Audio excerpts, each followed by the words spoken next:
Ladies and gentlemen, the Railroad Hour. And here comes our star-studded show train.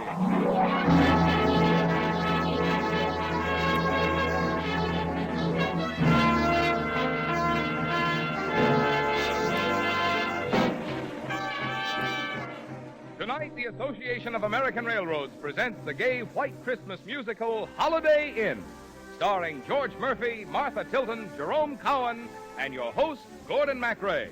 Our choir is under the direction of Norman Luboff, and the music is arranged and conducted by Carmen Dragon. Yes, tonight another great musical success is brought to you by the American Railroads. The same railroads that also bring you most of the food you eat, the clothes you wear, the fuel you burn, and all the other things you use in your daily life. And now, here is Gordon MacRae.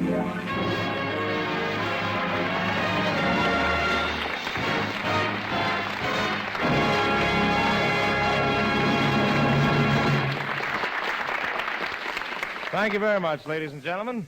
Well, tonight, it is our particular pleasure to bring you Paramount Pictures' delightful musical Holiday Inn, with its great score by Mr. Irving Berlin.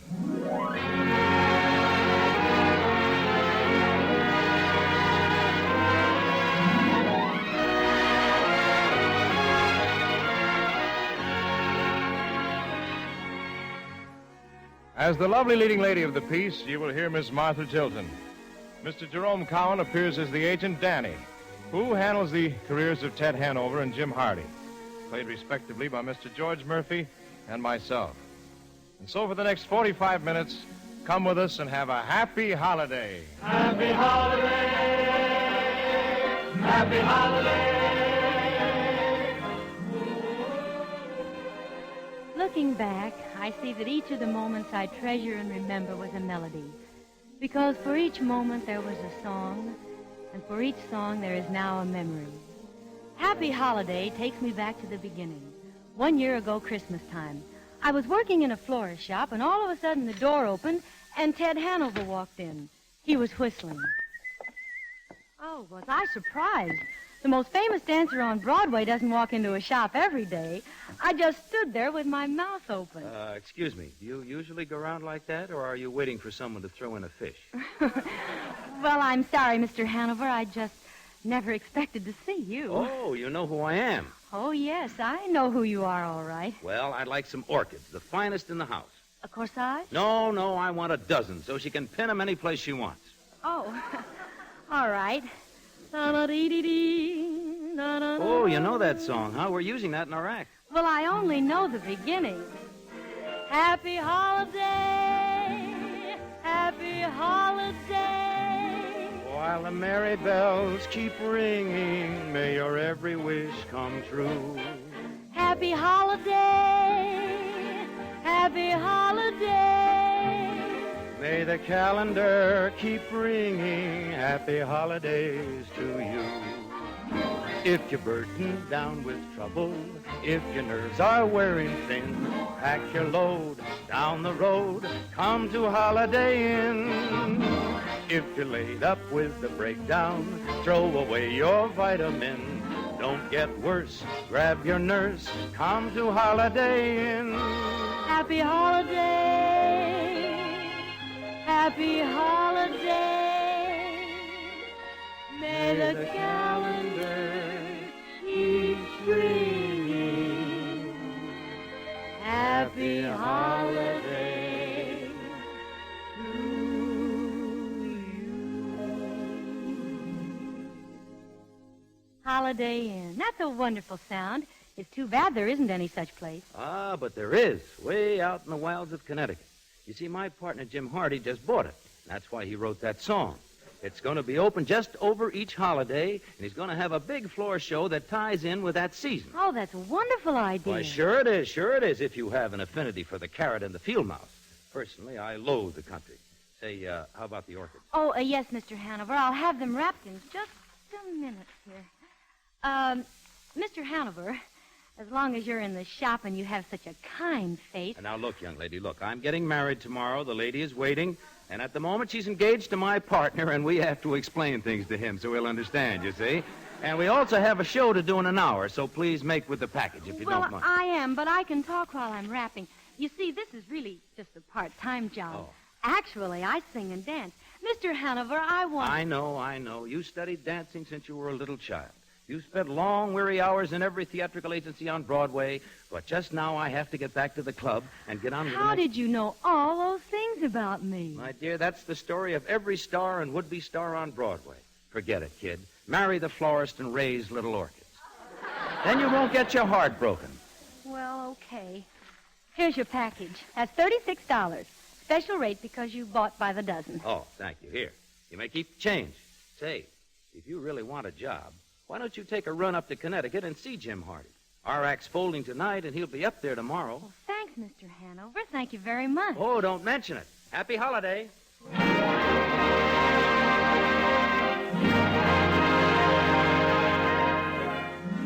Happy holiday. I didn't realize then how much that song would come to mean to me. The next day, I invested a little money in a train ticket and went up to Connecticut and knocked on the door of Holiday Inn. Jim opened the door. Well, hello.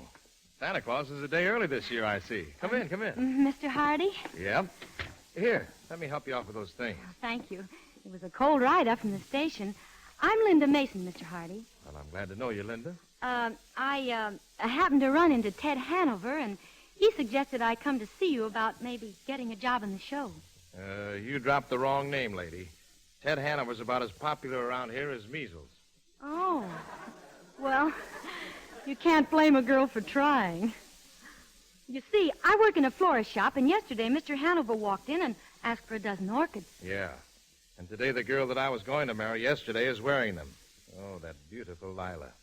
Oh, I'm sorry. Oh, it's all right. I'll get over it. I'd rather she made him unhappy than me. Well, when are you going to open the inn? New Year's Eve. Did that wolf in tap shoes tell you the idea of the inn?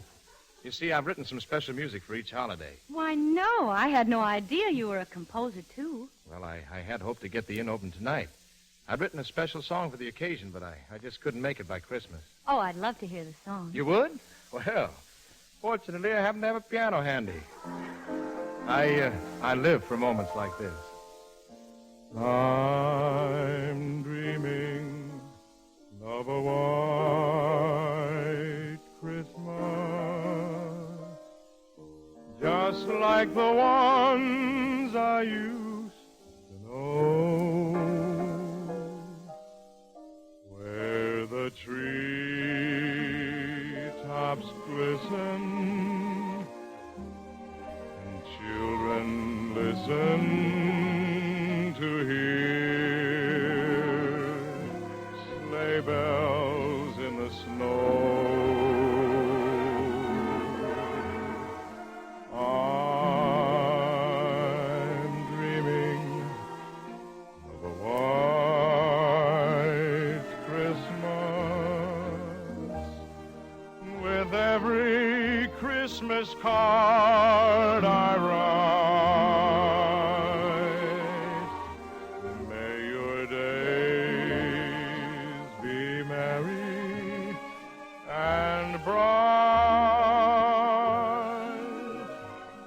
and may all your Christmases be white. That's a beautiful song. You like it? Well, come on, sing it with me. I'm dreaming.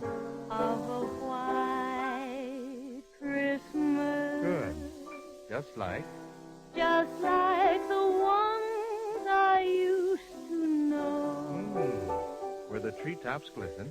Where the treetops glisten. And children listen And children listen to hear. to hear sleigh bells in the snow. I'm dreaming of a white Christmas, with every Christmas card I write.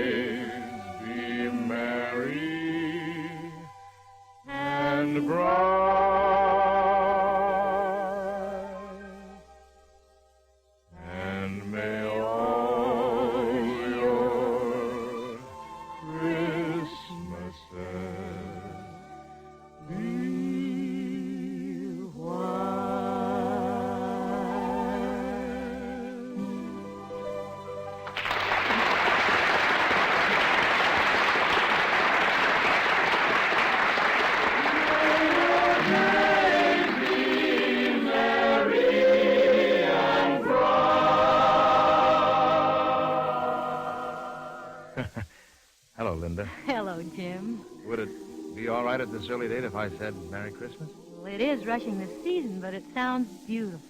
You know, I like your voice. Maybe... Oh, pardon me a moment, Linda. Hello. Oh, hello, Jim. This is Ted. Goodbye, Ted. No, Jim, wait a minute. Don't hang up on me. You don't know what I've been through. Nothing trivial, I hope. Jim, look, I want to read you a wire that just came. You remember Lila, don't you? Oh, yes. Yes, I remember Lila. Well, the wire's from her. I was supposed to meet her at the license bureau at City Hall, but she sent a Western Union boy in her place. Well, congratulations. I hope you two will be very, very happy. Now, Jim, look, don't joke. This is the wire. She says, sorry, darling, but flying to Texas tonight to marry the most wonderful millionaire in the world. Hope you find a new partner soon. Love, Lila. Well, that's life. No, that's Lila. Jim, look, I'm coming to Holiday Inn. See, I'm going to help you open the place up. Now, we'll get it open fine by New Year's Eve. We'll put on a big show. Now, take it easy. No, thanks, Ted. I've already got my show lined up. Oh, but Jim... So long, Ted. I'm sorry, Linda. That was just a fellow who got the wrong number. Linda, would you like to open here with me on New Year's Eve? Oh, thank you. You know I'd love to. Maybe there is a Santa Claus after all. Well, could it be me? Well, Ted Hanover did send me here. Yeah, well, I'll tell you one thing. It's the first good turn he's ever done me. Oh, it's going to be such fun to be a part of Holiday Inn. You're right.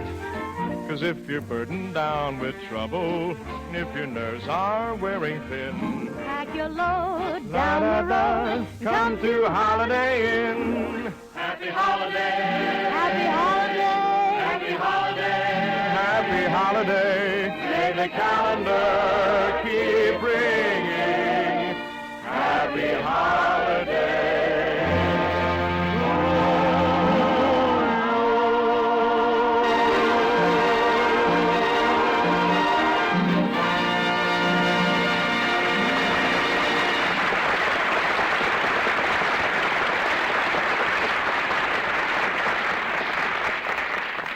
Happy holiday. Happy holiday. Yes, for each moment there was a song, and for each song there is now a memory. On New Year's Eve, Holiday Inn was jammed with people. After the first floor show, Jim and I went out in the kitchen and helped dish salads onto plates. I remember looking at Jim and thinking, this really is the beginning of a new year in my life. Penny for those thoughts. Oh, well, I was just thinking, it's almost the new year. Yeah, those old hands are practically straight up, aren't they? 1 minute to midnight, 1 minute to go. 1 minute to say goodbye before we say hello. Let's start the new year right. 12 o'clock tonight when they dim the light. Let's begin kissing the old year out. Kissing the new year in. Let's watch the old year die with a fond goodbye and our hopes as high as a kite. How can our love go wrong if we start the new year right?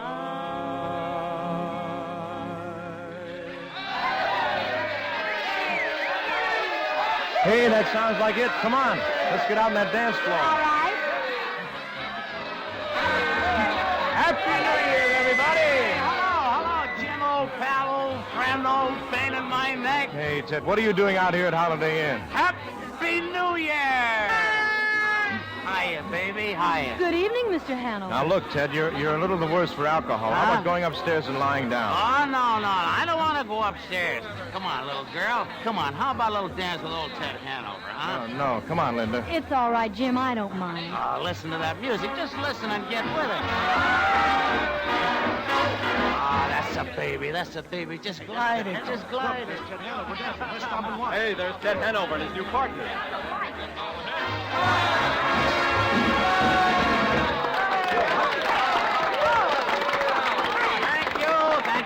Thank you. Thank you. Oh, Mr. Hanover.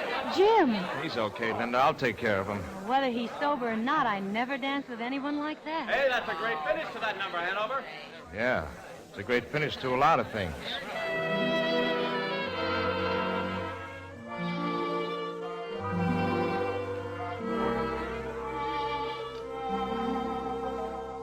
Happy holiday, happy holiday. Oh, no, not that. Who's making that awful noise? I am, Ted. It's me, your agent, Danny. Open your eyes and look at me. Oh, no, I'm afraid to. It might make me ill. Danny, what do you want? 10% of this headache? I don't need it. I got one of my own. I was with you last night. Well. Is Junior coming too? Oh, hello, Jim. Jim, where did you get that extra head? Oh, I always wear it in case one goes out on me. Oh, Danny. Danny, boy, where am I? At Holiday Inn. Well, where are you? Who, me? I'm at Holiday Inn, too. Jim? Me too. I'm right here with the rest of you. Huh. Crowded, isn't it? Hey, how did I get here? Well, I'll tell you a long story. Last night was New Year's Eve. Oh, yes. Now it comes back to me. Now I remember. You know, that's too bad about Lila, but on the whole, I think you're better off doing a single. Oh, no, boy. Boy, I got to have a partner. Well, aren't you tired of getting partners and falling in love with them and losing them? I don't know why you didn't tell me you had a new girl on the leash. A new girl? Yeah, the one you were dancing with last night. She was terrific. Now, wait a minute. Was I dancing last night? Why, you got the best hand of your life. No kidding. I couldn't get close enough to see the girl's face, but her figure. Yeah? You didn't get close, though. No. The closest I was when she was leaving the dance floor. I only saw her then from the back. She was about this. I mean, she has a... Well, if I ever saw her from the back again, I'd recognize her. You saw her, Jim. You describe her. Who, me? Well, I wasn't watching very closely. She was medium-built sort of girl with a medium face. She had an evening gown on with a medium kind of belt in the back. Just a medium girl. Yeah, she built like a former girlfriend of mine named Consuela Schlepkiss. Yeah, that Consuela was all right. Used to play the pinball machine a lot down at the corner drugstore. Why, I remember one time she was high man 3 weeks in a row. Oh, that's dandy. Thanks. That helps a lot. Oh, I'm happy to help you out any time, Danny. I'll do as much. I want to tell you something, boys. She'll be back. A chance meeting in the night. Destiny drawing two pairs of feet together. No woman could pass up a chance like... She'll be back next holiday, and I'll be here waiting. Oh, you will, huh? Yes, I will, huh? Okay. It's your time. Waste it. I'll see you later.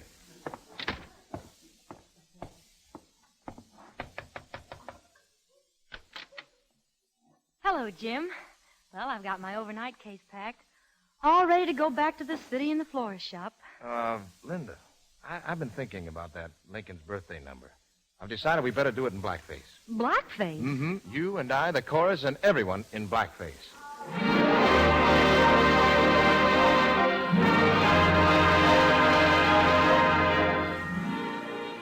I went back to New York. A whole lot of things all mixed up in my mind.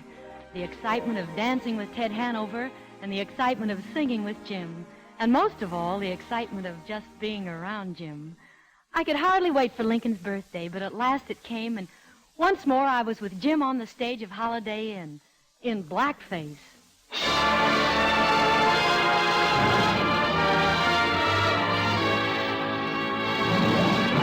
There's a man who's the pride of this great nation. The man who's the cause of this celebration. And they call him Abraham. On a February morn, a tiny baby boy was born. Abraham. When he growed up, this tiny babe, the folks all called him Honest Abe. Abraham, oh Abraham. In 1860, he became the 16th president. Now he's in the Hall of Fame, the most respected respected Jen. That is why we celebrate this blessed February date. Abraham, Abraham. The country's going to the dogs to shout it loud and long. Then from a cabin made of logs, the right man came along. The USA's united thanks to one whose name was Nancy Hanks. What's his name? Abraham. Abraham. She gave this land the finest son who ever went to Washington. Abraham. Abraham. Oh, Abraham. Abraham. When someone told him General Grant was drinking every night, he answered, go see if you can't get all my generals tied. That's why we celebrate this blessed February day. Abraham Was a real fine man.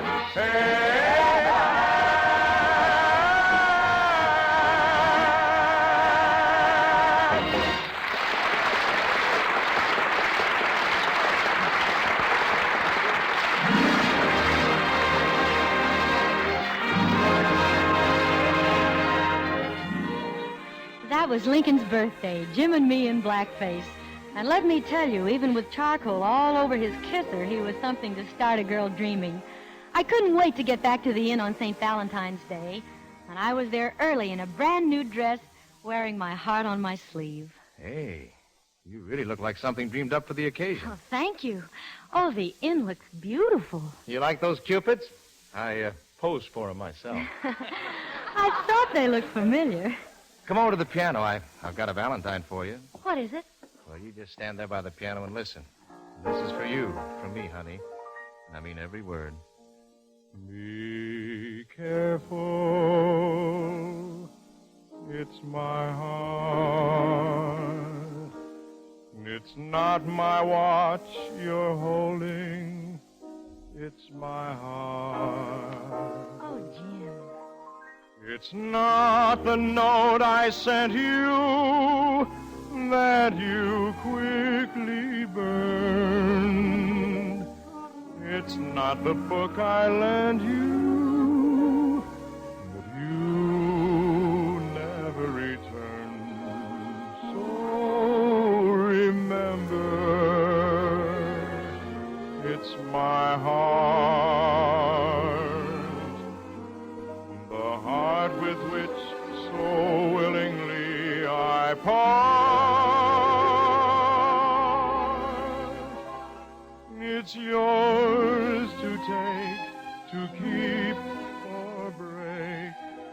But please, before you start, be careful. It's my heart.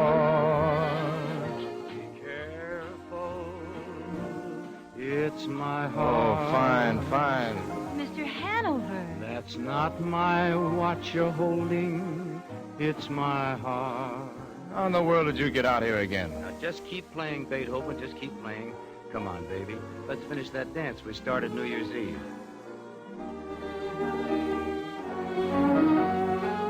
You know, I've been hunting for you ever since New Year's Eve. You have?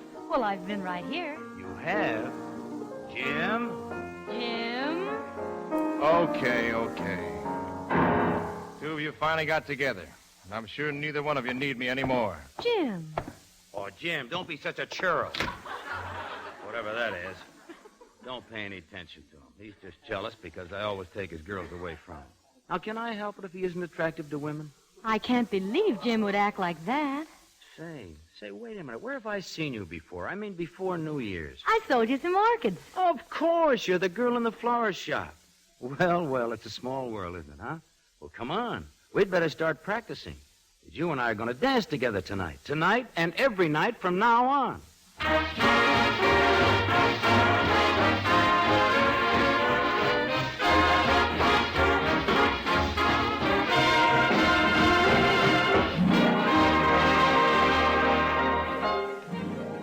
From that moment, things changed between Jim and me. Oh, we went on doing shows together at Holiday Inn, but from that day I was dancing with Ted, not singing with Jim. The holidays were far from happy then. Easter was a bust. May Day was dark and rainy. June, the month of brides, was completely grim. And then came the 4th of July.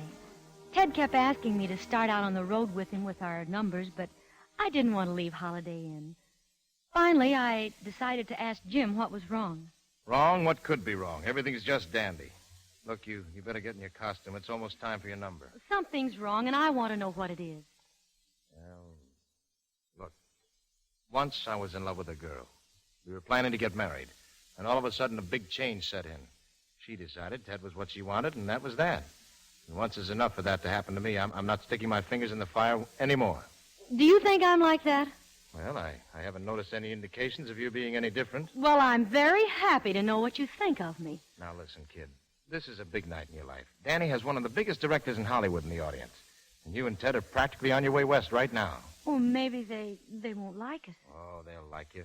You're great, together or separately. And when they see that ballroom number and that 4th of July solo of Ted's, all you have to do is make your reservations on the Super Chief. And, by the way, that's all right with me, too. Well, okay, that's all right with me, too.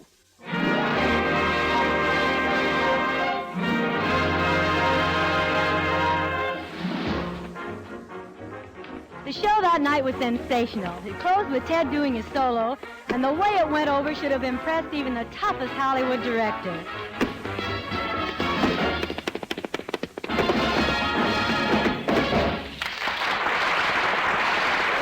That was really great, Ted. Thank you, Jim. Oh, Ted, you were sensational. You too, Linda. Thanks, Danny. Folks, I want you to meet Hollywood's greatest picture director, Mr. Howard Dunbar. How do you Mason, do? Hanover, it's nice to meet you. And Mr. Dunbar, this is the greatest dance team in the business. Hanover and Mason. Yeah, that really was a show. This is the owner of Hollywood Inn, Jim Hardy. Say, Jim, is there some place that's quiet where Mr. Dunbar and I can discuss business? Well, you can go right over there in my office. Well, as a matter of fact, Danny, it's Mr. Hardy I'd really like to talk to. Hey, Jim has a great voice, hasn't he, Mr. Dunbar? Well, his voice is fine, all right, but it's the idea of Holiday Inn that interests me. I think there's a picture in it. And we could do a story around 2 guys and a girl and use all the special songs you've written, Mr. Hardy. Hey, that's a sensational idea. Well, now, Mr. Dunbar, of course, considering the originality of the idea, we've got to get a pretty good price. Now, wait a minute, Danny. Don't let your 10% run away with you. Thanks for the offer, Mr. Dunbar, but I'm not interested in selling. Not interested? Jim, are you out of your mind? It's the heat, Mr. Dunbar. The heat. He hasn't been himself all day. The ideas are natural for pictures, Jim. Well, of course, we'd star Mr. Hanover and his partner in the picture. I'm not interested in selling. Well, that's up to you. Well, now, wait a minute, Jim. Wait a minute. Don't be in such a Jim, will hurry. you be decent for once in your life and let somebody else around here have a chance? You had to louse this up for me, too, didn't you, Ted? Whether it's a girl or an idea or a song or even a new hat, as soon as I get it, you want it. And you usually get it, too, don't you? Oh, now, Jim, you're my best friend. Yeah, I always have been. But you always seem to wind up my worst enemy.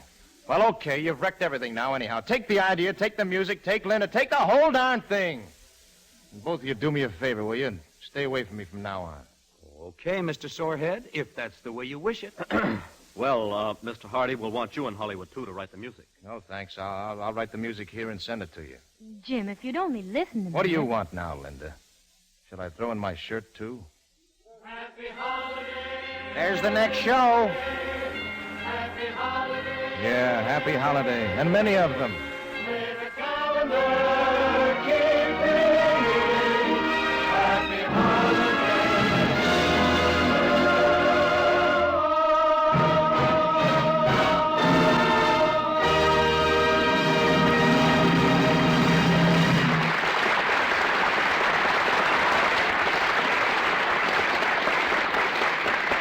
Now to Act 3 of Holiday Inn, starring George Murphy, Martha Tilton, Jerome Cowan, and your host, Gordon MacRae.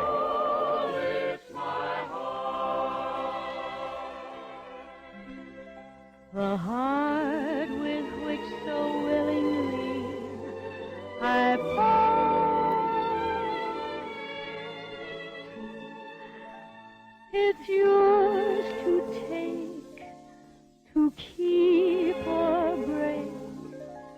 But please, before you start, Be careful. It's my heart.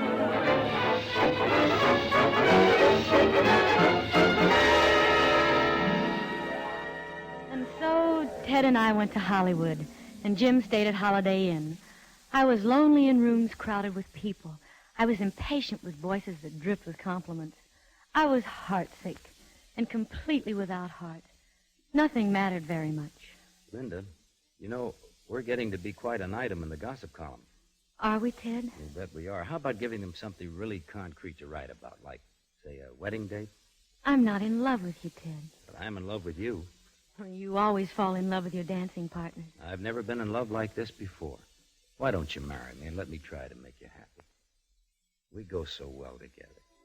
We dance well, we talk well, we look well. It all goes to show you how deceiving appearances can be, doesn't it? Be careful, it's my heart. It's not my watch you're holding, it's my... Ted, stop singing that song. Oh, there's no use living in the past, Linda. The past is over. You might as well put your mind and heart in the future. I know you're right. I know it's the sensible thing to do.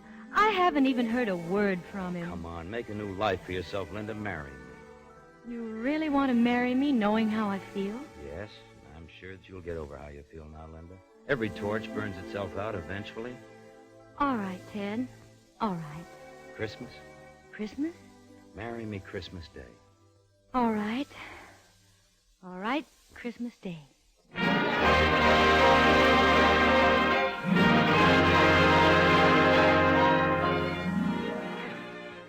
And so Ted and I planned a wedding for Christmas Day.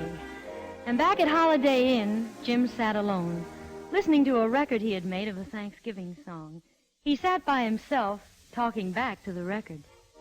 Okay, sing it good, Pappy, and cheer me up. I've got plenty to be thankful for. Are you kidding? I haven't got a great big yacht to sail from shore to shore.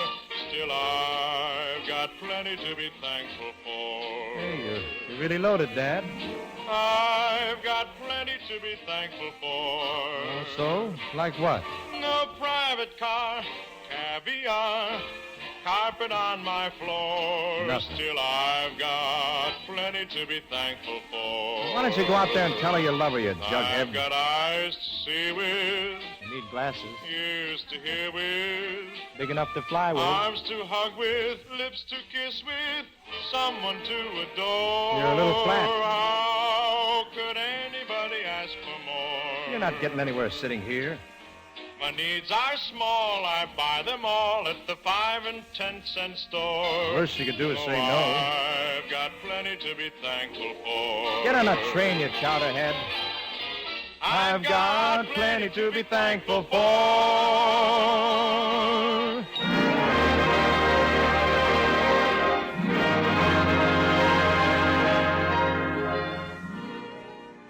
On the night before Christmas, we shot the last scene of Holiday Inn. I walked on the set, and there was the inn, just as it had been on the day I walked in and asked Jim for the job. There was the Christmas tree and the piano. There was everything, just as it was. All the props were there, only the people were different. I wandered around, touching things, until the director said, All right, darling. Now you come in with the sleigh, and we'll follow you on the boom from outside into the inn. And when you get there, go to the piano and do your song. You just make me cry when you sing it, and I'll get you out of here early so you can start getting ready for that wedding. "Yes, Mr. Dunbar." All right, ready for a run-through.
I'm dreaming of a white Christmas,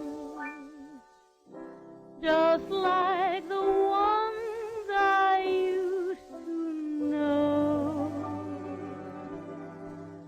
where the treetops glisten and children listen to hear sleigh bells in the snow.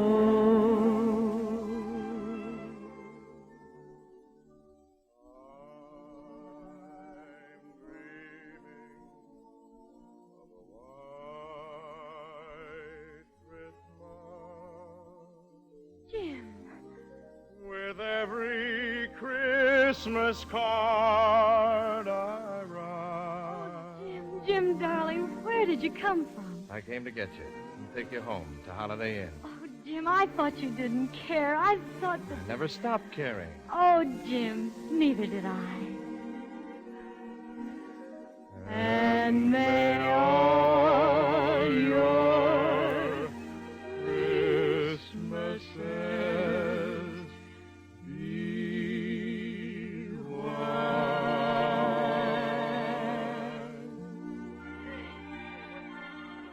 I'm going to Linda's marry my girl. Jim, Ted. I'm going to marry Jim.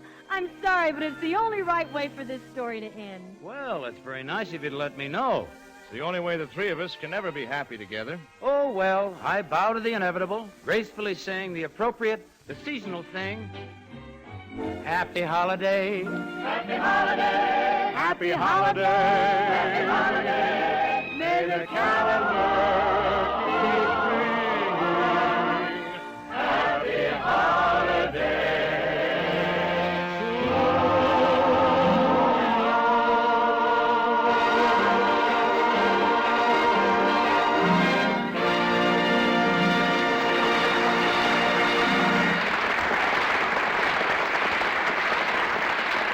Thank you, ladies and gentlemen. This is Gordon MacRae giving a special thank you to George Murphy, Martha Tilton, and Jerome Cowan for guesting with us tonight. And to our splendid supporting cast, Jack Edwards and Jess Kirkpatrick. Holiday Inn was adapted for radio by Gene Holloway. All aboard! Well, it looks as though we're ready to pull out. And so until next week, goodbye.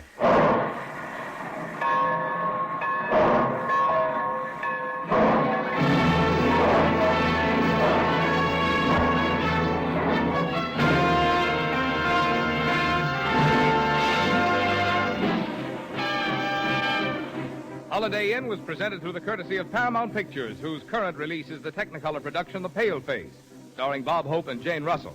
George Murphy appeared by arrangement with Metro-Goldwyn-Mayer, producers of the all-star Technicolor musical Words and Music, based on the lives and music of Rodgers and Hart. Gordon MacRae appeared by arrangement with Warner Brothers. This is Marvin Miller speaking. The Railroad Hour is brought to you each week at this time by 132 railroads of the United States. Each one of them has its own operations and services. Each one competes keenly with others for business. But all of them work together through the Association of American Railroads for the improvement of all railroading and for better service to you. Friends, this is Gordon MacRae again. All of us who helped to bring you the Railroad Hour join with our guest stars and the American Railroads in sincere wishes that you will have a Merry Christmas and a truly happy holiday season.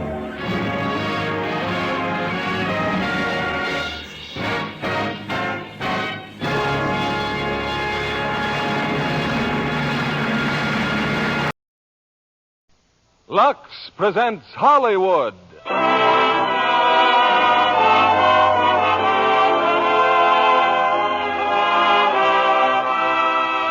Lever Brothers Company, the makers of Lux Toilet Soap, bring you the Lux Radio Theater, starring James Stewart, Donna Reed, and Victor Moore in It's a Wonderful Life.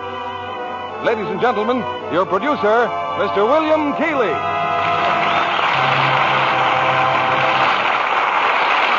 Greetings from Hollywood, ladies and gentlemen.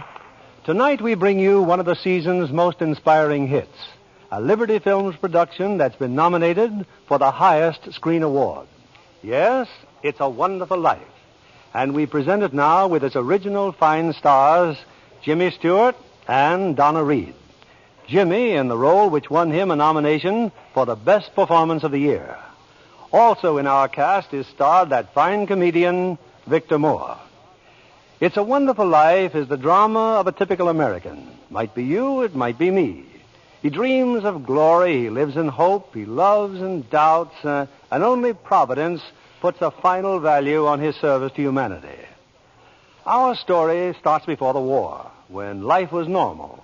Shortages were generally unknown, and simple luxuries like Lux soap were abundant. I won't say that's the only reason people said it's a wonderful life, but I do know from the thousands of letters in our files that most of them said it's a wonderful soap. And they keep right on saying it day after day. In fact, the popularity of Lux soap is what makes it possible to present such entertainment as Frank Capra's great production, It's a Wonderful Life, starring Jimmy Stewart as George, Donna Reed as Mary Hatch, and Victor Moore as Clarence.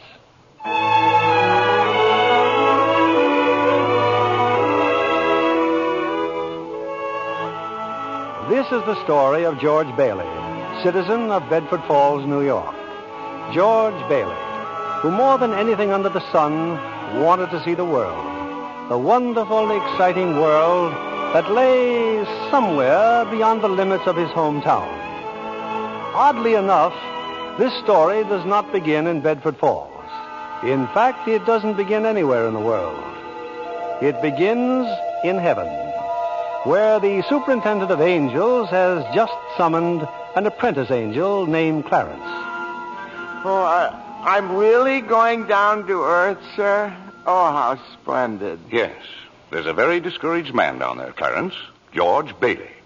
At exactly 10:45 p.m., Earth time, he'll be thinking seriously of ending his life. Oh, dear, his life. Now, I want you to stop him if you can.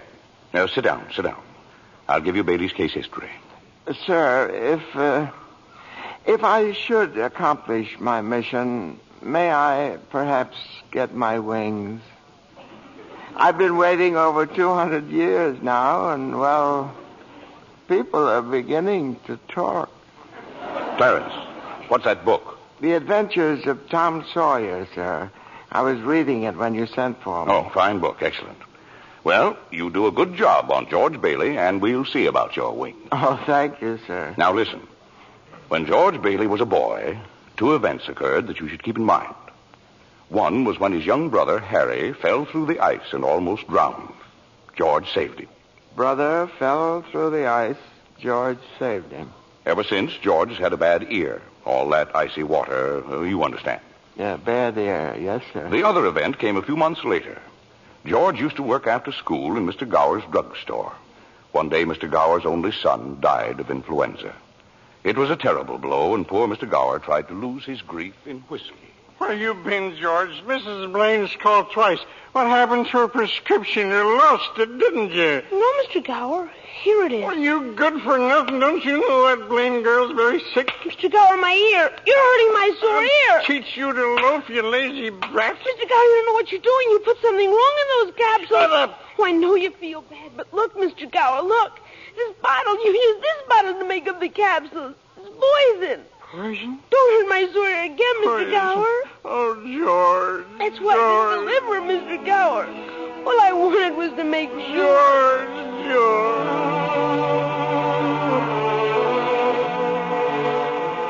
Well, Clarence, that was George Bailey as a boy. When he grew up, he wanted to go to college, but there just wasn't the money. So he worked 4 years in the Building and Loan Association. Building and Loan Association? Oh, I forgot to tell you. George's father was in the building and loan business. He and George's uncle, Billy. High ideals and low bank account. Anyway, George worked for his father and saved enough to see him through the university. That summer, though, he was going to Europe. Got a job on a cattle boat. Do a little traveling before college. Boy, oh boy, it's hard to realize it. My last night in the Bailey boarding house. We're sure going to miss you, George. Oh, I'm going to miss you, too, Pop. Hey, what's the matter? You look tired. Oh, I had another tussle with old Henry Potter today. Well, I thought when you put him on the board of directors, he'd ease up. Oh, so did I. I just can't understand a man like Mr. Potter. He can't begin to spend all the money he I has. guess Potter owns about everything he wants in Bedford Falls except our building and loan. That's why he hates us. Hey, George, can I borrow your tuxedo studs? Yeah, help yourself, Harry. Well, where are they? In your suitcase? I'm not taking a tuxedo on a cattle boat, you know. Say, where'd you get that suitcase anyway? Oh, Mr. Gower, going away present. And one of these days you're going to see that bag all covered with travel labels. Italy, Baghdad, Samarkand. Gonna have a pretty full summer, eh? I'm going to have a pretty full life. Hey, why don't you come to the dance tonight? What? I'd be bored to death. Well, you couldn't want a better death. Lots of pretty girls. Hey, I got to hurry. I wish we could send Harry to college with you, George. No, we've got that all figured out now, Pop. He'll take over my job at the building and loan and work 4 years like I did, and then he'll go. Oh, he's pretty young for that job. Well, no younger than I was. Maybe you were born older, George. Huh? George, when you get out of college, I don't suppose you'd come back to the building and loan. Oh, no, Pop, I just couldn't. I couldn't face being cooped up the rest of my life in a shabby little office. I'm sorry, Pop. Now, I didn't mean that, but it's just this business of nickels and dimes. I'd go crazy. I want to do something big, something important. Well, in a small way, we are doing something important, George. In that shabby little office, we help people figure out how they can own their own homes. I know, Pop. I just wish I felt that but I just feel like if I didn't get away, I'd bust. You're right, boy. You get yourself an education, then get out of here. Oh, Pop, you want a shock? I think you're a pretty great guy. Well, thanks, George. I'm glad to hear it. Look, why don't you go on over to Harry's dance? You'd have a good time. Well, I don't know. Maybe it will drop in. Yeah, maybe it will at that. So, George Bailey went to a dance. Is that important, Joseph? Why, it was at the dance he met Mary Hatch. Oh. And 3 hours later, he was walking her home.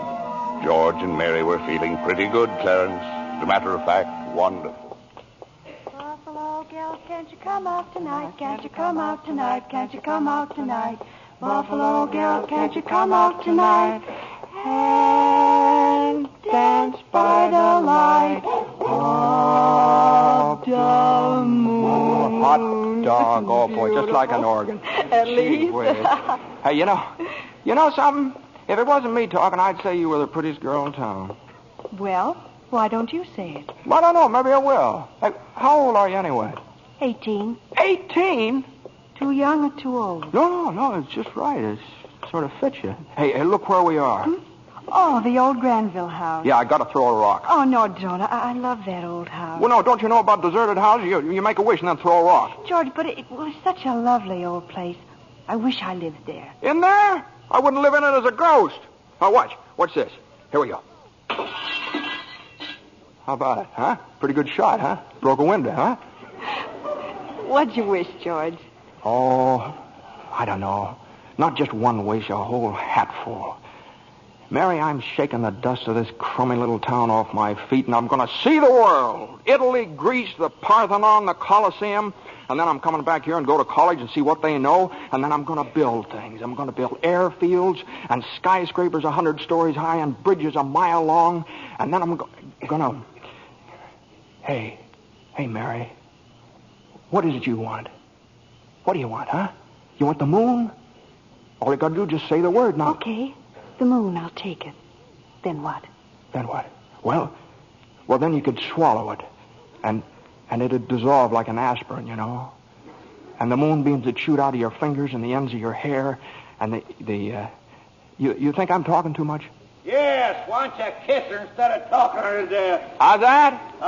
Youth is wasted on the wrong people. Well, hey, just a minute, mister. Hey, you come back here. I'll show you some kissing if you want to. George! Hey, Uncle Billy, look here. I'm going to kiss Mary. Watch. George, get in the car quick. Your father's had a stroke. What? George, get in, hurry.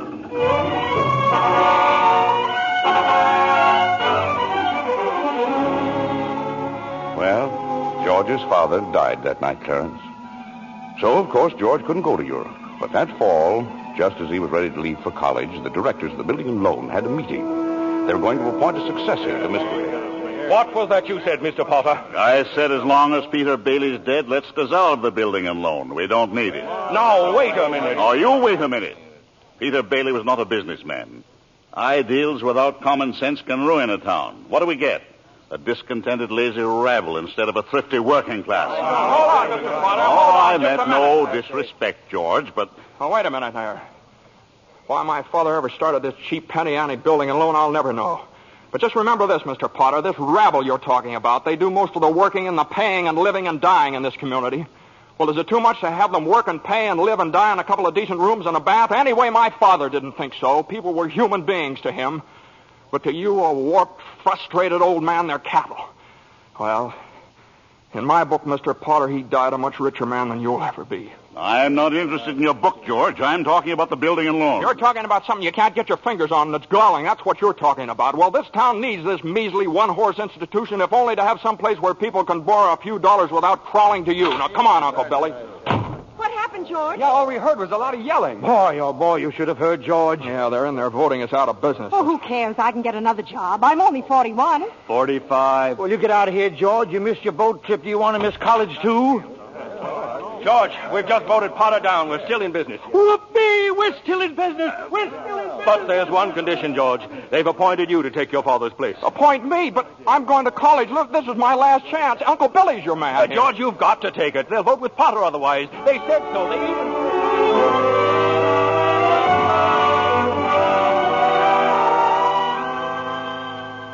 I know. George Bailey didn't go to college. That's right, Terence. He gave his college money to Harry. Harry went instead. But what happened to that good-looking girl, you know, Mary? Oh, George saw her now and then. Not very often, though, because Mary went away to school, too. Anyway, George waited 4 years more for Harry to come back and take over the building and loan.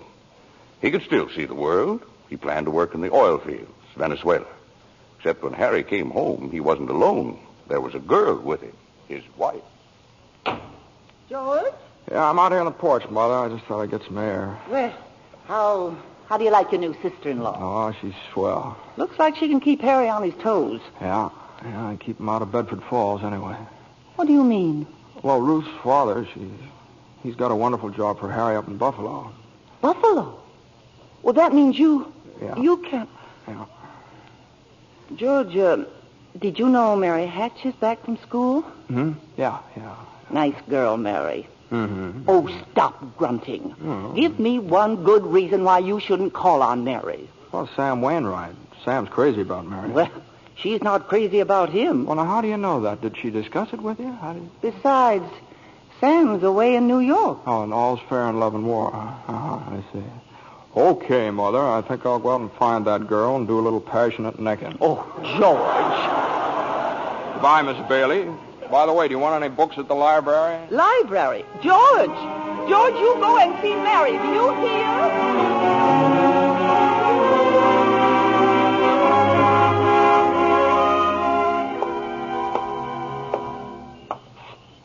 George, is that you out there? Oh, hello, Mary. Well, are you coming in? I just happened to be passing by here. Oh, I thought you were picketing. Have you made up your mind? How's that?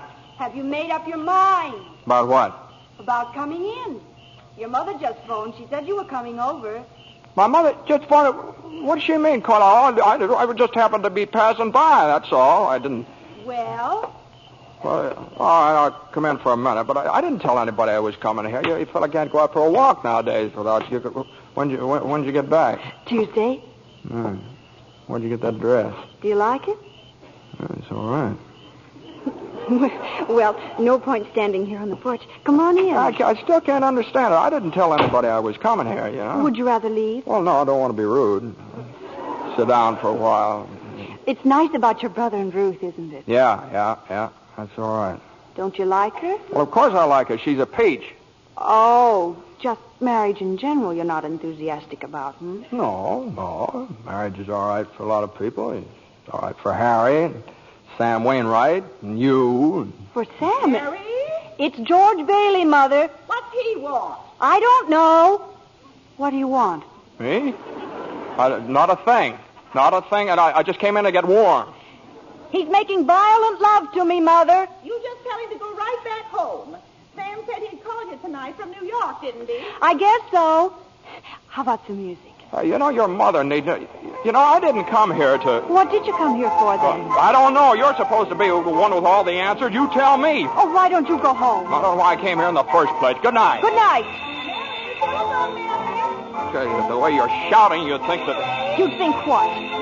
All right, I'll get it. George, on your way out, would you mind turning off the phonograph? I'd be very happy to. Doggone crazy song. Hello? Sam? Mary, gee, it's good to hear your voice. How are you, Sam? I forgot my hat. Hee-haw. What? Oh, I was just talking to an old friend of yours, George Bailey. Oh, Mossback George? Old Mossback George. Well, put him on. I'll talk to him, too. Wait a second. George. He doesn't want to speak to George. He does so. He asked for him. Why'd you call me? Because if you're... I'm in a hurry. Sam wants to talk to you. Oh. Hiya, Sam. Hey, fine pal you are, trying to steal my girl. What do you mean? Nobody's trying to steal anybody's girl. Here, Mary, take the... No. Wait, George. I want to speak to you both. Tell Mary to get in the extension upstairs. He says for you to get on the extension upstairs. I can't. Mother's on the extension. Here, we can both hear, George. Just put your head a little closer. What? There, that's better. We're listening, Sam. Well, I have a big deal coming up that's going to make us all rich. George, you remember that time you told me about making plastics out of soybeans? Soybeans? Yeah. Soybeans, yeah. Well, my father's checked into it, George, see, and now he's going to put up a factory. How do you like that? A factory, huh? And here's the point, George. I may have a job for you unless you're still married to that broken-down building and loan. Oh, Mary? I'm here. You tell that guy I'm giving him a chance of a lifetime. Do you hear? He says it's the chance of a lifetime. Give me that phone. Here's George again, Sam. George. Now, you listen to me, Mary. I don't want any plastics, and I don't want any job, and I don't want to get married ever to anyone. Do you understand that? I want to do what I want to do, and you're not going to trick me. And you're... Mary. George. Mary. Oh, Mary, darling, I love you, Mary.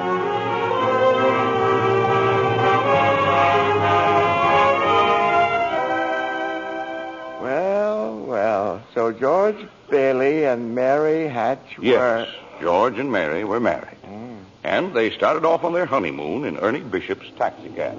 Hey, where are you two going on this here now honeymoon? We're going to shoot the works, Ernie. A whole week in New York, a whole week in Bermuda, the highest hotel, the oldest champagne, the hottest music, and the prettiest wife.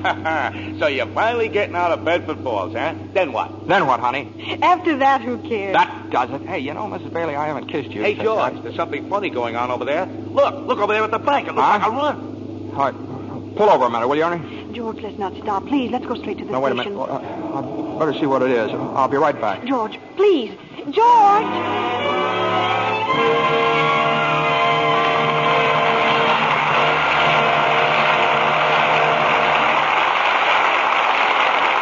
In a few moments, we'll return with the second act of It's a Wonderful Life, starring James Stewart, Donna Reed, and Victor Moore.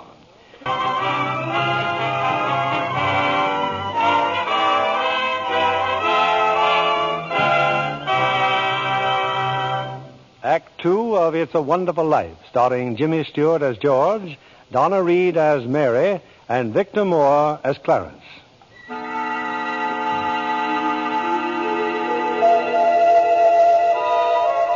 Well, we're back in heaven again, where the superintendent of angels is reviewing the case history of a mortal named George Bailey.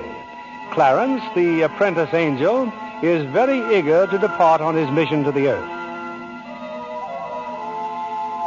Poor George Bailey. Oh, he's certainly in desperate trouble, Joseph. I'll go to him at once. Now, you sit down, Clarence. Sit down. We're nowhere near the point where George Bailey's thinking of taking his life. We're not? Now, where were we? Yes. George and Mary had just started out on their honeymoon when they ran smack into the financial panic of 1932. In the waiting room of the building and loan, 100 frantic people were clamoring for their safety. Hey, what's going on, Uncle Billy? What's happened? All those people out there. This is a pickle, George. All I know is the bank called our loan an hour ago. I had to hand over all our cash. Holy mackerel. Whole town's gone crazy. Bank's in the same spot we are. Our charter, too. What about our charter? Our charter says we have to stay open until 6 p.m. The state can take away our license if we don't. How can we stay open till 6 without any money? George, where are you going? Out to talk to those people. Come on. Now, please. Now, please, folks. Now, just a minute. Just a minute. Now, please. How about our money, George? Where's our money? Now, come on. Now, please. Wait a minute. Now, listen to me. Now, you're thinking of this place all wrong. Your money's not here. Wait a minute now. Let me tell you, your money's in people's houses. In the Kennedy house, and the McLaren house, and in your house, and 100 others. Now, what are you going to do? Foreclose on them? I got $240 in shares. Now, let me have it. All right, Charlie. Now, you'll get your money in 60 days. 60 days? Well, now, look, that's what you agreed on when you bought your shares. I got my money. Yes. Old man Potter's taking over the bank. He'll pay you 50 cents on every dollar. Then let's take our shares to Potter. Half is better than nothing. Now, wait a minute. Please, folks. I beg of you not to do this. If Potter gets hold of your shares, he'll be owning this building and loan. And he's got the bank, he's got the bus line, he's got the department stores, and now he's after us because he wants to keep you living in his shacks and paying the kind of rent he decides to charge. Now, we can get through this thing all right, but we've got to stick together. We've got to have faith in each other. My husband's out of work. We need money. I've got doctor bills to pay. I can't feed my kids on save. How much do you need? We still got some money. Hey, Mary. Here it is, George. You told me to hold on to it. Would have made a nice honeymoon. Bought furniture, too. Hey, now, wait a minute, folks. Listen. I've got $2,000. All right, Charlie, how much do you need? $240. No, Charlie, now listen, just enough to tide you over. I said $240. Okay. Uncle Billy, give Charlie $240. All right, Ed. Now, how much just to get by on? $20, I suppose. Now you're talking. Now, Mrs. Thompson, how about you? $20 will do me. Good. $20. Uncle Billy, pay it back when you can now. Pay it back when you come. All right. Who's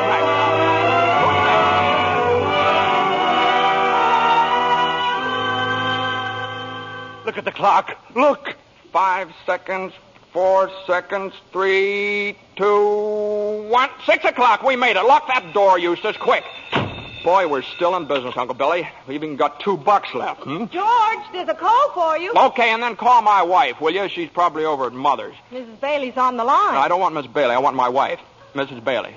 Mrs. Bailey, that's my wife. Give me the phone, will you? Hey, Mary, listen, Mary, I'm sorry. Come home. Well, what home? Well, 323 Sycamore. Well, whose home is that? What? Well, Mary, how can I... Well, sure, all right, sure, I'll be there. Clarence, guess what 323 Sycamore was? His mother-in-law's house, huh? Oh, no. Number 323 Sycamore was the old Granville house, the one George threw rocks at and made wishes. Yes, sir, that's where they spent their honeymoon. That's where they started housekeeping. They were still living there 2 years later when old man Potter asked George to stop over at his office. Sit down, George. Sit down, do. Have a cigar? Well, thank you, sir. George, you're a young man, married, making, say, $40 a week at the building and loan. 45. 45. Now, if you were some ordinary yokel, I'd say you were doing fine. But George Bailey is intelligent, ambitious. He hates the building and loan almost as much as I do. He's been dying to get out of town ever since he was born, but he's trapped. Trapped into frittering his life away playing nursemaid to a lot of garlic eaters. Do I paint a correct picture, George, or do I exaggerate? Well, what's your point, Mr. Potter? My point is that you're the only man in town who has licked me. George, I want to hire you. Manage my affairs. I'll start you off at $20,000 a year. $20,000 a year? Hey, you sure you're talking to me? I'm George Bailey. Don't you remember me? The building and loan, remember? Yes, George Bailey, whose ship has just come in, providing he has sense enough to climb aboard. Well, but what about the building and loan? Confound it, man. I'm offering you a 3-year contract at $20,000 a year. Is it a deal or isn't it? No. The answer's no, doggone it. If you offered me $1 million to stay around this town and play stooge to you, the answer'd still be no. Now, let me alone. Don't bother.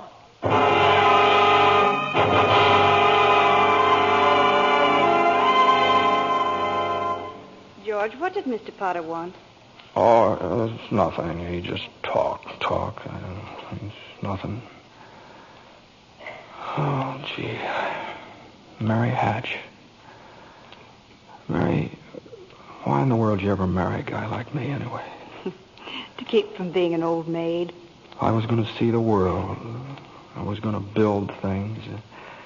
I was going to give you the moon. What have I given you? Not even a new dress, not for months.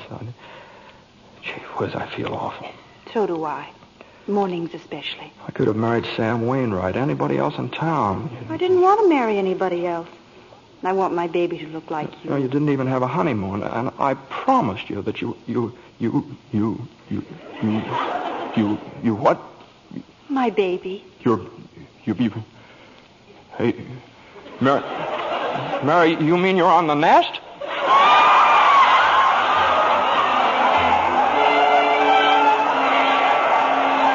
Well, Mary had her baby, Clarence, a boy. You don't say. Then she had another one, a girl. Well, what do you know? Night after night, George had come home late from the office. Things weren't good with the building and loan. Potter was really bearing down on him. Then came the war. Mary had another baby by then. Oh. But she still had time to help out in USO. Uncle Billy sold war bonds. And George's brother Harry became a real hero. Shot down 15 planes. But George, what about George? Well, George was 4F, his bad year. He was an air raid warden. On VE Day, he wept and prayed. On VJ Day, he wept and prayed again. We're getting pretty close to today, aren't we, sir? Yes, Clarence. You now know almost everything you have to know about George Bailey, except what happened that finds him down there at this moment, wanting to die. Well, sir, well? Well, today's the day before Christmas, Earth time. George is pretty excited. Hey, Tilly!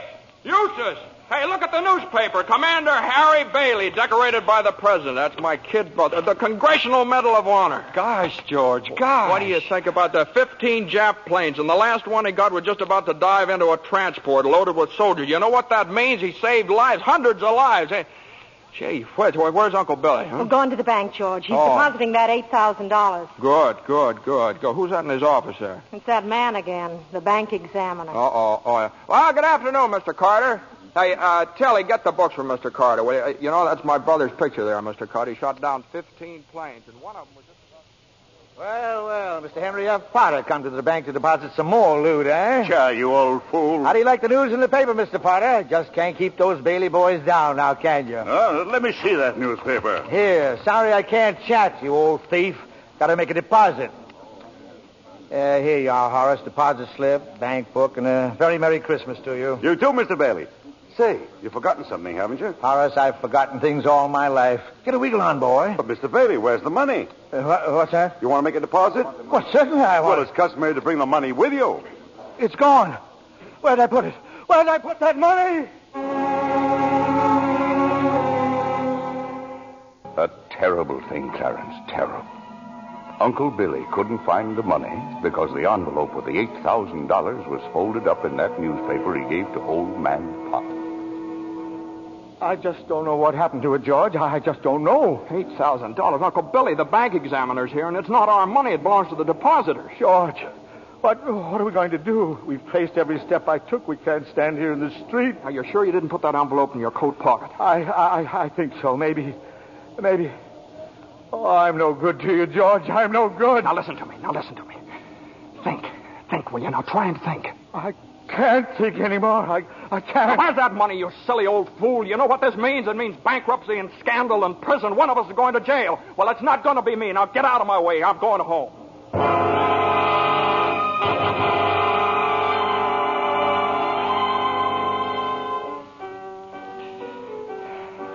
George, dear, what's wrong? You haven't said a word since you came home. Oh, well, that banging on that piano. Does she have to just keep playing that same piece over and over and over and over again? I have to practice for the Christmas party, Daddy.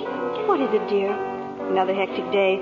Yeah, another red letter day for the baby. Dad, Murphy's got a brand new car. You should see it. What's the matter with our car? Isn't it good enough for you? I'm sorry, Dad. I only... Run upstairs, Petey. See if Zuzu's all right. Okay, Mom. Now, what do you mean? See if Zuzu's all right. What do you mean? Oh, she caught a little cold coming home from school. She didn't button up her coat. Well, what is it? What do you mean, just a cold? George, the doctor said it was nothing serious. Was the doctor here? Well, I thought he'd better look at her. It's this old drafty house. It's no wonder we don't all have pneumonia. Might as well be living in a refrigerator. Why'd we have to live here in the first place and stay around this measly, crummy old town?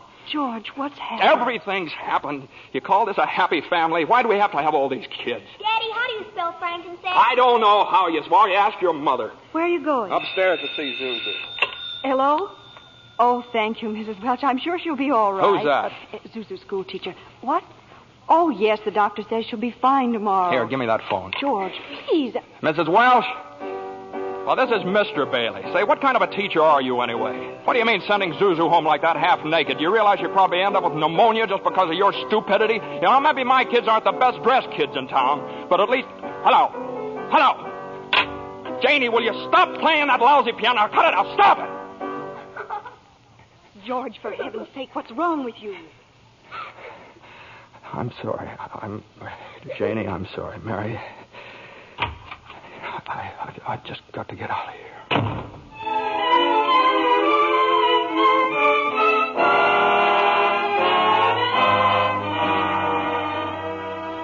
So that's it, George. You're short $8,000 in your accounts, eh? Now, please, Mr. Potter, I'll pay any sort of a bonus if you still want the building and loan. You say it was lost. Have you notified the police? No, sir, I haven't done that yet. Harry's home. Oh, why come to me? What about your good friend Sam Wainwright? I can't get a hold of him. He's in Europe. What kind of security would I have, George? What collateral? Yes, sir, I have some life insurance here. $15,000 policy. What's your equity in it? $500. And you want $8,000? You once called me a warped, frustrated old man. Well, what are you but a warped, frustrated young man crawling on your hands and knees for help? Why don't you go to the riffraff you love so well? Ask them for help. I'll do anything, Mr. Potter, please. Please help me, Miss. My wife and kids. I'm calling the district attorney. $500. You know something, George? You're worth more dead than you are alive. Now get out of here. Get out.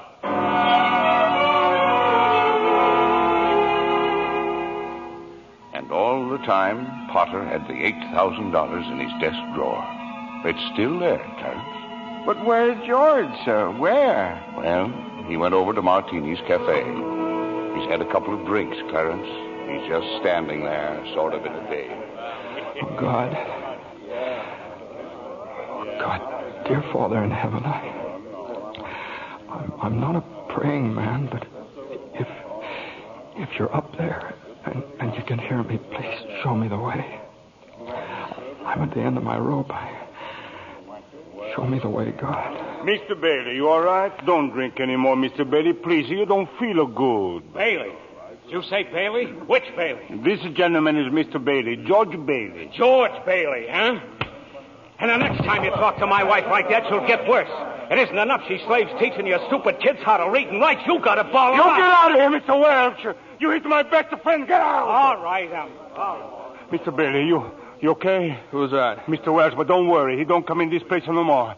I'll get something for your face. It's bleeding. I'm all right. Please don't go away, Let me Mr. alone. Bailey. Please don't Let me go alone. away.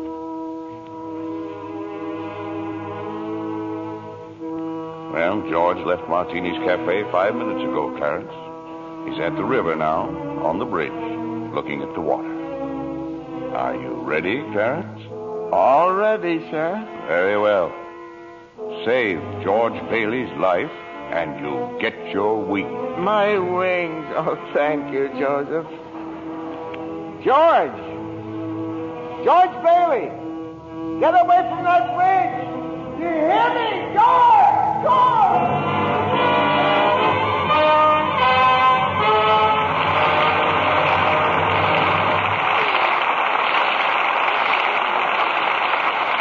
In just a moment, we'll bring you Act 3 of It's a Wonderful Life, starring Jimmy Stewart, Donna Reed, and Victor Moore.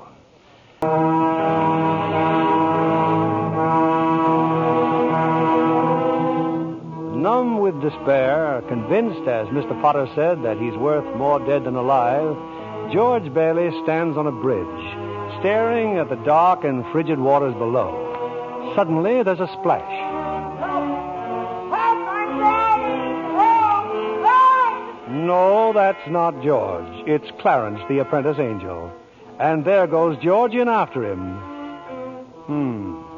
It's a few minutes later now, and in the bridge-keeper's shack, George and Clarence are drying off. You both sure you're all right? You want a doctor? No, I'm all right. Oh, I'm fine. This underwear, I didn't have time to get anything more stylish. My wife gave me this on my last birthday. I passed away in it. You what, mister? I see Tom Sawyer is drying out, too. Who? My book. I left in such a hurry. I brought Tom Sawyer with me. Hey, how'd you happen to fall in? Oh, I jumped in. I jumped in to save you. Jumped in to save me? Well, I did, didn't I? You didn't go through with it, did you? Go through with what? Suicide. Hey, it's against the law to commit suicide around here. Yeah, it's against the law where I come from, too. Where do you come from? Heaven. Oh, that's very funny. Your lips bleeding. Yeah, I got a bust in the jaw in answer to a prayer. Oh, no, George. I'm the answer to your prayer. Hey, how'd you know my name? Oh, I know all about you. Well, who are you supposed to be, anyway? Clarence Oddbody, AS2. Clarence Oddbody. What's the AS2 for? Angel, second class. Hey, I'm getting out of here. You may not need a doctor, but I do. Cheerio, my good man. Hey, look here. Why'd you want to save me? Because I'm your guardian angel, George. Oh, I see. Uh-huh.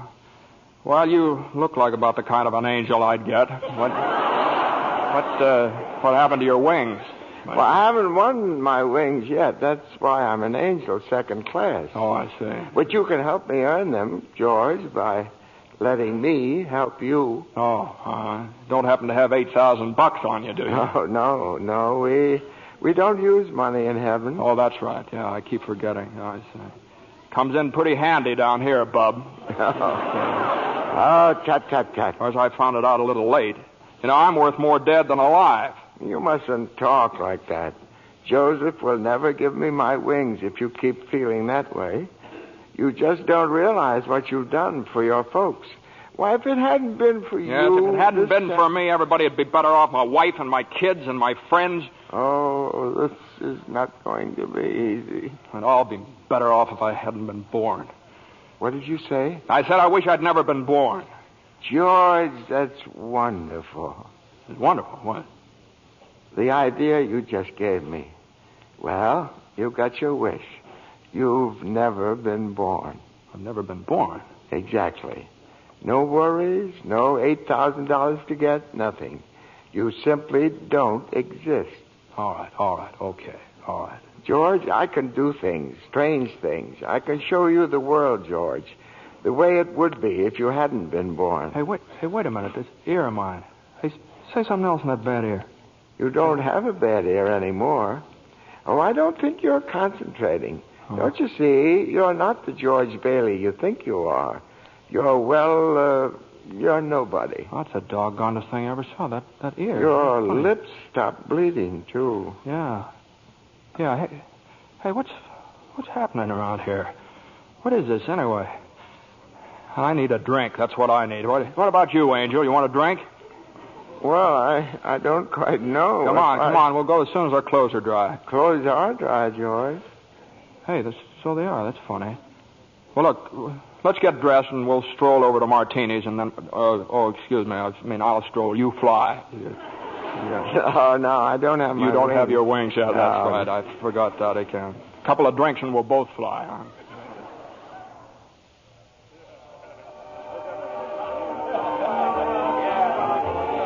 What'll you have, fellas? Hey, where's the boss? Where's Martini? Look, wise guy, I'm the boss, see? Okay, well, double scotch, quick, will you? What's yours? You know what I just love? Some mulled wine. Huh? Heavy on the cinnamon and light on the cloves. Off with you, my lad, and lively now. Now cut it out. Oh, come on, here. Just give him the same as I ordered. He's okay. Two double scotch. What about this place? It's all changed. All of Bedford Falls has changed. You're having your wish, George. You've never been born. Oh, there'll be lots of things you've never seen before.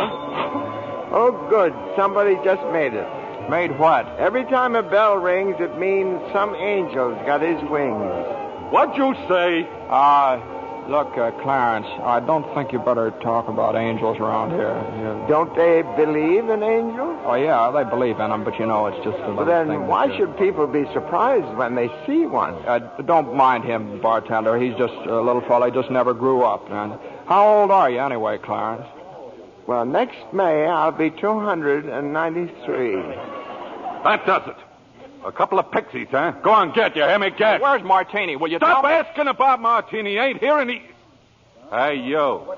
Rummy, didn't I tell you never to come panhandling around here? George, look. Hey, it's Mr. Gower. Mr. Gower. Listen, Mr. Gower, don't you know me? This is George Bailey. You buy me a drink, mister? Just one drink, will you, mister? Pinky! Yeah, Nick. Throw the rummy out. Oh, no, please. Hey, bartender, that's Mr. Gower, the druggist. That rumhead spent 20 years in jail for poisoning some kid. If you knew him, you must be a jailbird yourself. Pinky, here's 2 more. Get him out of here. Get up, George. Good thing he threw us in a snowbank, huh? Hey, where's Mr. Gower? Mr. Gower doesn't know you, George. You see, you weren't there to stop him from putting poison into that prescription. Hey, what do you mean I wasn't there? Look, tell me, what are you? Are you a hypnotist? George. Look, well, why am I seeing all these strange things here? Don't you understand? It's because you were not born. Well, if I wasn't born, then who am I? Nobody. You have no identity. Well, what do you mean I have no identity? No papers, no driver's license, no 4F card, no insurance policy. Zuzu's bell. What? Zuzu's bell. I bought my little girl a bell to hang on the Christmas tree, and I forgot to give it to her. I've got it in my... It's gone.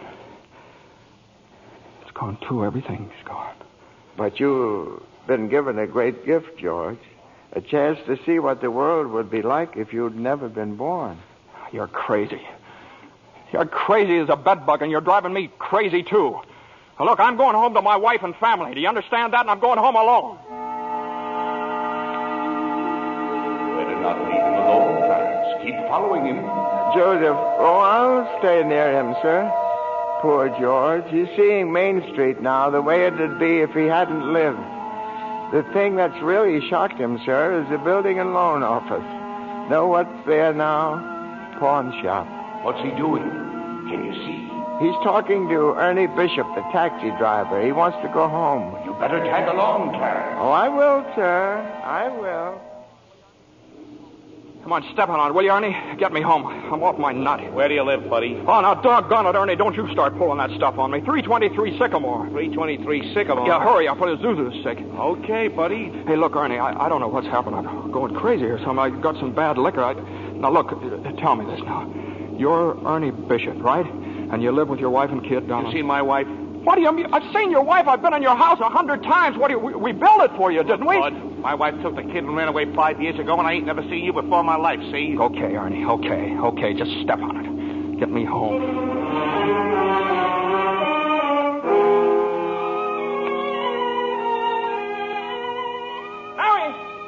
Mary, where are you? Janie, Petey, Zuzu. Zuzu, where are you? This is just an old abandoned house, George. You have no wife, no children. Where are they? What have you done with them? Hey, I'll break that thing. See, I told you. All right, up with your hands. Oh, Bert the cop. Thank heaven you're here. Now, look, why don't you be a good fella, and I'll take you to a doctor. Bert, listen to me. What's the matter with you guys? Now, listen, it's that fellow there. He says he's an angel. He tried to hypnotize me. I hate to use my nightstick, but I guess I... Ow! Run, George, run. He can't hit you while I'm biting him. George, run. My teeth aren't what they used to be. Joseph, help! Joseph! Where'd they go, Ernie? Where'd they go? I don't know. They just disappeared.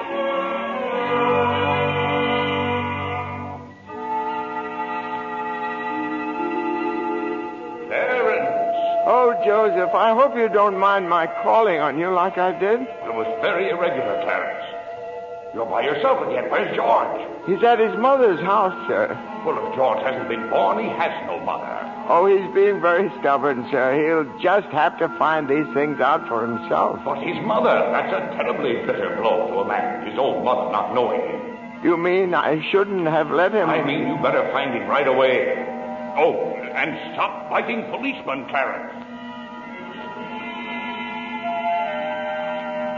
I'm here again, George. My own mother didn't know me. If only Harry were here. My brother were only back from Washington. Your brother fell through the ice and was drowned at the age of 9. Well, that's a lie. He got the Congressional Medal of Honor. He saved the lives of every man on that transport. Every man on that transport died. Strange, isn't it? Each man's life touches so many other lives. Harry wasn't there to save them because you weren't there to save Harry. Don't you see, George? You really had a wonderful life. Don't you see what a mistake it would be to throw it away? Clarence, Yes? where's Mary? Please, where's my wife? I'm not supposed to tell. Tell me where she is. You're not going to like it, George. Where is she? I'll choke it out of you if I have to. Where's my wife? The library. She works there. She's just about to lock up for the night. So George, come back. Oh, there must be some easier way for me to get my wings. Mary. I'm sorry, the library's closed. Mary, it's George. Don't you know me? No, I don't know you. Let me go. Mary, please, don't do this to me. Mary, please, help me. Help me. Where are kids? Mary, I need you, Mary. Get please. away from me. Help! Help me. Help me, Mary. I'm George. Mary.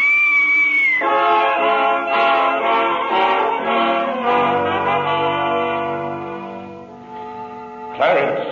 Oh, where is he, Joseph? Where's George? I'm afraid I've lost him, sir. You knew you shouldn't have let him try to see Mary.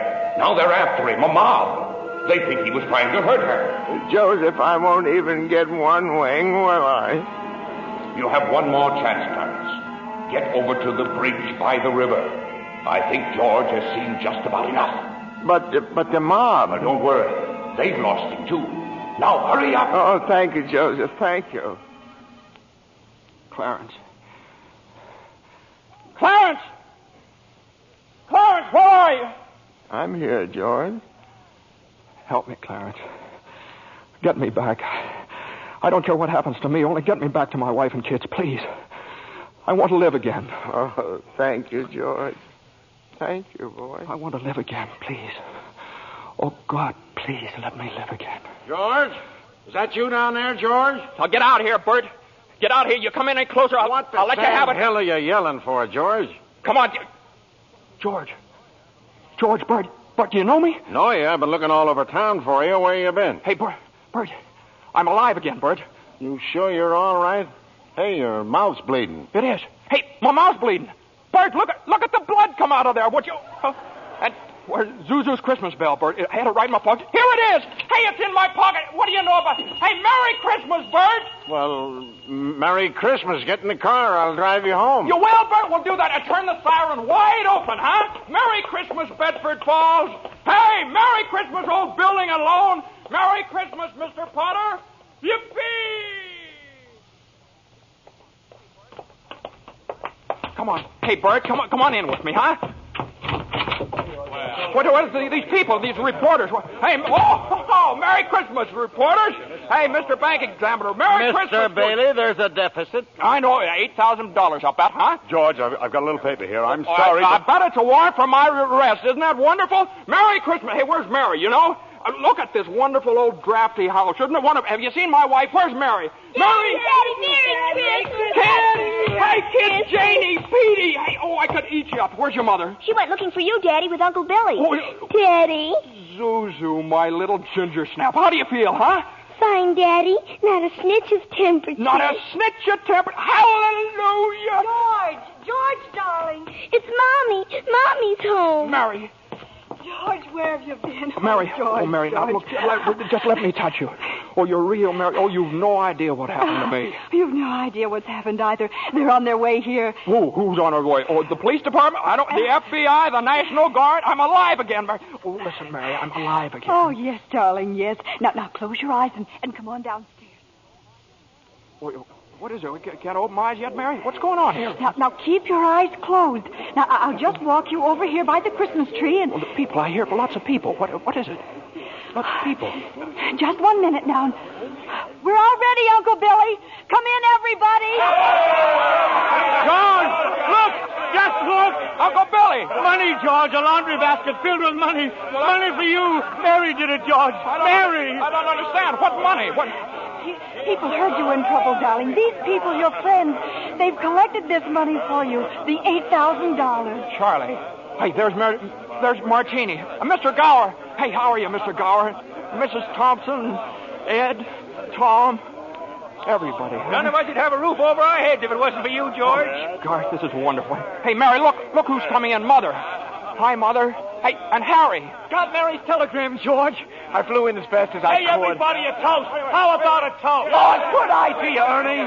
A toast to my big brother, George, the richest man in town. Daddy, my Christmas bell. You didn't forget. Forget? Here, honey. Here's your bell. Daddy. Darling, what's this on the table here? This book? The Adventures of Tom Sawyer. Look, there's something written in it. Dear George, remember no man is a failure who has friends. Thanks for the wings. Love, Clarence. Clarence? Yeah, he's a very dear friend of mine. Daddy, Mrs. Wells says every time a bell rings, an angel gets his wings. That's right, Zuzu. That's right. That's right. Attaboy, Clarence. Attaboy, Clarence. Happy landing.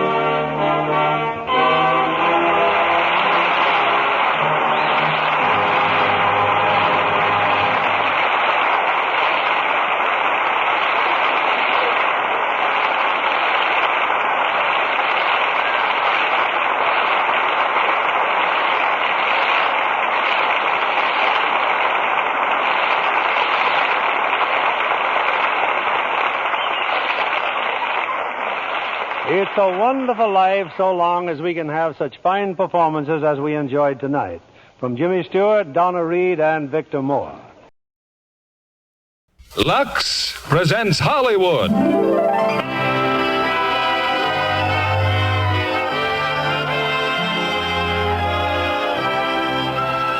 Lever Brothers Company, the makers of Lux Flakes, bring you the Lux Radio Theater, starring Tyrone Power, David Niven, and Jane Greer in The Bishop's Wife. Ladies and gentlemen, your producer, Mr. William Keeley.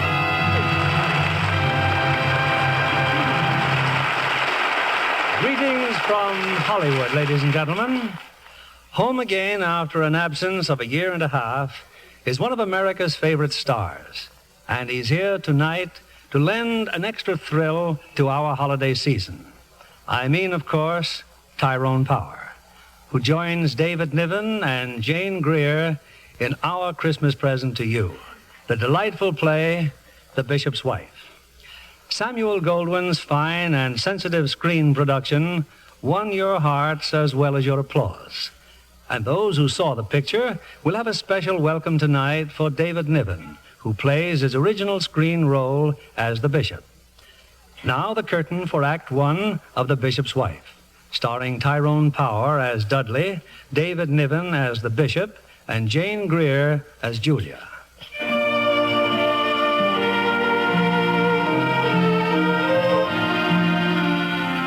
It's a late afternoon in December. In a rather shabby section of a large city, two old friends have an unexpected meeting. Julia, what a wonderful surprise, my dear, beautiful Julia. Professor Wutheridge, but what are you doing here? I'm about to negotiate the purchase of a Christmas tree. I didn't know you celebrated Christmas. I thought you had no religion. I don't, but I like a Christmas tree. Reminds me of my childhood. Can you imagine me ever having been a child? Tell me, how's Henry? Oh, he's well, I suppose, but so tired and worried. You're raising money for the new cathedral, huh? Slow work, Professor. And you, how's your book coming? Oh, splendidly. Greatest history of Rome since Gibbons. Oh, I wish it weren't so late. The cathedral committee's meeting with Henry. I really should be there. Well, one of these days we'll have time for a nice talk again. Oh, here, for Henry's cathedral fund. This coin? It has very little value, I'm afraid. Just an old Roman coin. I picked it up years ago in Italy. Oh, it's a wonderful contribution. Nonsense. Might be called the widow's mite, only I'm not a widow. Julia, what's the matter? Nothing. Oh, if Henry and I could only spend Christmas back here, where we were so happy. With you, with all our old friends. No. Oh, I'm sorry. It was really very childish of me. Goodbye, Professor. Goodbye, Julia. Why, Professor, how good to see you again. Who are you? And how well you look after all these years. Well, don't you remember me? Let's see. It wasn't Vienna, was it? Vienna. Beautiful old Vienna. When I was lecturing on Roman history. And what splendid lectures they were. And what a one you were with the ladies. I fancy you remembering that. I've been standing on the corner watching you, Professor. You and Julia. You know Julia? In a way, yes. Poor girl. She's unhappy? Yes. When were you in Vienna? Oh, many times. I'm interested in Julia, Professor, and Henry. What seems to be their trouble? Oh, no special trouble, I imagine. Henry's a bishop now, Oh, yes, that used to be his church over there. St. Timothy's. Perishing from neglect. It's such a nice little church. Well, delighted to have seen you again, Professor. Strange. Unless I've completely lost my memory, I've never seen that fellow before in my life.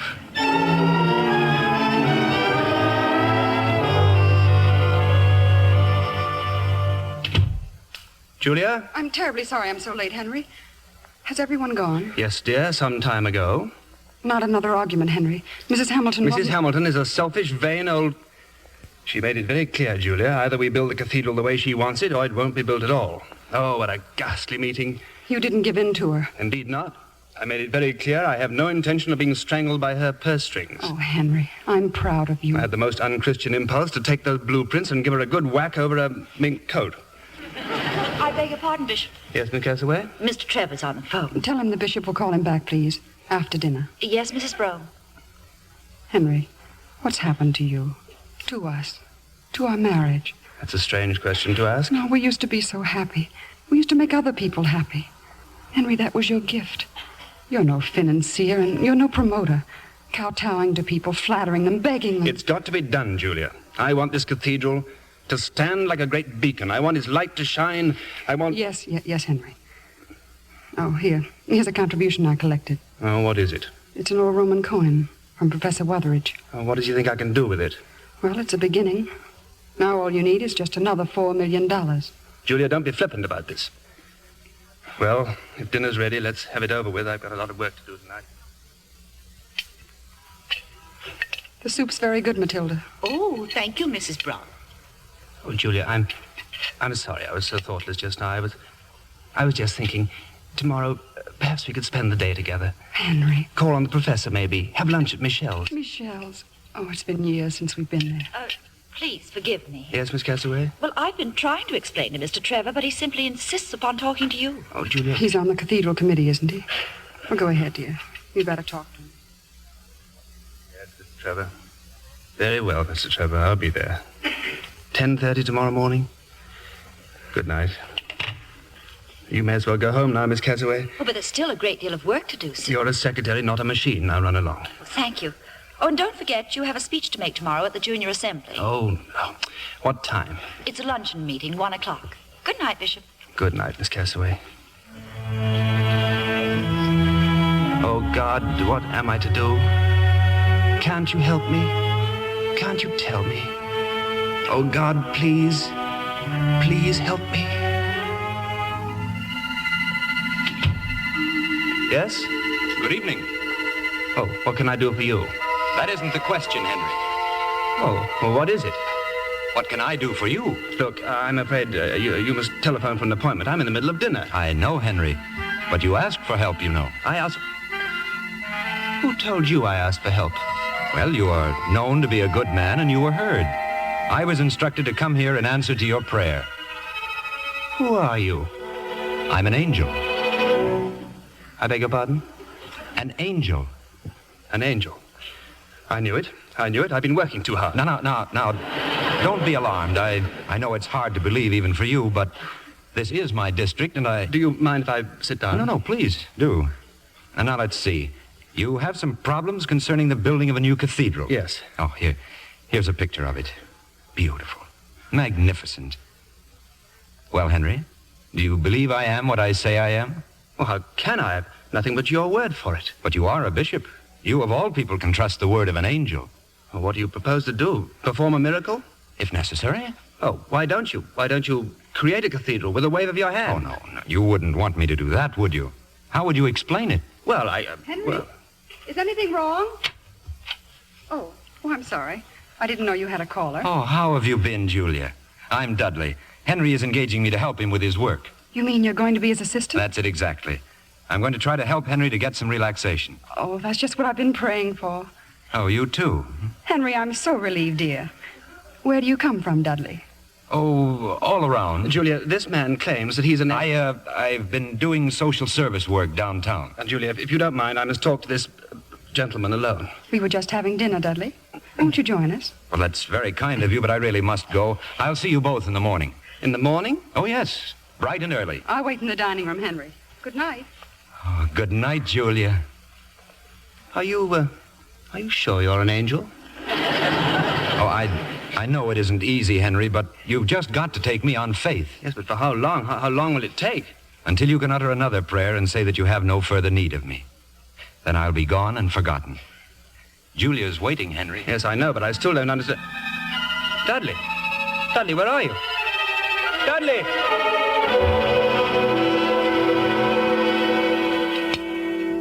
What's wrong, Henry? You look so pale. Do I? Sit down, dear. Henry, what's the rest of Dudley's name? I don't know. Why, Henry, you're trembling. I'm not surprised. A lesser man would quiver. Well, you'll feel better after you've eaten. Matilda's baked your favorite dessert, dear. Angel food cake. Henry, what is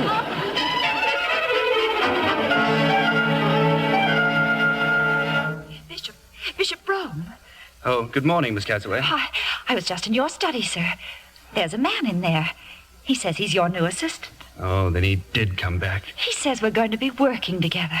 Yes, it doesn't seem much I can do about it. Well, run along to the office, Miss Castaway. I'll go in and see him. Yes, sir. Well, here I am, Henry. Completely at your service. Now, it may interest you to know I didn't sleep 20 minutes last night. I don't mind adding I'm in a highly nervous condition. Oh, well, then the first thing we'll have to... Oh, good morning, Julia. Good morning, Dudley. It's a lovely day. Lovely. Henry and I are going out together. Oh, Julia, I'm terribly sorry, but we can't. I've got to see Mr. Trevor at 10:30, and after that there's the junior assembly. But you promised, Henry. Yes, I know I did. Well, Dudley could represent you at those meetings, couldn't he? Could I? Oh, that's out of the question. They expect me. It would never do if I sent an assistant. Excuse us, Dudley. I want to speak to my wife. Oh, of course. In the hall, dear. Julia, you see, the trouble is, well, that man in there... Oh, I can't explain. You needn't try, Henry. Oh, but you mustn't think... This is the way it is. This is the way it always will be. Well, I'll tell Matilda she can have the day off for Christmas shopping. I'll take care of Debbie. I'll see you at dinner, Henry. What are you doing, Dudley? I'm just looking through your files, Henry. Well, I see that Mrs. Hamilton has pledged $1 million to the Cathedral Fund, but she hasn't sent her check. Well, never mind that file. That's work for a bookkeeper, not work for a bookkeeper. Well... So you're beginning to believe in me? I don't know who you are. I don't know where you came from or who sent you. I only wish you'd make haste. Because the cathedral must be built? And obviously that's the most important thing. Or because Julia must be happy. It's going to be difficult to help you, Henry, unless I'm sure of what it is that you really want. Yes, well, I'm afraid you'll have to excuse me. Mr. Trevor likes punctuality. Well, run along, Henry. This file's in an awful mess. I think I'll reorganize it. I still think you're wasting your time on unimportant details. Oh, nothing's unimportant, Henry. Remember, we're interested in even the lowliest sparrow. Bringing in the sheaves, bringing in the sheaves. Do. Oh, hello, Debbie. Well, come in. How did you do that just now? All those cards in Daddy's file? You just waved your hand and they all jumped out of the box and jumped in again. Oh, that. Well, it's just my system of rearranging card files. Do it again.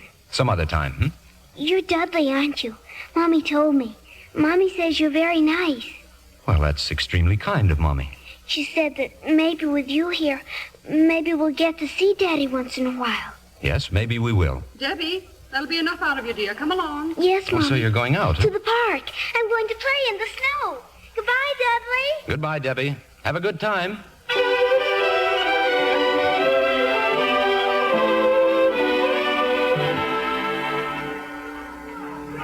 Julia. Dudley, I didn't expect to see you here. Oh, I often walk in the park.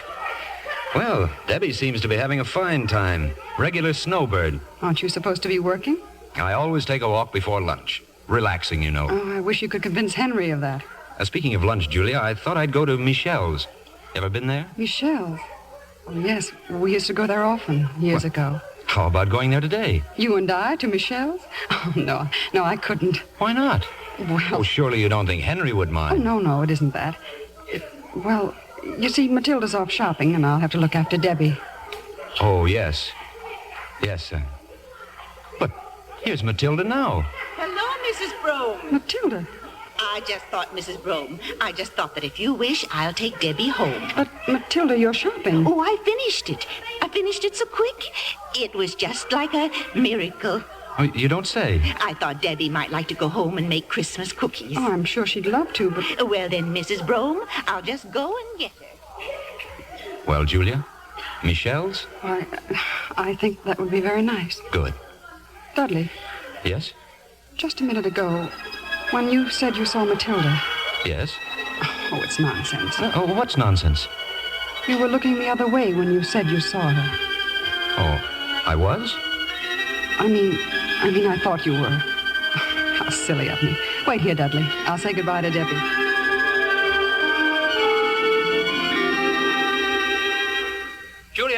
Julia, I'm home, Julia.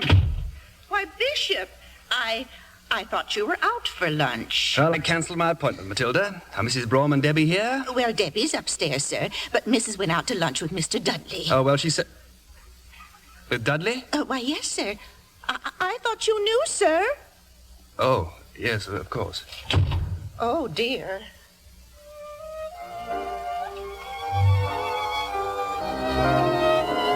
I'm so glad you knew about Michelle's, Dudley. It's so nice to be back here again. Only... Only? Well, you seem to know so much. Makes me feel uncomfortable. Well, in that case, I'm sorry I ever learned anything. You have memories of this place, haven't you? Yes. As a matter of fact, it was in this restaurant that Henry asked me to marry him. Yes, I know. You know? I mean, I know how you must feel. There's a fortune teller over there. You care to have your palm read? No, thank you. Would you? No, I know too much about myself as it is. And I know so little about myself. Oh, really? May I look at your hand? Can you tell fortunes, too? It's not too difficult. Well, what do you see? I never noticed, Julia. Your eyes are green. I see a great deal of happiness. I see a woman who's adored. I see a rich, full life. Do you see Henry's new cathedral? No. No, I don't. And Debbie? Oh, no need to worry about her. She'll be like you, Julia. She'll have youth and beauty no matter how old she lives to be. I wish I could believe you. You may. You haven't looked at my hand once. I simply don't know what to think of you, Dudley. Whether you're serious... Oh, no. Well? That table over there. No, don't look. 3 ladies, all on the cathedral committee. They're simply glaring at me. Well? They saw you holding my hand. My hand. Oh. Well, then if you'll excuse me, I'd better do something about it, hadn't I?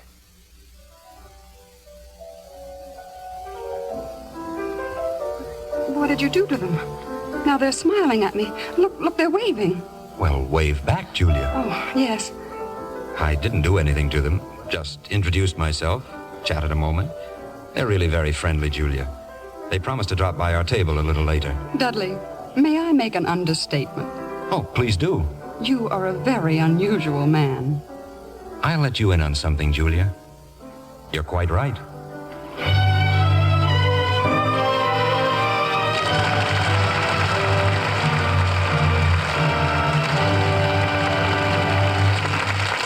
Act 2 of The Bishop's Wife, starring Tyrone Power as Dudley, David Niven as the Bishop, and Jane Greer as Julia.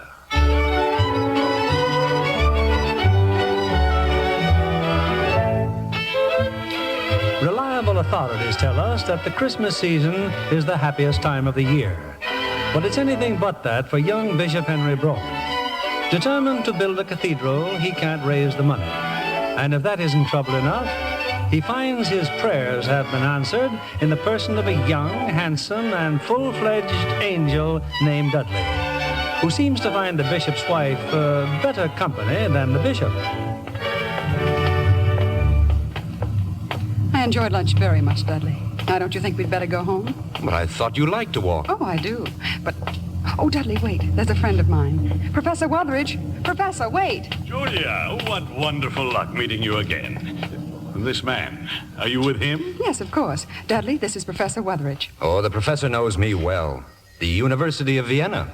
Young man, I don't believe you've ever been near Vienna. Dudley is Henry's new assistant. You mean you really know this fellow? Of course I do. Well, in that case, how about dropping into my humble diggings for a bit of Yuletide cheer? Oh, I'd love to, but only for a moment. Come along, Dudley. It's just around the corner. Well, Professor, when are you going to show us your book? My book? Never. Please. Oh, you're writing a book? You didn't know? You didn't tell me. I described the book in detail in the course of those lectures I gave in Vienna. Julia, I'm now certain this fellow's an imposter. Oh, that book. Oh, I thought you finished that one years ago. Oh, I see. No, for 20 years I've talked about that book, but in all that time I haven't written a word, not one word. But why not? Because I can't think of anything original to say. Just the same old monotonous history, dry as dust. Never could find the right words, either to tell to a pretty girl or to write a book. Even when you had this coin to inspire you? Well, that's the coin you gave to Henry, Professor. Yes, I borrowed it from Henry's desk. And you wasted your time. It's worthless. Oh, on the contrary.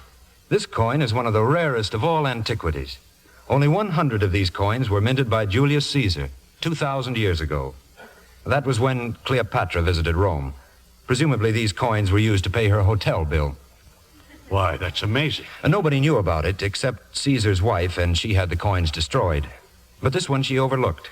It's an unwritten chapter in history, and you, Professor, will write it. Do you know any more stories like that? Oh, any number of them. Oh, you're a curious fellow, Dudley. Have you just begun to notice that? Where do you come from? Well, what if I told you that I come from another planet? Would you believe me? I don't know. I'd believe you, Dudley. And you'd be right, Julia, as always. We all come from our own little planets. That's why we're all different. That's what makes life interesting. Oh, it's getting late. I must be leaving, really. Oh, sorry, Professor. If my wine bottle wasn't empty, we could say goodbye with another drink. Empty? Yes, I had barely enough for the bottle. It's half full. Oh, well, save it for next time, Professor. I'm really getting old when I can't see what's inside a wine bottle. Dudley. Yes, my friend? There's one thing that troubles me greatly. Well? To write a history is a tremendous task. I wonder, will I have time to finish it? You'll finish it. You'll have time. I don't know why I'd ask you that question. How would you know? Yet somehow I believe you. You see, for quite a while now, every time I passed a cemetery, I felt as if I were apartment hunting. Goodbye, Professor. Come and see us, please. I will. Goodbye, and God bless you both. I'll pass that recommendation along. Thank you, Professor.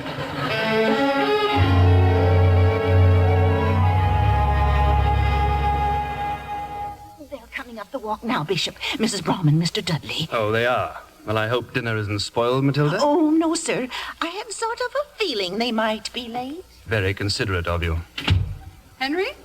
Good evening, Julia. I'm sorry I'm so late, dear. Hello, Henry. Good evening, Dudley. We had the most marvelous time. Oh, I wish you'd been with us. Yes, I wish I had. Is Debbie asleep yet? She's waiting to see you. Oh, good. I'll go right up.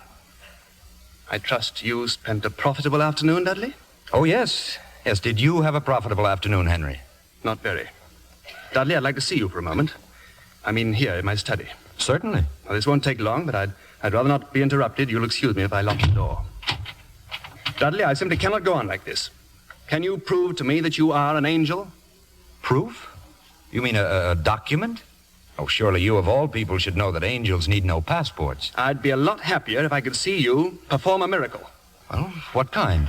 Well, make this desk rise up and fly around the room. Oh, Henry, please. I didn't come here to do tricks. I'm surprised at you. I don't believe you are an angel at all. I think you're a demon right out Henry, no. No, don't say that word. Well, anyway, now you know how I feel. Yes. Now, wait a minute, Dudley. I'm not through yet. There's another matter. The door. I locked that door. He just opened it and walked out. Dudley! Wait a minute. Dudley! Now it's locked again. Oh. Dudley! Just went upstairs, dear, to say goodnight to Debbie. Oh. Anything wrong? Oh, no, nothing. Oh, you look very well, Julia. You're very bright and gay. I feel gay, Henry. I think you're an excellent wife, Julia. Why, thank you. I'm proud of you. I'm proud of the well-ordered life we lead, and I want you to know that I think the credit for that is due to you much more than to me. Thank you again, dear. Do you think I'm an excellent husband? Of course, dear. Henry, I hope you're going to take things easier now. I mean, with Dudley here. I think he's very able. You do? Yes. He knows so many things. What, for instance? Well, you should have seen him this afternoon. We met Professor Weatheridge. Why, Dudley knows more about history than he does. He should. He's been at it longer. What? Oh, nothing. I'll go up and see Debbie now, dear. Don't you know any stories, Mr. Dudley? Oh, I know hundreds of stories, Debbie. I think it would be very nice of you to tell me one. Well, I know a story that happened many, many years ago about a boy who lived in a little town. What was his name? His name was David. He was a shepherd, and the town where he lived was called Bethlehem. Oh, I know Bethlehem. That's where the star was. That's right. Only David lived long before the star. Well, one night David was out in the hills tending his sheep. He was playing the harp and singing. And then all of a sudden, an angel came down and spoke to him. How did David know he was an angel? Oh, he didn't know. And that's the way it always is. Angels come down and put ideas into people's heads, and then people feel very proud of themselves because they think it was all their own idea. Well, anyway, this angel spoke to David. One of your lambs has strayed, he said. So David put aside his harp and went out into the darkness to find the lamb. Of course, the angel guided him. And when David found the lamb, he saw a great ferocious lion there. Oh, dear. So David said to the lion, "You get away from that lamb." And the lion said, "You get away from me or I'll eat you too." Did David run away? Oh, no. No, the angel put another idea into his head. And David took out his sling and hurled a stone right between the lion's eyes. Served him good and right. Yes, I think it did. And David picked up the lamb and carried it back to the fold. And then he felt so happy that he took his harp and he made up a new song. It started like this. The Lord is my shepherd. I shall not want. He maketh me to lie down in green pastures. He leadeth me beside the still waters. Oh, come in, Henry. I think you can tell the rest of this. Some other time. Well, good night, Daddy. Good night, darling. Now, if you're ready, Dudley, so is dinner. Thank you, Henry. Thank you.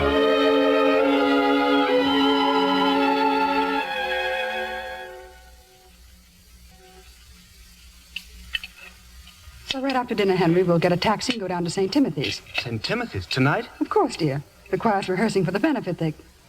Henry, we promised Mr. Miller we'd... Oh, Julia, I telephoned Mrs. Hamilton this afternoon. Henry. I apologized to her for some of the things I'd said. I had to, and she said I might call on her tonight. But the rehearsal's just for you. $1 million for Mrs. Hamilton, dear, is far more important. Besides, Mr. Miller will be delighted to see you. You're his bishop, Henry. And besides, I just don't like going alone. Oh, my evening seems quite free, Henry. Oh, no, definitely not. You've done enough already. Well, I was about to suggest that I see Mrs. Hamilton and you take Julia to St. Timothy's. You and Mrs. Hamilton? Oh, no.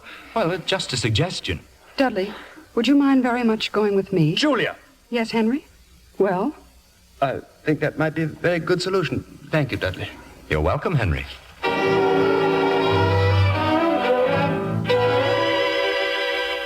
Mrs. Brome. Oh, I'm delighted to see you. Hello, Mr. Miller. Oh, this is Mr. Dudley, the bishop's new assistant. Oh, Mr. Dudley, a pleasure. Thank you. The bishop will try to get here later, Mr. Miller. Something important came up. Of course, he's such a busy man now. He didn't want to delay rehearsal. Mrs. Brome, I'm terribly embarrassed. Look over there. Only 2 of the boys have come. Oh, it's just too difficult, I suppose, trying to compete with basketball and Christmas. I wouldn't worry, Mr. Miller. They'll all show up. Hiya, boys. Hi. What do you sing? Me? Oh, first soprano. Any good? I doubt it. Well, how about giving out? You mean alone?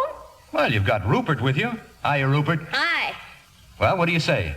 It's okay by me. Fine. I'll start you off at the piano.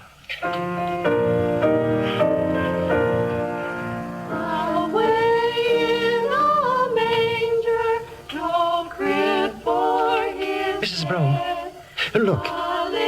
Here come some of the other boys. Why, yes.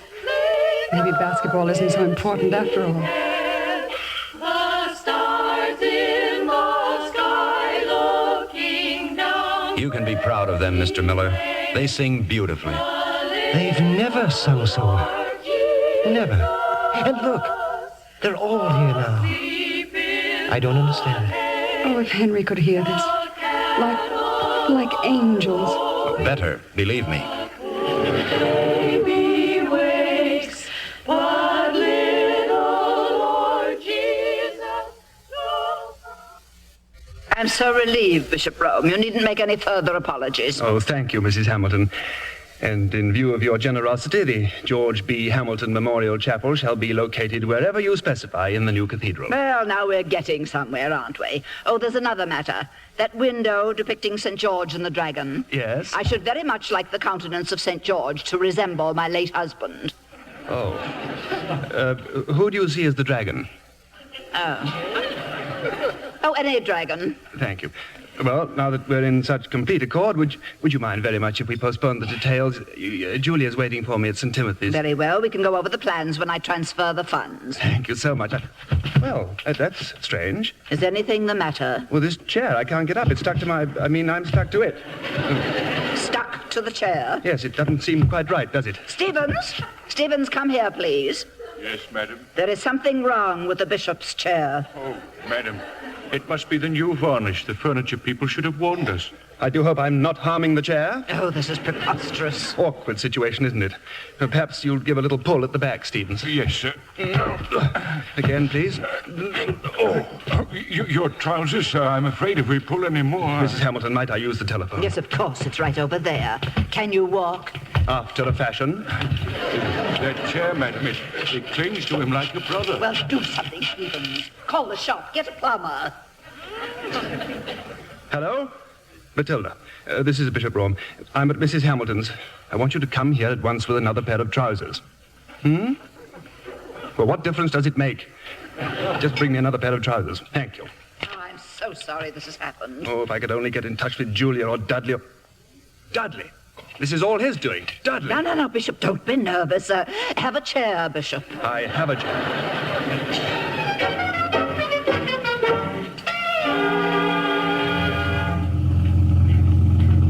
I can't imagine what happened to Henry. He was so sure he'd meet us there. Well, I suppose he's detained at Mrs. Hamilton's. Oh, of course. You know, Dudley, it's a strange thing. You seem to be able to make me feel as if everything's going to be all right. Everything could be all right for everyone, Julia, if people would only learn to behave like human beings. It's a lovely night, isn't it? Oh, driver, could you take us through the park, please? But that's out of your way, lady. You getting bored with us, driver? Say, I'll drive it by way of Mexico City if you want me to. That's the trouble with this country. Too many people who don't know where they're going, they want to get there too fast. I'd call you two very unusual people. Oh, thank you. You're very perceptive. You know your destination, but you're in no hurry to get there. And you're not reluctant to invest an extra 4 bits for a detour with Mother Nature. Get right yourself. Watch where you're going. Oh, that was really a close one. Holy smoke. Did you see the way I missed that truck? Like a miracle. Yes, I know, but just don't overplay your hand. Hey, look, they're ice skating over there. Oh, so they are. Julia, we're going ice skating. Oh, no, we mustn't. It's too late. We couldn't. Do you really think we could? You can stop here, driver. We're going ice skating. Oh, and you too.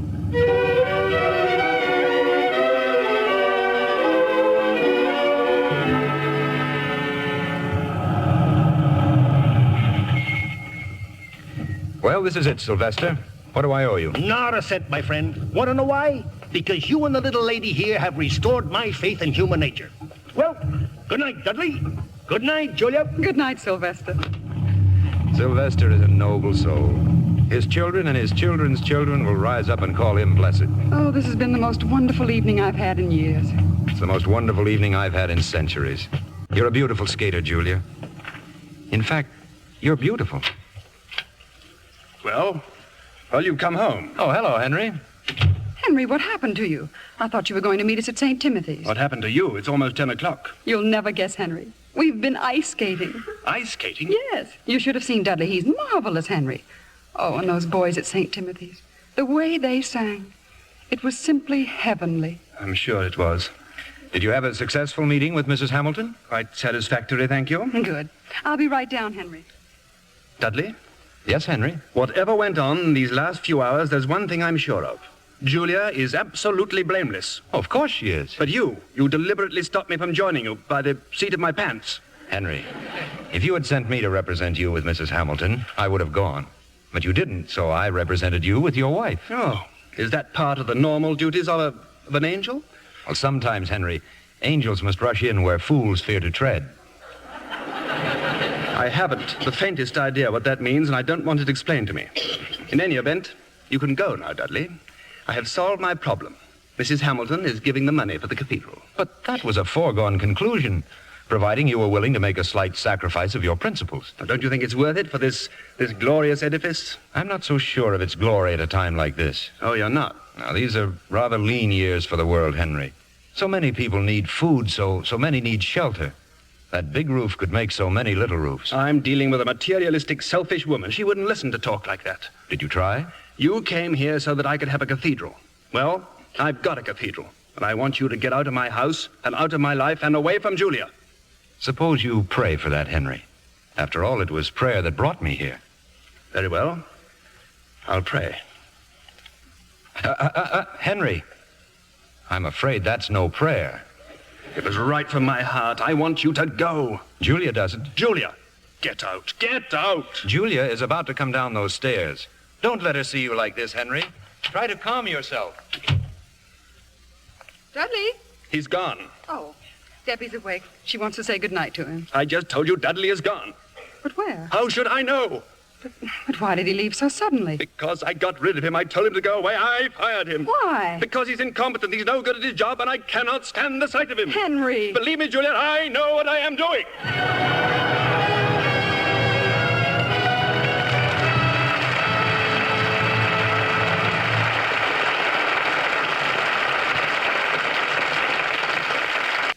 Here's our producer, Mr. William Keeley. The curtain rises on the third act of The Bishop's Wife, starring Tyrone Power as Dudley, David Niven as the Bishop, and Jane Greer as Julia.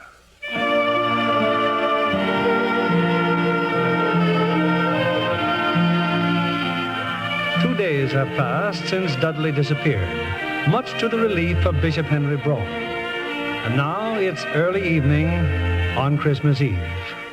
Here's the list of your calls, Bishop, ending at Mrs. Hamilton. Oh, and there's a taxi waiting for you outside. Thank you, Miss Casaway. If you're through typing my sermon before I'm back, just leave the copies on my desk. Yes, sir. I'm sorry to keep you so late on Christmas Eve. Oh, it's all right, sir. Bishop Brown? Yes? There's still no word from Mr. Dudley. Miss Casaway, I discharged Mr. Dudley. There's no reason at all to hear from him. Yes, sir. Now, if you don't mind, please tell Mrs. Brougham that the taxi is waiting. We can go to the Tropshires first, Henry, then the Vandover. Julia! Hiya, Julia! Sylvester. Well, what are you doing here? Well, when the call came in for a cab, I sure hightailed it over here. I was hoping there'd be another skating party. Hey, where's Dudley? I don't know. Look, you got a preacher with you. Yes, this is... Don't tell me. A wedding. You and Dudley. Sylvester, this is my husband, Bishop Brougham. How do you do? Oh. And now, if you don't mind, we'd like to go to North Maple Street by taxicab, Sylvester, not ice skates.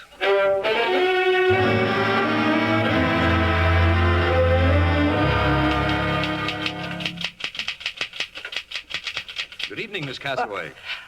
Mr. Dudley. Did I startle you? Oh, yes, I didn't hear you come in. But where have you been? Oh, here and there, Miss Casaway. Why, we've been so worried about you. And poor Mrs. Brougham, she's been popping in and out of here all day. Have I seen you? Have I heard from you? Where is she? She and the bishop are making Christmas calls. Oh, they'll be home. Oh, yes, sir.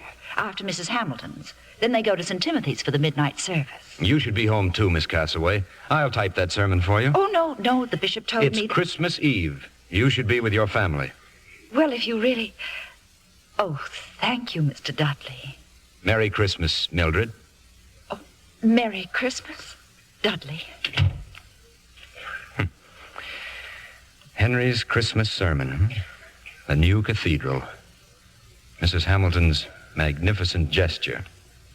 Money. Pledges needed. Sorry, Henry, but that's no sermon for Christmas. Suppose you tell them the story of an empty stocking. Once upon a midnight clear, there was a child's cry. A blazing star hung over a stable, and wise men came with birthday gifts. We have forgotten many things during the centuries, but not that night.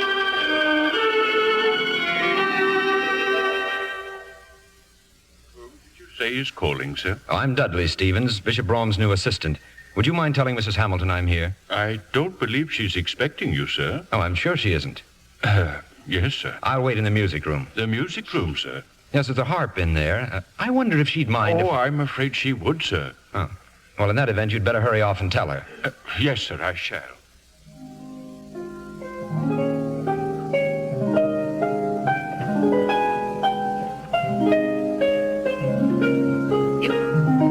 Who are you?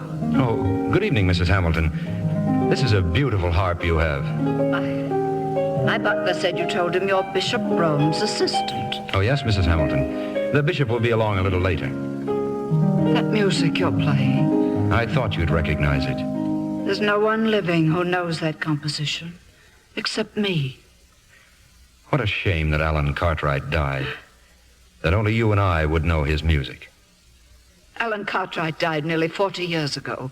You couldn't have known him. I'm much older than you think.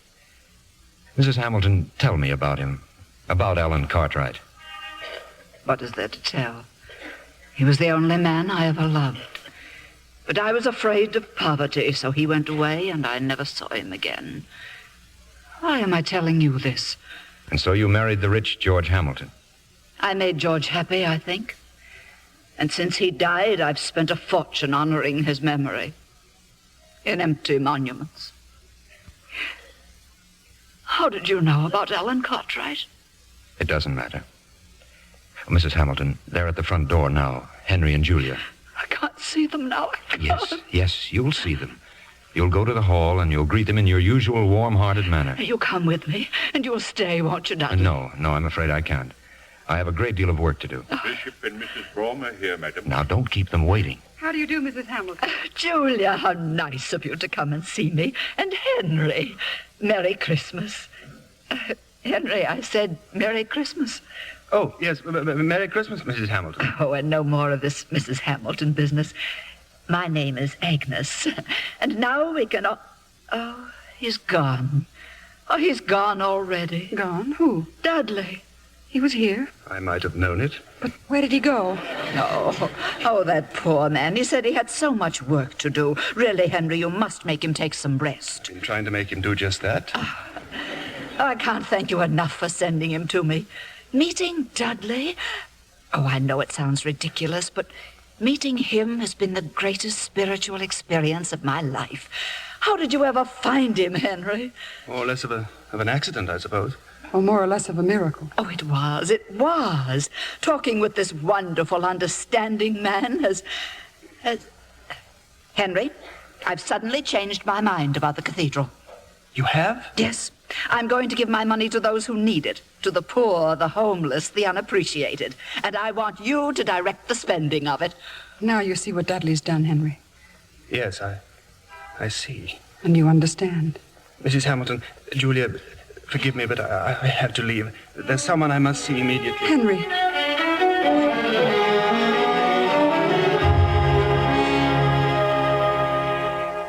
Henry, my dear fellow, sit down. Professor Weathers, I just had to see you. I'm delighted. Here, Henry, here. A glass of sherry. No, thank you. Oh, but I insist. Henry, you see this bottle? Now watch. I filled 2 glasses. Behold, the bottle is still half full. And what's more, the sherry itself, it stimulates, it warms, it inspires. But no matter how much you drink, it never inebriates, and the contents never diminish. Always half full. Dudley's been here? Yes. And that bottle isn't all. He told me to look up some ancient texts in the library, which no living scholar has ever been able to decipher. I read them as if they were English. Let's face it, Henry. This Dudley fellow is not like the rest of us. He says he's an angel. An angel? That's funny. Nothing stopped me from saying it that time. Angel. He says he's an angel. From heaven? That I'm not so sure about. An angel. It's too bad. He's such a nice fellow. Oh, he's brought nothing but disaster to me. Oh, that's absurd. He and Julia were here the other day. She seemed happier than she'd been in years. He's made her despise me. Are you sure? That's why I've come to see you. Do you think it's all my own fault, Professor? Oh, you don't have to answer. I asked for this in more ways than one. I suppose that Dudley came to me just to confirm that I had already lost Julia's love. Well, if there's anything I can do, Henry... No, there's nothing anyone can do. Yeah, but there must be. You and Julia love each other. You always have. It's only partly true. I love Julia. Well, then why don't you fight for her? Fight? How can I fight against... But you have a tremendous advantage over him. Advantage over an angel? Precisely. He is an angel. Julia's a creature of earth. She's a woman, Henry, and you're a man. Yes. Yes, I am. Yeah, and if I were you, I'd get myself home. And... Home? That's where he'll be, waiting for Julia. Excuse me. Happy Christmas.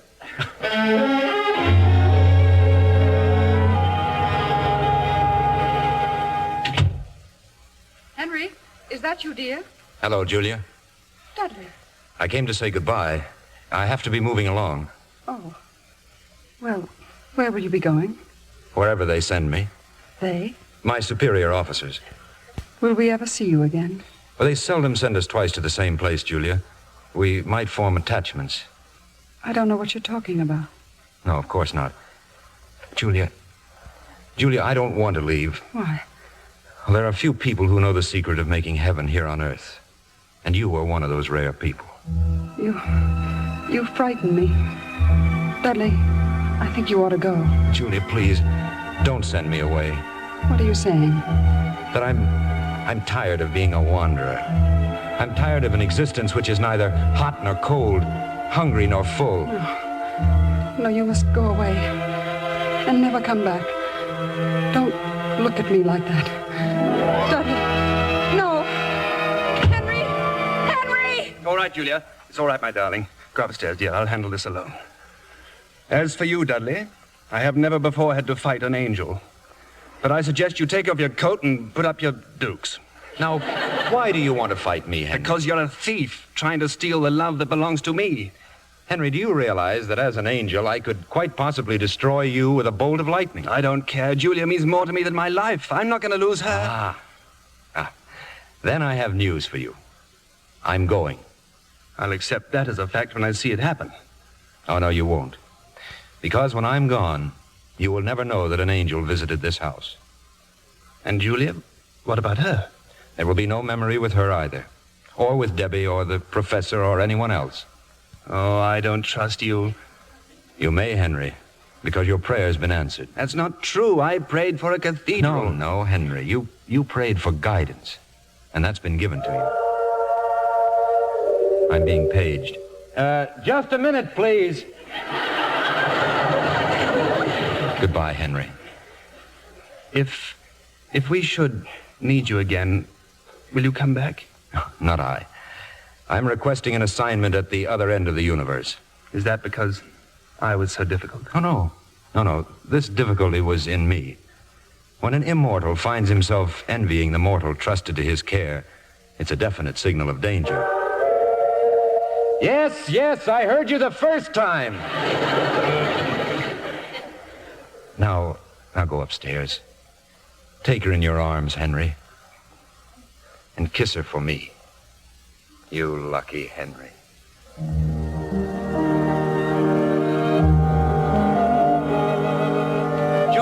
Julia! Quiet, darling. You'll wake Debbie. Are you all right? Oh, yes, of course I am. Henry, did you get that for Debbie? Get what for Debbie? That little angel there on a bed. Why, no. I can't imagine where it came from. Henry, what is it? I don't know. I have the most inexplicable feeling of happiness. Why, so do I. Oh, Julia, I love you, Julia. I love you, Henry. Listen, the bells from St. Timothy's. It's almost midnight. You'll have to hurry. Oh, my sermon. It was all about the cathedral. It will never do now. Don't worry, dear. You'll think of something. Something even better. Merry Christmas, Henry. Merry Christmas, darling.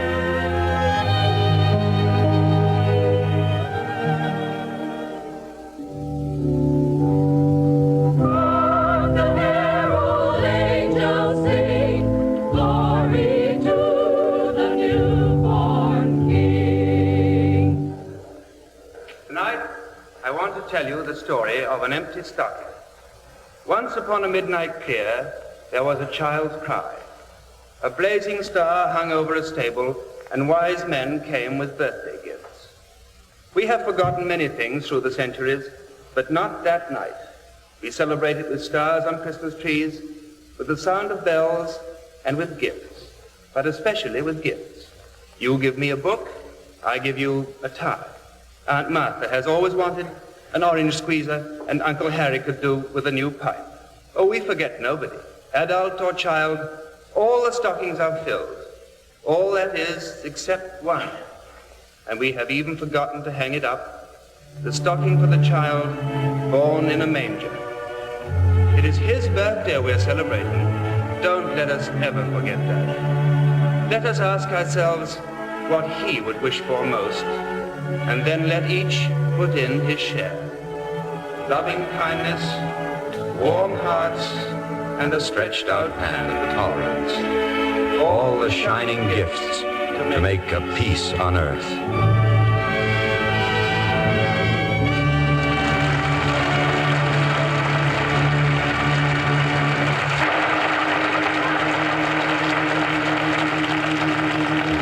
Traditionally, this is the time for an old American custom, going home for Christmas. It's a time of joyful reunion, a time to strengthen the ties that bind each family together. And in the family is our only hope for the future. For from deep in our hearts and our homes must come the fulfillment of the age-old promise of Christmas, the promise of peace on earth and goodwill among men, all men.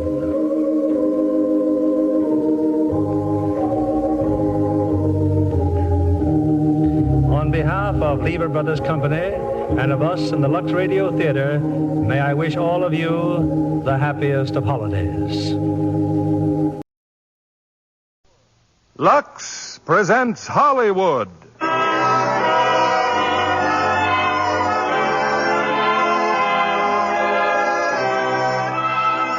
Lever Brothers Company, the makers of Lux Flakes, bring you the Lux Radio Theater, starring Maureen O'Hara, John Payne, and Edmund Gwenn in Miracle on 34th Street.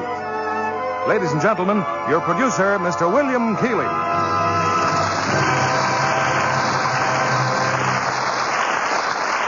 Greetings from Hollywood, ladies and gentlemen. Our Christmas present to you is the new Christmas classic of our time, Miracle on 34th Street. It's wrapped in a gay covering of laughter, tied with a bright ribbon of good humor, and decorated with the 3 sparkling stars of the 20th Century Fox picture, Maureen O'Hara, John Payne, and Edmund Gwenn.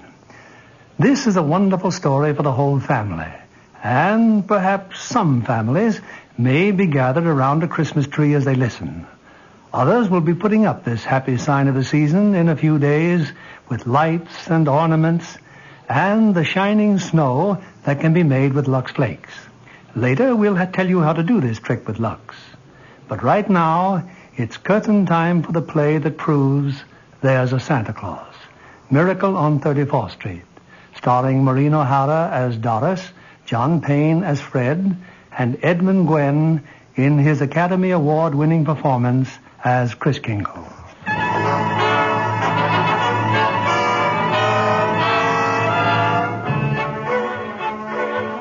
It's Thanksgiving Day in New York City. On a broad avenue adjoining Central Park, an annual event is being joyfully awaited. The spectacular parade presented by Macy's department store to herald in the Christmas season. Away from the crowd are 2 of Macy's public relations experts. He's simply wonderful, Mrs. Walker. Just look at him on that float. The most realistic Santa Claus we've ever had. Why, he didn't even need any padding, did he? Padding? Why, didn't you notice his tummy? So round, so firm, so fully packed. Well, now that everything's under control, where on earth did you find him? I don't know. I just turned around and there he was. And to think that the man whose place he took was intoxicated. With a breath that would knock over a reindeer. Oh, just think if Mr. Macy had seen him. What if Mr. Gimble had seen him? Competition between our stores is tough enough. Well, the parade's starting. Let's stand at the curb. Not I, Mr. Shellhammer. I'm going home to relax. Anyway, I can see it from there. I live just around the corner. Oh, so you do. Well, I'll see you tomorrow, Mrs. Walker. And congratulations on finding the best Santa Claus in Macy's history.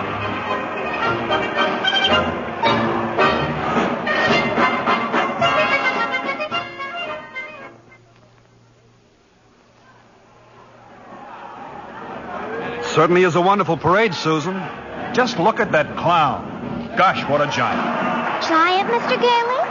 There are no such things as giants.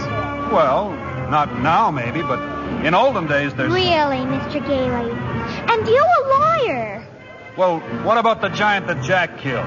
You know, Jack and the Beanstalk? Everybody knows that's a fairy tale. And I agree with my mother. Fairy tales are silly. Come in. Good afternoon. I'm Susan's mother. My name's Mary. Oh, hello, Mother.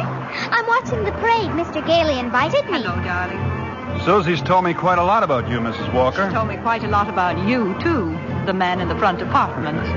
Well, this is all part of a plot, Mrs. Walker. I'm very fond of Susie, but I also wanted to meet you. At least you're frank. There goes Santa Claus. Oh, don't even mention the name. Why not, Mother? Well, that Santa Claus you see is a last-minute substitute. But why? Oh, remember the way the janitor was last New Year's? Oh, my. Tight as an owl.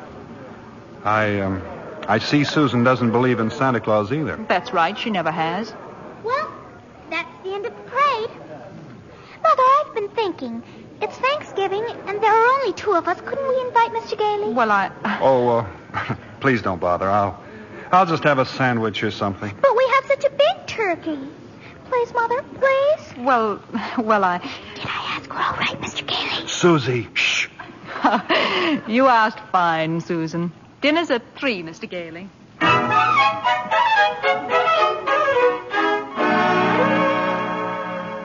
Hello, Mrs. Walker. Yes, Mr. Shellhammer. Your maid said you were at Thanksgiving dinner, but I just had to tell you. Your Santa Claus was stupendous. Well, thank you. Mr. Macy himself wants him to be our toy department Santa Claus. Oh, fine. Can you hire him? Oh, I already have. Oh, he's a born salesman. I just feel it. Good. We'll talk about it in the morning. Thanks for calling, Mr. Shellhammer.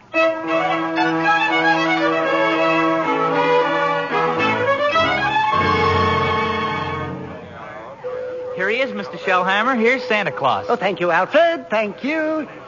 Good morning, Santa Claus. Good morning. Now, before you go to the toy department, here's a list of toys that we have to push. Huh? You know, things we're overstocked on. Now, you'll find that a great many children will be undecided as to what they want for Christmas. And when that happens, you immediately suggest one of these items. Do you understand? I certainly do. Fine, that's fine. Now, take the list, and Alfred here will show you to your throne in the toy department. And don't you forget, you're working for Macy's.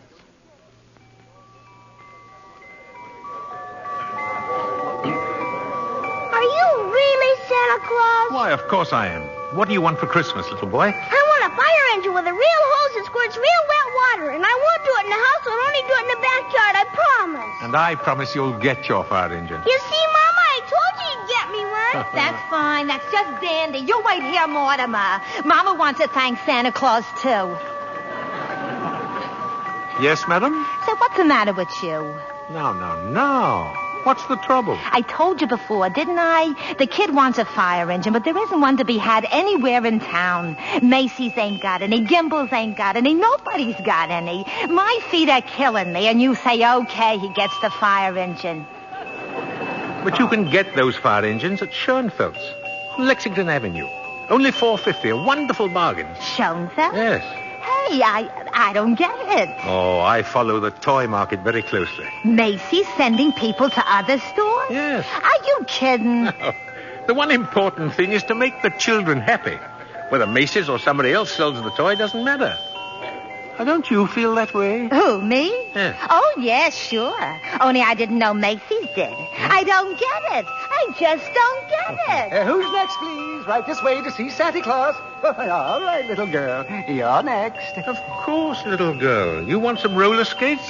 Well, you shall have them, too. Mama, he's going to bring me some roller skates. And he has some fine skates here at Macy's, haven't you, Santa Claus? Oh, they're good skates, all right, but not quite good enough.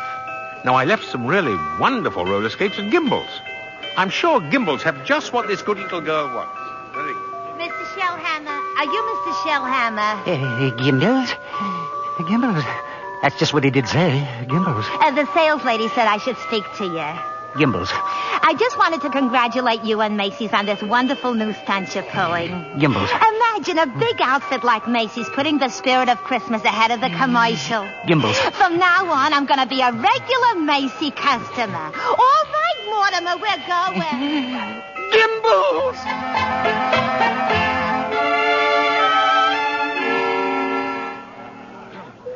And there's the toy department over there, Mr. Gailey. You certainly know all about Macy's store, don't you, Susan? Well, that's because my mother works here. But I still think it's silly bringing me here to see Santa Claus. Well, I just feel that when you've talked to him, you might... Okay, Mr. Gailey. I'm certainly willing to try. Well, what a fine young lady, eh? And what's your name, little girl? Susan Walker. What's yours? Mine? Chris Kringle. I'm Santa Claus. Mm. Oh, you don't believe that, eh? You see, my mother's Mrs. Walker. Oh. But I must say you're the best-looking Santa Claus I've ever seen. Really? Your beard, for instance. It doesn't have one of those things that goes over your ears. That's because it's real. Just like I'm really Santa Claus. Now go ahead, pull it. Well, my goodness, it is real. Yes, yeah. And now what would you like me to bring you for Christmas? Nothing, thank you. Whatever I want, my mother will get. If it's sensible and doesn't cost too much. That's quite right, Susan. Oh, hello, Mother. Hello, Mr. Gailey. Hello. The explanation for all this is very simple. Your maid's mother sprained her ankle. She had to go home, so she asked me to bring Susie down to you. And as long as we were here, I figured we might as well say hello to Santa Claus. He has real whiskers, Mother. Susan, would you mind standing over there a minute? If you want me to. I shouldn't have brought Susie to see Santa. Is that it? Now you're making me feel completely heartless. I'm sorry. Don't you see, I tell Susan that Santa Claus is a myth, and you sure are a very convincing old man with real whiskers. Well, whom is she to believe? Yeah, that's right, isn't it? When Susan was a baby, her father and I were divorced. And ever since then, I've protected my child by teaching her realities. If you don't believe in fairy tales and fantasy, you can never be hurt or disillusioned. We were talking about Susie, Mrs. Walker. And I must ask you to let me raise her as I see fit. All right, dear. The store's going to close soon. We'll run along to my office.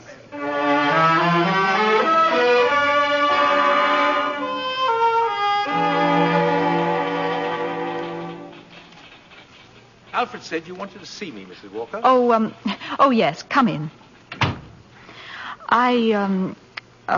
I'd be grateful if you would please tell Susan that you're not really Santa Claus, that there actually is no such person. Oh, but Mrs. Walker, not only is there such a person, but here I am to prove it. No, you misunderstand. I want you to tell her the truth.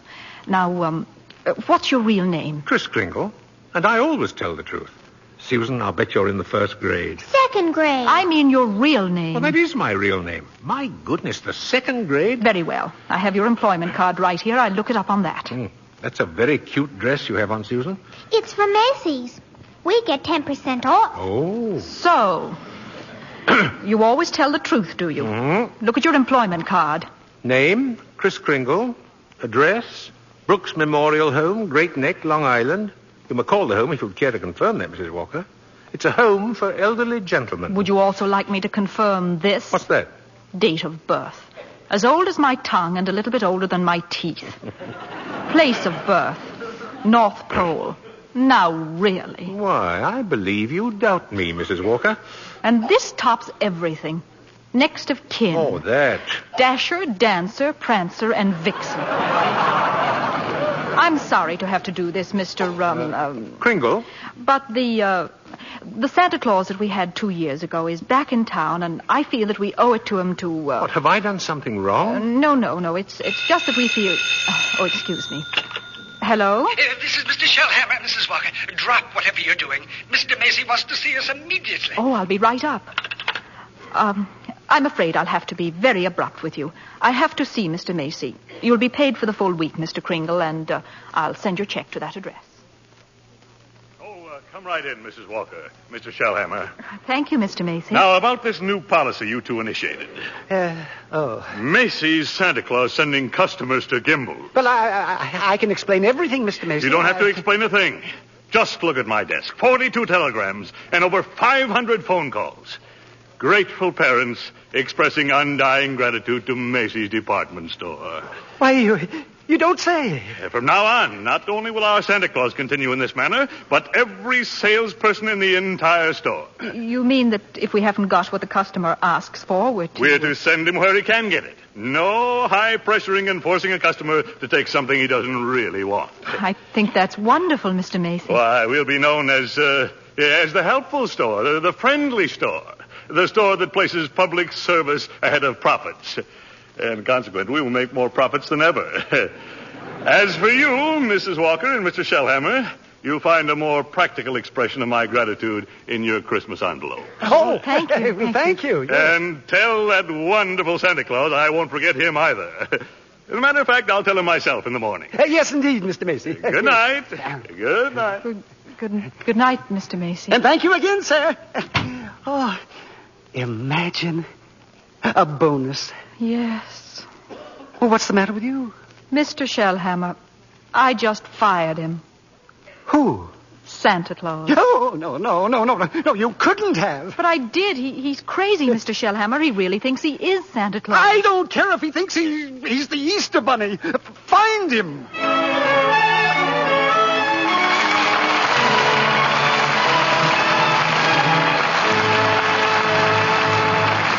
Act 2 of Miracle on 34th Street will continue in a moment.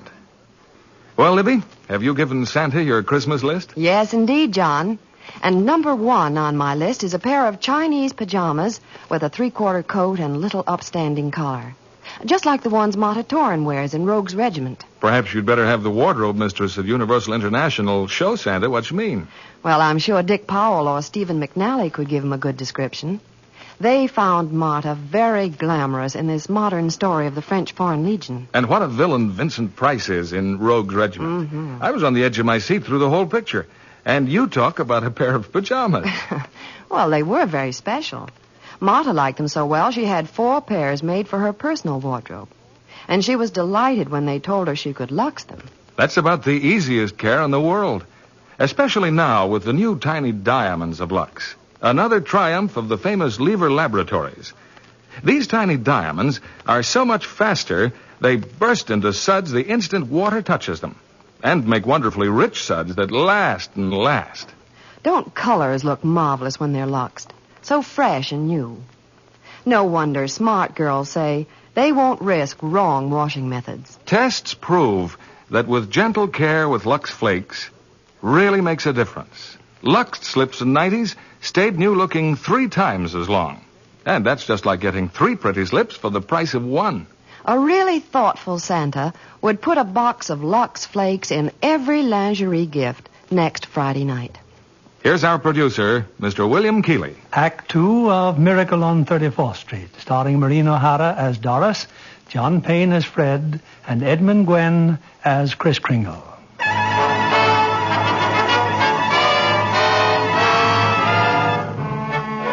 It was a frantic few hours that Doris spent last night, rushing out to the Brooks Memorial Home in Long Island and assuring Kris Kringle that Macy's wanted him back as Santa Claus.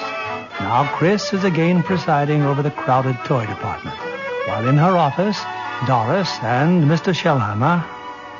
Don't you understand, Mr. Shellhammer? That old man with the nice white whiskers insists that he is Santa Claus. Why, he's out of his mind. What if he should have a fit or something? Oh, no, I've got to tell Mr. Macy. Yes, but maybe he's only a little crazy. Anyway, you can't be sure until he's examined. We'll send him to Mr. Sawyer. Sawyer? In personnel. He's paid to examine employees, isn't he? And now, by the way, what do you think of this? What is it? A full-page ad Macy's is running in tomorrow's newspapers. Macy's is running it. But it's all about the other stores, Gimbel's and Saks. I know. Mr. Macy's idea to help our customers find what they want. It's revolting, isn't it? That Santa Claus certainly has started something. Oh, well, I'll get a hold of him in his lunch hour and send him up to Mr. Sawyer.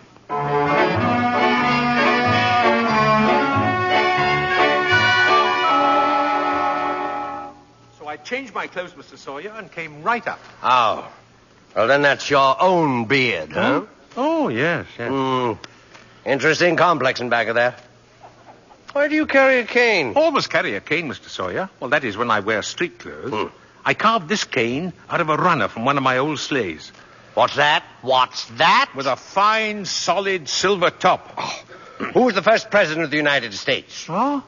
Oh, give me a difficult one. Like who was vice president under James Monroe? I'm conducting this examination. The answer is Daniel D. Tompkins. Oh. Yes. You're a rather nervous man, aren't you, Mr. Sawyer? Tell me, do you get enough sleep? My personal habits are no concern of yours. Now, what hand am I holding up? Right hand. How many fingers do you see? 3. Oh, dear, oh, dear. You bite your nails, too.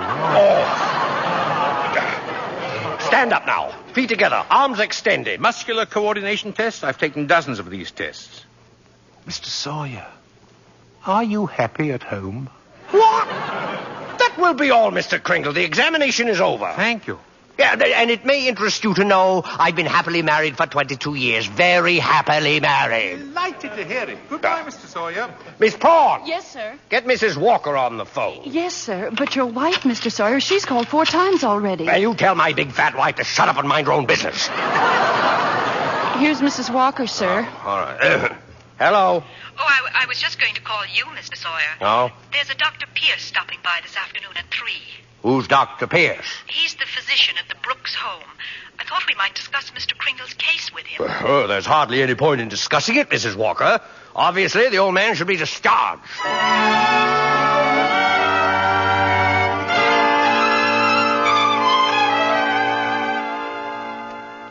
So, Dr. Pierce, Kringle should be dismissed immediately and sent to a mental institution. Oh, now, just a minute, Mr. Sawyer. He's deluded, saying that he's Santa Claus. It's a delusion for good. I found he only wants to be friendly and helpful. His whole manner suggests aggressiveness. Look at the way he carries that cane. Mrs. Walker, naturally, I can't discharge that loony, so when he exhibits his maniacal tendencies, please realize the responsibility is completely yours. Well, I'm right back where I started. Mrs. Walker, I assure you, Kris Kringle has no maniacal tendency. But if there's the slightest possibility of us causing any trouble... What trouble? All that needs happen is a policeman ask his name. Kris Kringle, clang, clang, and Macy's Santa Claus lands up in the psychopathic ward. Well, you can prevent that very simply. Now, there must be someone here at the store who could rent him a room. Then they could both come to work together. Just as soon he avoided that long train ride to Long Island anyway. You mean sort of take custody of him? Mm-hmm. Do you think that Mr. Kringle would agree to that? Oh, I'm sure he'll agree. Well, in that case... Now, let me see. Who do I know who could rent him a room?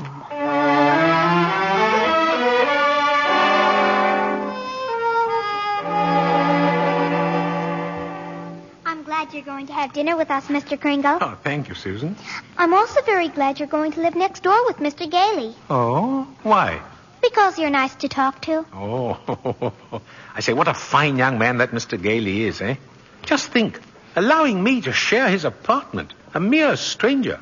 He did it because Mother hinted to him. Oh, well, anyway, I'm very grateful. Shall I tell you what I did in school today? By all means. Any games? Yes. And a very silly game, too. Oh? They played zoo, and each child was supposed to be an animal. Oh, but Susan, they were just pretending. But that's what makes the game so silly. Oh. Well, of course, in order to play games, you need imagination. Oh, that's when you see things, but they're not really there, huh? Oh, yes. Yes, but, to me, imagination is a place all by itself. Now, you've heard of the French nation. Mm-hmm. And the British nation. Yes. Well, this is the imagination. A very interesting place, too. Now, how would you like to be able to make snowballs in summertime, eh? What? Or be the Statue of Liberty in the morning, and in the afternoon, fly south with a flock of geese? Well, I'm quite sure I'd like it, but... Oh, it's very simple. Very. Well, anyway, look here. The next time they play zoo, you can be a monkey. But I don't know how to be a monkey. Don't you? Oh, I'll show you. Now, first, you bend over a little, like this, see? Now, let your arms hang loose, see? Like this? Yes, that's fine. Now put your hand over here and start scratching, see? That's it. That's excellent, Susan. That's as fine a bit of scratching as I've ever seen. Yeah. Now you start chattering. Chattering? Yes, now listen. See? And keep scratching. Now then, look here. We'll do it together, see? Chatter and scratch and chatter, see? That's fine, Susan. Fine. You're doing beautifully. Beautifully, yes.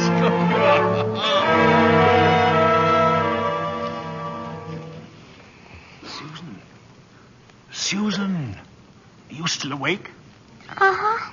I've just come in to say good night, Susan, that's all. Now, look here, about Christmas. There must be something you'd like for Christmas. Well, I've certainly thought about something, Mr. Kringle. You have? Well, what is it, eh? Tell me. It's right here on the night table. See? I tore this page out of a magazine. It's a picture of a house. Oh, that's what you want, is it? A doll's house. Colonial architecture. Oh, not a doll's house, a real house. A real house? Yes. And if you're really Santa Claus, you can get it for me. Now, wait a minute, Susie. What could you possibly do with a big house? Live in it with my mother. And a backyard with a big tree to put a swing on, and a garden, and a... Oh, well, why even discuss it? Susie, could I keep this picture?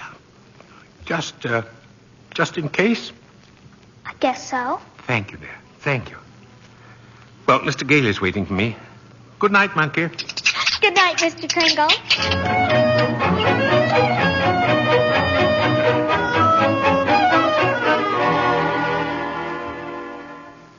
Take whichever bed you want, Mr. Kringle. You're very kind, really.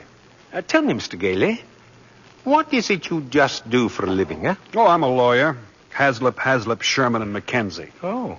And you like living here in the city? Well, it's convenient. But someday I'd like to get a place on Long Island. Huh. Not a big house, just one of those junior partner deals around Manhasset. Oh, one of those little colonial houses, eh? Yeah. A little colonial house would be swell. Good, yeah. You're quite fond of Mrs. Walker, aren't you? A lot of good it does me. She lives in a cast iron shell that's just a little difficult to penetrate. Oh. Well, you must try a little harder, Mr. Gailey. You know, Mrs. Walker and that child are a couple of lost souls. And it's up to us to help them. See? No? Yeah, Oh, well, shall I turn out the light? No. I'm not going to be cheated out of this. You know, all my life I've wondered about it, and now I'm going to find out. Tell me, does Santa Claus sleep with his whiskers outside or inside the cupboard? Oh, outside, of course. Outside, by all means. The cold air makes them grow. Oh, thank you very much.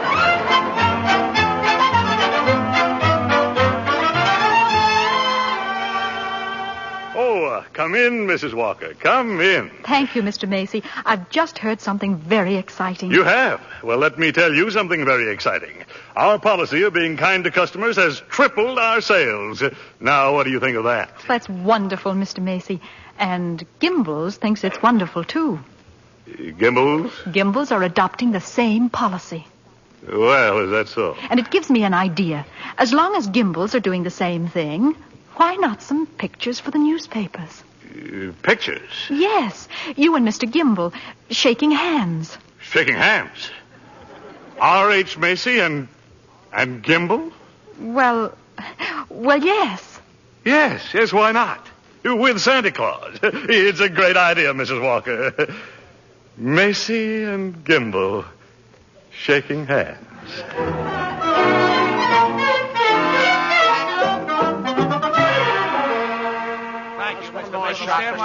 Oh, that's enough pictures, gentlemen. Thank you. Thank you very much. Well, Mr. Gimbel? Come on, R.H. Now we'll go over to my store and get some really good pictures. Oh, just a minute. I have something here for Santa Claus.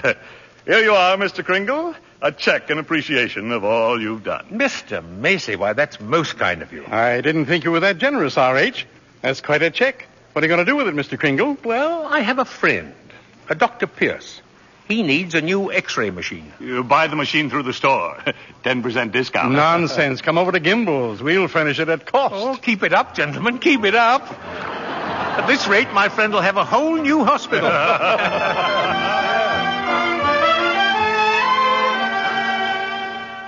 How did the pictures turn out, Mr. Kringle? Oh, fine, Alfred, fine. How about a game of checkers during lunch, eh? Oh, not today, Chris. I don't feel so good. Oh? What's the matter, Alfred? Oh, nothing much. You remember I was telling you how I like to play Santa Claus over at the Y and give out packages to the kids? Yeah? Well, I was telling Mr. Sawyer about it, and he says that's very bad. That psychologically it's all wrong. Wrong? To be nice to children? Well, he says guys who play Santa Claus do it because when they was young they must have done something bad. Now they do something they think is good to make up for it, see? It's what he calls a guilt complex. Alfred, what else has he found wrong with you? Oh, nothing much. Just that I hate my father. I didn't know it, but he says I do. Excuse me. Hey, ain't you going to have lunch? Later. Right now, I have an appointment with Mr. Sawyer.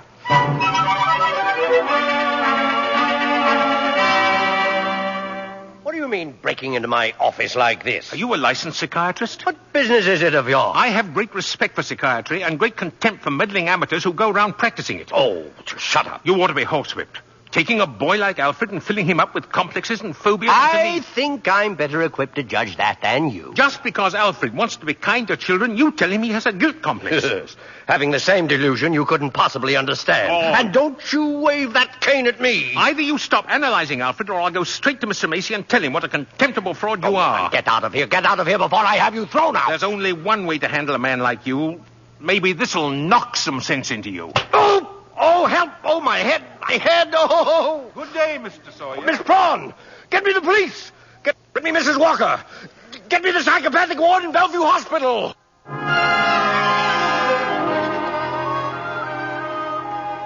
You can see Mr. Kringle now, Mr. Gailey. Thank you, nurse. Hello, Chris. Hello, Fred. Chris, I've been speaking to the doctors. They said they've given you some tests. Oh, yes. Same old tests. Except this time you failed to pass them. Chris, you deliberately failed. Why? Why?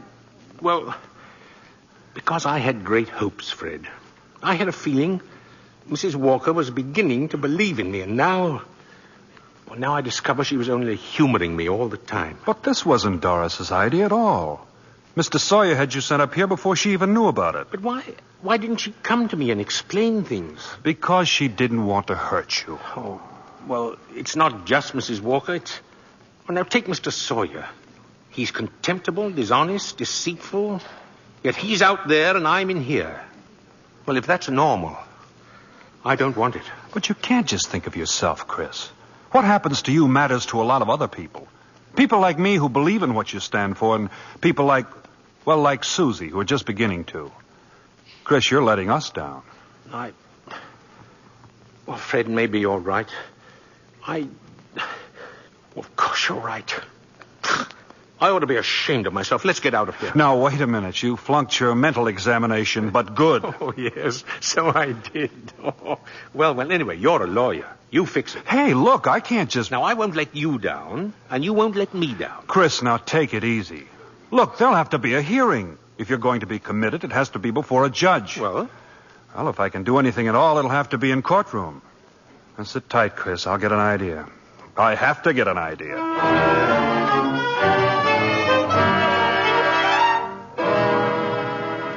You sent for me, Mr. Macy? I certainly did, Mr. Sawyer.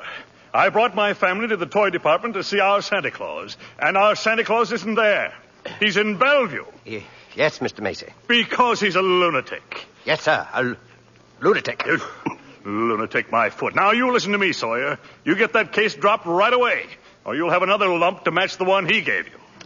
But it's out of my hands. Mr. Kringle goes to court in the morning. Well, just see that he's back in the toy department by afternoon. Now, get out of here.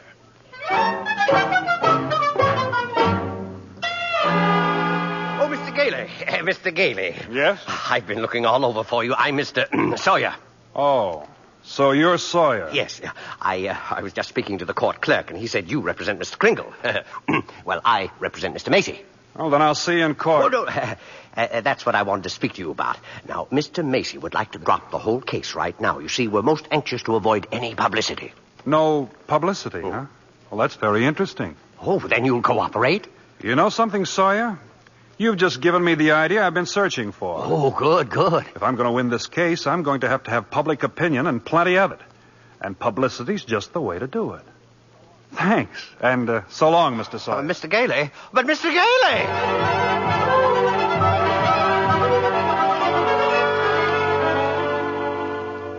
Look at these newspapers, Chris. Here. Evening Dispatch. Doctors doubt sanity of Santa who launched goodwill campaign. Oh, my. Daily Bulletin. Macy's Santa Claus to have lunacy hearing. What's this one? The New York Express. Is Kris Kringle crazy? Court case coming. Kiddies cry calamity. You've driven the United Nations clear back to page 5. Well, get a good night's sleep, Chris. We go before Judge Harper at 10 tomorrow morning.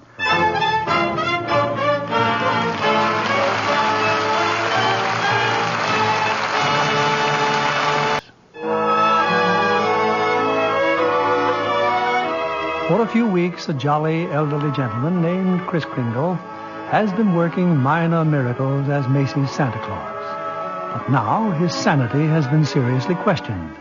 And in a crowded courtroom, Judge Harper listens patiently as the assistant district attorney summons Kris to the witness stand. Now, this is not a trial, Mr. Kringle. It's just a hearing, so you don't have to answer any questions. Now then, where do you live, please? Well, it seems to me that's what this hearing will decide, won't it? Mr. Kringle, do you believe that you are Santa Claus? Of course I do. That's all, Your Honor. The state rests its case. Well, Mr. Gailey? Your Honor, Mr. Mara contends my client is not sane because he believes he is Santa Claus. An entirely logical conclusion. Anyone who thinks he's Santa Claus is crazy. Your Honor, you believe yourself to be Judge Harper. Yet no one questions your sanity because you are Judge Harper, do they?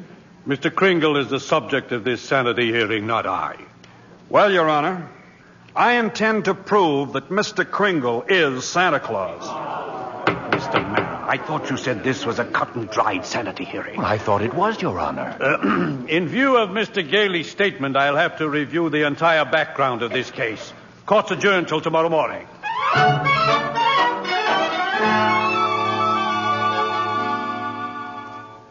Hello, Doris. I'm sorry I'm late, but get ready. We're really going to celebrate tonight. What are we celebrating? Well, didn't you read the papers? Santa's mouthpiece throws bombshell in New York Supreme Court. Oh, Fred, you're not really serious about this. You can't possibly prove that Kris Kringle is Santa Claus. Well, you saw Mr. Macy and Mr. Gimble shake hands. That wasn't possible either. And what does your firm have to say about it? Hayslip and Mackenzie and the rest of them. That I've jeopardized their prestige, and either I drop this impossible case or they'll drop me. You see? So I beat them to it. I quit. Fred, you threw away a career because of a sentimental whim? Well, I'll open my own office. And what kind of clients will you get? Oh, probably a lot of people like Chris who are being pushed around. That's the only fun in law anyway. Doris, look. Don't you have any faith in me at all? Oh, it's not a question of faith. It's just common sense. But faith is believing in things when common sense tells you not to. It's not just Chris that's on trial. It's everything he stands for. Human kindness and love and dignity. Fred, listen.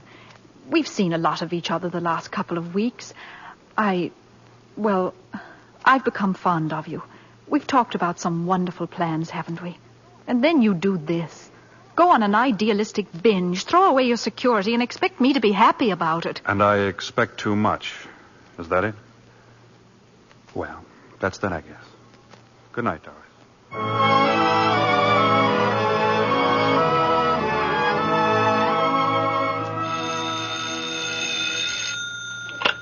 Hello. Yes, this is Mr. Mara.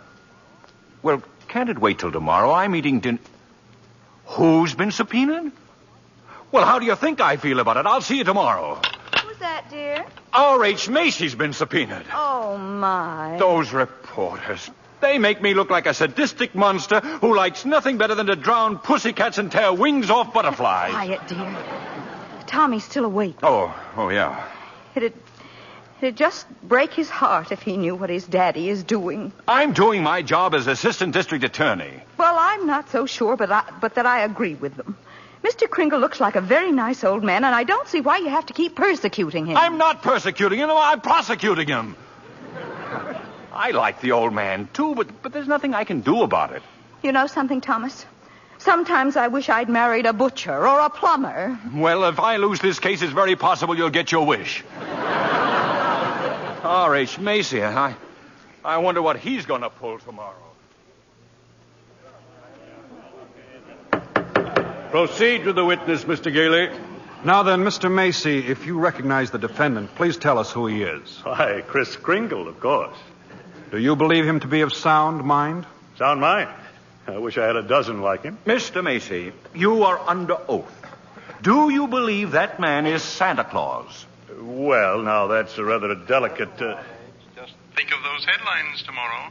Macy admits his Santa Claus is fraud. You keep out of this, Kimball. What did you say? Nothing, Mr. Barr, nothing. Well, I wish you would.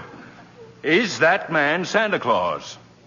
Yes, in my opinion, he most certainly is. Your Honor, there is no such person as Santa Claus, and everybody knows it. Can you prove there isn't any? I won't even try. I'll not waste the court's time with such childish nonsense. Your Honor, the prosecution requests an immediate ruling from this court. Is there or is there not a Santa Claus? Well, now, the court will take a short recess to consider the question.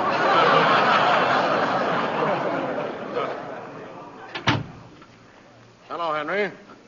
Why, Charlie, what are you doing here? Got an old friend visit you in your chambers? And if you ask me, you never needed a friend like you do now. This Kringle case? Well, I certainly don't see what they're making such a fuss about. Henry, that's Santa Claus you've got out there. On trial for lunacy. This case is dynamite. And you're coming up for re-election soon. Charlie, you know what happened last night? Martha brought the grandchildren over. They wouldn't kiss Grandpa. They wouldn't even talk to me. You see what I mean? If you rule there is no Santa Claus, you better start looking for that chicken farm right now. I'm a responsible judge. How can I seriously rule that there is a Santa Claus? Because of what happens if you don't. The kids read about it and they don't hang up their stockings. Now what happens to all the toys that are supposed to be in those stockings? Nobody buys them. The toy manufacturers have to lay off employees. By now you've got the AFL and the CIO against you. Yes, and they're going to say it with votes, see? Oh, and the department stores are going to love you, too. Yes, sir, Henry. And what about the Salvation Army? They got a Santa Claus on every street corner. They take in a lot of money to help the poor. But go ahead, Henry. You go in there and rule there isn't any Santa Claus. But if you do, you can count on getting just 2 votes, your own and that district attorney's out there. 1 vote, Charlie. He's a Republican. Oh, well, let's get this over with. The question of Santa Claus seems to be largely a matter of opinion. The tradition of American justice demands a broad and unprejudiced view of such a controversial matter. But, Your Honor... This court, therefore, intends to keep its mind open. We shall ask for evidence on either side. But the burden of proof clearly rests with my opponent. Can he produce any evidence to support his views? If Your Honor please, I can. Will Thomas Mara please take the stand? Who, me? No. Thomas Mara, Jr. I believe he and his mother are both in court today. Hi, Papa. Hi. Tommy, do you believe in Santa Claus? I sure do. Gosh, he gave me a brand new sled last year. Now, what does Santa Claus look like, Tommy? Well, there he is, sitting right over there. Your Honor, I protest. Overruled. Tell me, Tommy, why are you so sure there's a Santa Claus? Because my papa told me so, didn't you, Papa? Thank you, Tommy. You can go back to your mother now. See you later, Papa. You certainly will. Your Honor. Don't forget, Santa Claus, this year I want a football helmet. Don't worry, Tommy. You will get it. Mr. Kringle, if you don't mind. I'm sorry, sir. Your Honor, the state of New York concedes the existence of a Santa Claus. But in so conceding, we demand that Mr. Gailey stop representing and presenting personal opinion as evidence. I insist he submit authoritative proof that Mr. Kringle here is the one and only Santa Claus. Well, Mr. Gailey, are you prepared to show that Mr. Kringle is Santa Claus on the basis of unprejudiced authority? Well, sir, no, not now. I need a little time. Why not now? Tomorrow, Your Honor. Very well. Court's adjourned till tomorrow morning. Whew. Oh, brother.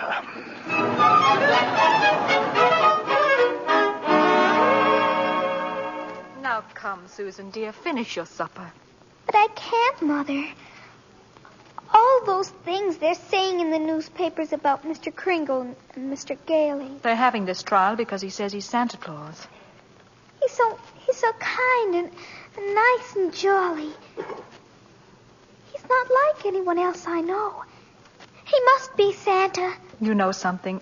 I think perhaps you're right. Is Mr. Kringle sad now, Mother? I'm afraid he must be. Then I'll write him a letter.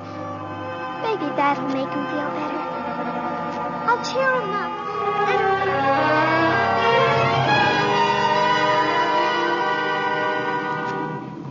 Oh, postman. Yeah, lady? Would you mind taking this letter? Oh, sure, lady. We're going straight down to the post office now. Okay, Louie, take it away. Well, what do you know, Louie? Another letter for Santa Claus. Hey, here's a new one. Instead of the North Pole, this kid's got it addressed to Chris Kringle, New York County Courthouse. Well, the kid's right. Huh? Oh, yeah, sure. They got him on trial down there. He claims he's Santa Claus, and the DA claims he's nuts. Hey, I got an idea. Huh? How many Santa Claus letters we got down there in the dead letter office? Oh, who knows? Must be 50,000 bags and bags all over the joint. You mean? But, Frankie, why not? Wouldn't it be nice to get rid of them all? Wouldn't it? Boy, oh boy. Look, Louie, as soon as we get to the post office, we go and see the supervisor. You know something? I bet we both get promoted.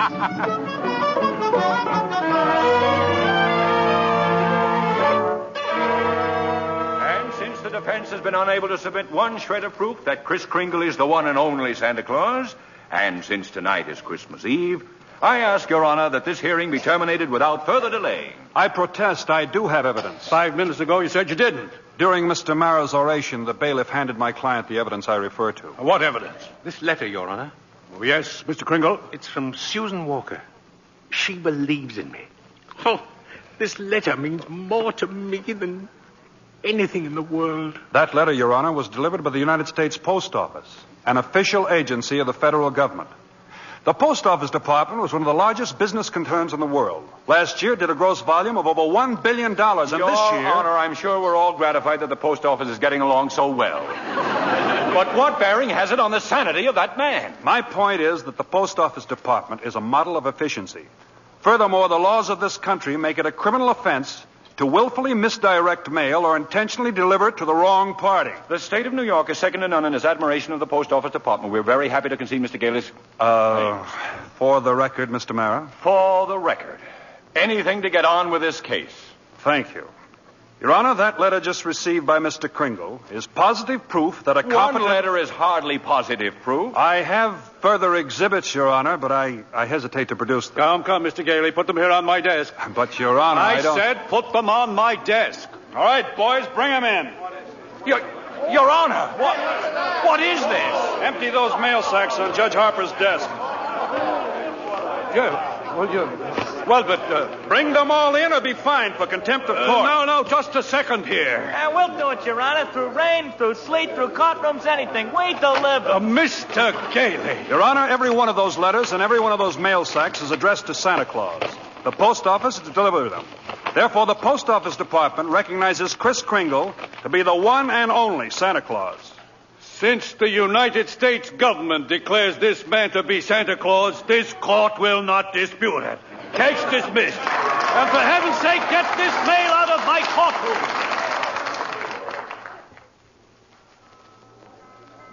So as soon as I got out of court, I came straight to Macy's to see you, Doris. Oh, Chris, I'm so glad you won.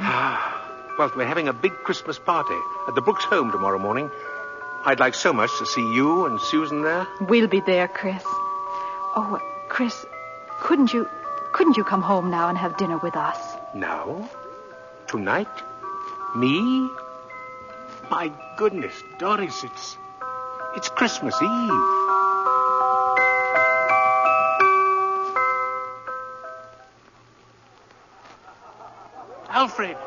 Alfred, look who came all the way out here to the home just for our Christmas party. Chris, it's Mr. Macy. Mr. Gimble, too. Oh, excuse me, Alfred. Mrs. Walker and Susan have to leave now, and I want to see them before they go, so forgive me, will you?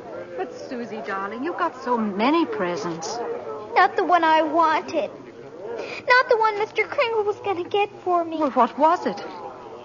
Doesn't matter. I knew I wouldn't get it, but I thought he'd at least tell me why. Susie. I'm sorry, Susie. I tried my best, but... You couldn't get it because you're not Santa Claus. Susan. Just a nice old man like Mother said. But I was wrong when I told you that. You must believe in Mr. Kringle and keep right on doing it. You must have faith in him. But that doesn't make sense, Mother. Faith is believing in things when common sense tells you not to. What? I mean, just because things don't turn out the way you want them to the first time, you've still got to believe in people. I found that... Hello, Doris. Fred. Mr. Gailey, Mr. Gailey. Merry Christmas, Susie. Gosh. You just get here and we're ready to leave. Oh, I've been here. Oh. And if you're ready to leave, I'll drive you home. Before you go, here's a map I've made for you. You'll miss a lot of traffic. About 4 miles south, you will see Ashley Avenue. Now, that's the street you want. Ashley Avenue. Thanks, Chris. And Merry Christmas. Merry Christmas to you, Fred. And to you, my dear. And to you, Susie. I believe Mr. Kringle. I do. Silly, I suppose. But I do.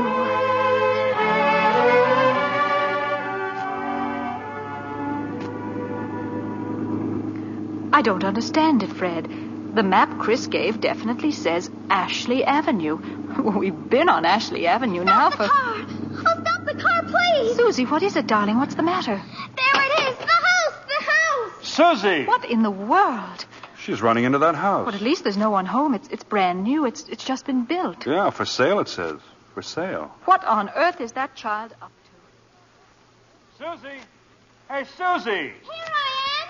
Upstairs! Now, come right down. You know you shouldn't run around in other people's houses. That's strange. I'll say. No. I mean this house. I've seen this house somewhere. I know I have. Maybe in a magazine or... Mother, it's our house. It's the one I asked him for, Mr. Kringle. Mr. Kringle? I know it is. Oh, you were right, Mommy. You were right. Susie. Mommy told me that if things didn't turn out just the way you wanted them at first, you've still got to believe. And I kept believing. And you were right, Mommy. Mr. Kringle is Santa Claus. Now where are you going? In back to see if there's a swing. There is one. Oh, there is one. You told her that? About believing? Well, you told me, Fred. A sign outside. For sale, huh? Well, we can't let her down, can we? I never really doubted you. It was just my silly common sense. It even makes sense to believe in me now. I must be a pretty good lawyer. I take a little old man and legally prove to the world that he's Santa Claus. Now, you know that couldn't be... Fred! What's the matter? There. In the corner. By the fireplace. Oh, no. No. It can't be. It couldn't. A cane. Chris's cane. Well, there couldn't be two canes like this anywhere in the world. Silver handle and all. Hey, you know something? Maybe I didn't do such a wonderful thing after all.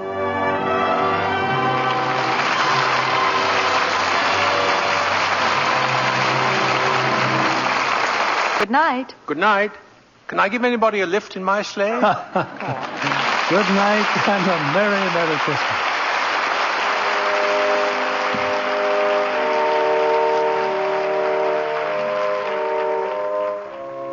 Before we meet again in this theater, the most joyful day in the year will have come and gone. There are, in our time, as in every time, a few foolish men who deride the spirit of Christmas.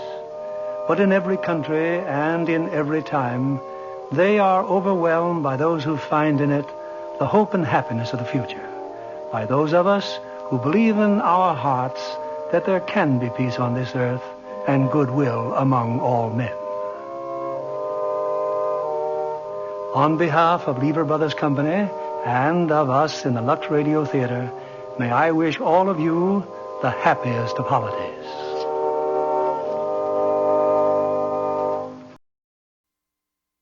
For many of us, Christmas would hardly be Christmas without Charles Dickens. And what better story than A Christmas Carol, with Ralph Richardson playing both the storyteller and Scrooge.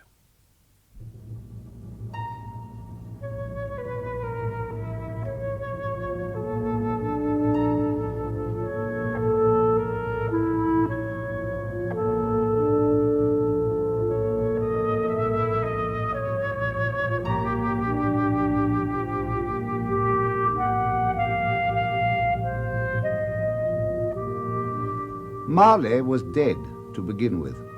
There is no doubt whatever about that.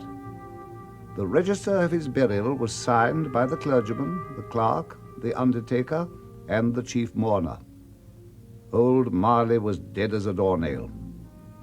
But Scrooge never painted out his name. There it stood, years afterwards, above the warehouse door. Scrooge and Marley. Scrooge.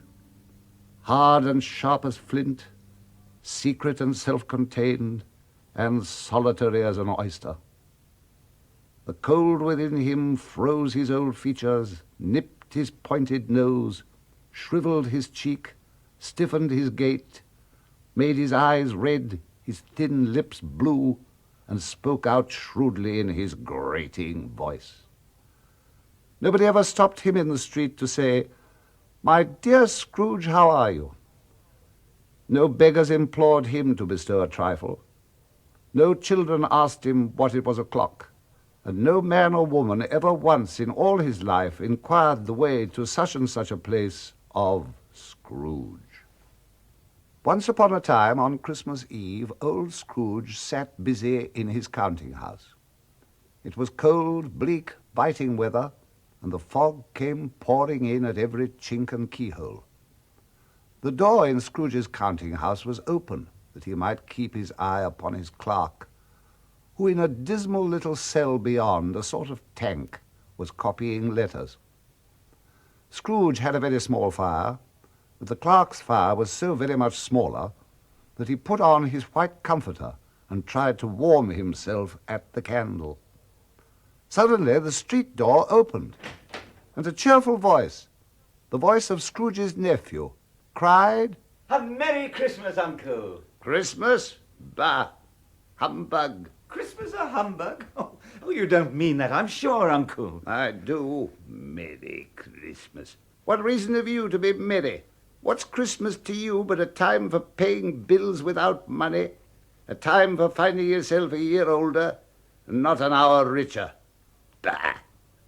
Every idiot who goes about with Merry Christmas on his lips should be boiled with his own pudding and buried with a stake of holly through his heart." "Come, Uncle, dine with us tomorrow." "I'll see you damned first." "But why?" "Keep Christmas in your own way and let me keep it in mine." "But you don't keep it." "Let me leave it alone, then. Why did you get married?" "Because I fell in love." "Because you fell in love. Good afternoon." Well, I'm sorry for you, Uncle, with all my heart, but I'll keep my Christmas humor to the last.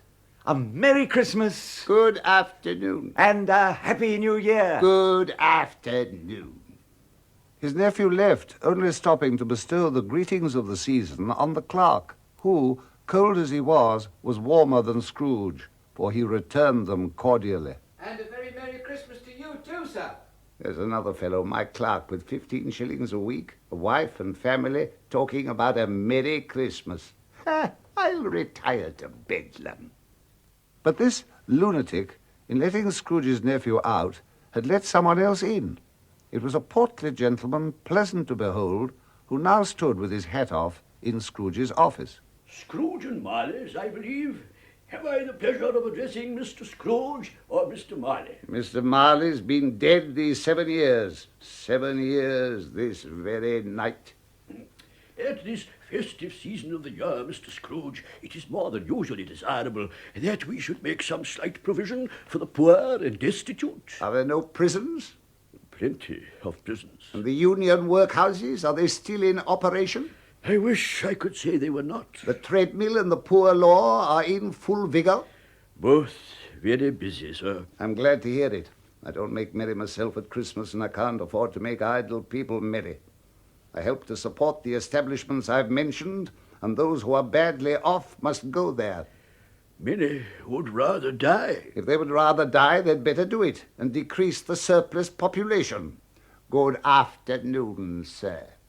Seeing that it would be useless to pursue the matter further, the gentleman withdrew, and Scrooge resumed his labours with an improved opinion of himself. Meanwhile, the fog and darkness thickened so that people ran about with flaring links, proffering their services to go before horses and carriages and conduct them on their way. The ancient tower of a church, whose gruff old bell was always peeping slyly down at Scrooge out of a Gothic window, became invisible, and struck the hours and quarters in the clouds, with tremulous vibrations as if its teeth were chattering in its frozen head. The cold became intense. The brightness of the shops, where holly sprigs and berries crackled in the lamp heat of the windows, made pale faces ruddy as they passed. The Lord Mayor, in the stronghold of the mighty mansion house, gave orders to his 50 cooks and butlers to keep Christmas as a Lord Mayor's household should. And even the little tailor, whom he had fined 5 shillings on the previous Monday for being drunk and bloodthirsty in the streets, stirred up tomorrow's pudding in his garret, while his lean wife and baby sallied out to buy the beef. In the piercing, searching, biting cold, a boy stooped down at Scrooge's keyhole to regale him with a Christmas carol. But at the first sound of "God bless you, merry gentlemen, may nothing you dismay," Scrooge seized a ruler with such energy of action that the singer fled in terror, leaving the keyhole to the fog. At length the hour of shutting up the counting-house arrived. With an ill will, Scrooge dismounted from his stool, and the expectant clerk in the tank snuffed his candle out and put on his hat. "You'll want all day tomorrow, I suppose, Cratchit?" If quite convenient, sir. "It's not convenient, and it's not fair. If I was to stop half a crown for it, you'd think yourself ill-used, I'll be bound." It's only once a year, sir. Poor excuse for picking a man's pocket every 25th of December. I suppose you must have the whole day. Be here all the earlier next morning. The clerk promised he would, and Scrooge walked out with a growl.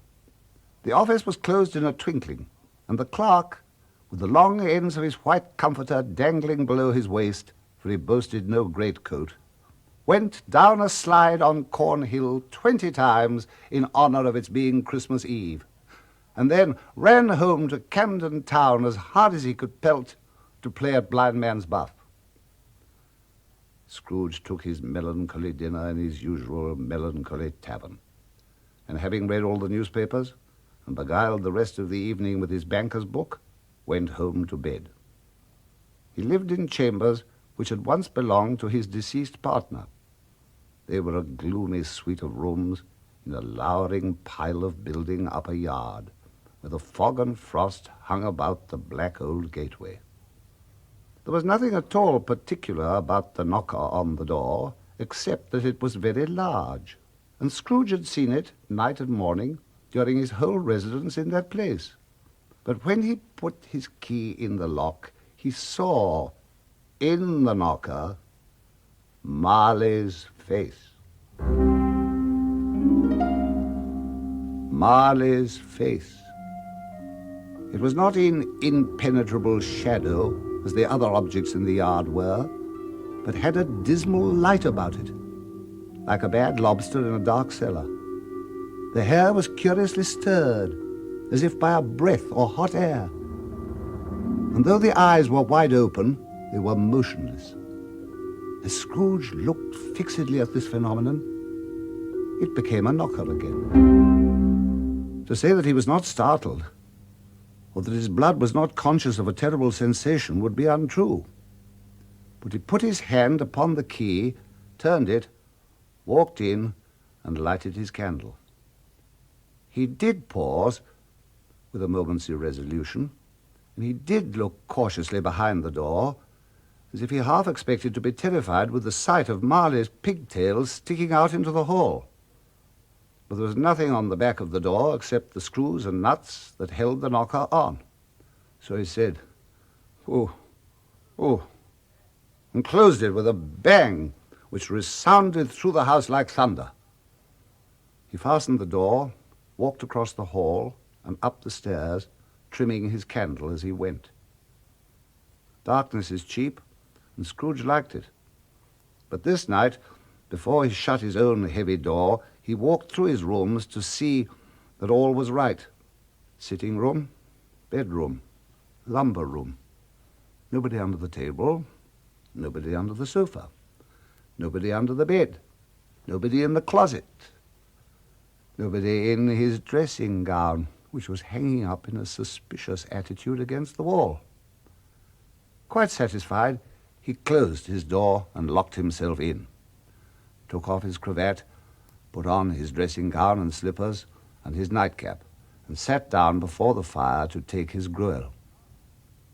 His glance happened to rest upon a bell, a disused bell, that hung in the room and communicated for some purpose now forgotten with a chamber in the highest story of the building.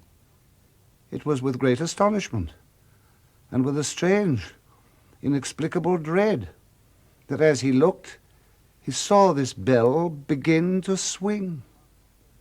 It swung so softly in the outset that it scarcely made a sound. But soon it rang out loudly, and so did every bell in the house.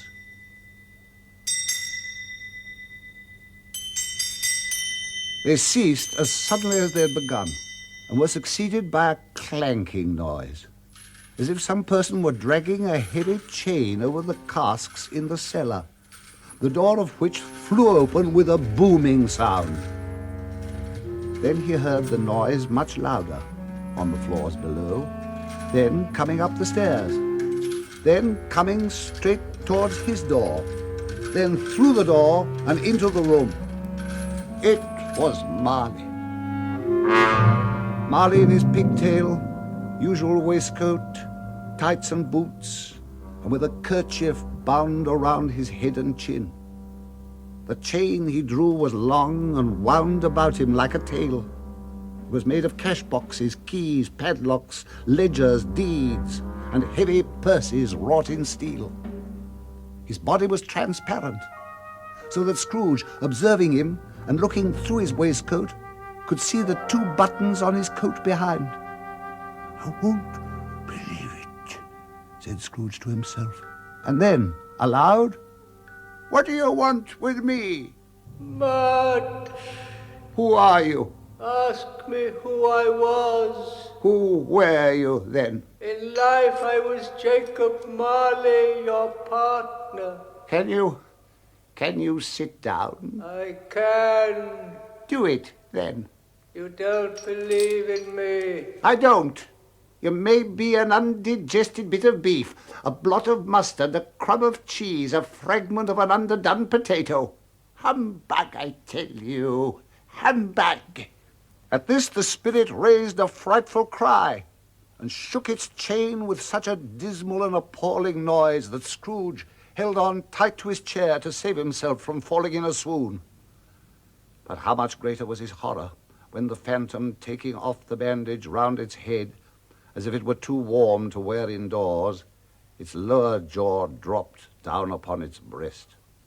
Scrooge fell upon his knees, clasping his hands before his face. Do you believe in me or not? I must. You are fettered. Why? I wear the chain I forged in life. Is its pattern strange to you? Jacob, old Jacob Marley, oh, speak comfort to me, Jacob. I have none to give. It comes from other regions, Ebenezer Scrooge. But my time is nearly gone, hear me. I will, but don't be too hard on me, Jacob, pray. I am here to tell you, Ebenezer, that you have yet a chance of escaping my fate. You're always a good friend to me, Jacob. Thank ye. You will be haunted by 3 spirits. Expect the first tomorrow when the bell tolls 1, the second on the next night at the same hour, the third upon the next night on the last stroke of 12. Remember what has passed between us. The spectre took its wrapper from the table, bound it round its head as before, rose, wound its chain over its arm, and walked backwards towards the window, which, at every step, raised itself a little, so that when the spectre reached it, it was wide open. Scrooge became sensible of confused noises in the air, incoherent sounds of lamentation and regret, and of wailing inexpressibly sorrowful. The spectre, after listening for a moment, joined in the mournful dirge and floated out upon the bleak, dark night. Desperate in his curiosity, Scrooge ran to the window. The air filled with phantoms, wandering hither and thither, moaning as they went. Each one wore chains like Marley's ghost. Some were linked together, none were free. Their misery was that they sought to interfere for good in human matters and had lost the power forever. Whether these creatures faded into mist or mist enshrouded them, he could not tell, but they and their spirit voices faded, and Scrooge, closing the window, examined the door by which the ghost had entered. It was double locked, and the bolts were undisturbed. He tried to say humbug, but stopped at the first syllable. And being, from the emotions he had undergone, or the fatigues of the day, or his glimpse of the invisible world, or the lateness of the hour, much in need of repose, went straight to bed without undressing and fell asleep. When he awoke, it was so dark that he could scarcely distinguish the transparent window from the opaque walls of his chamber.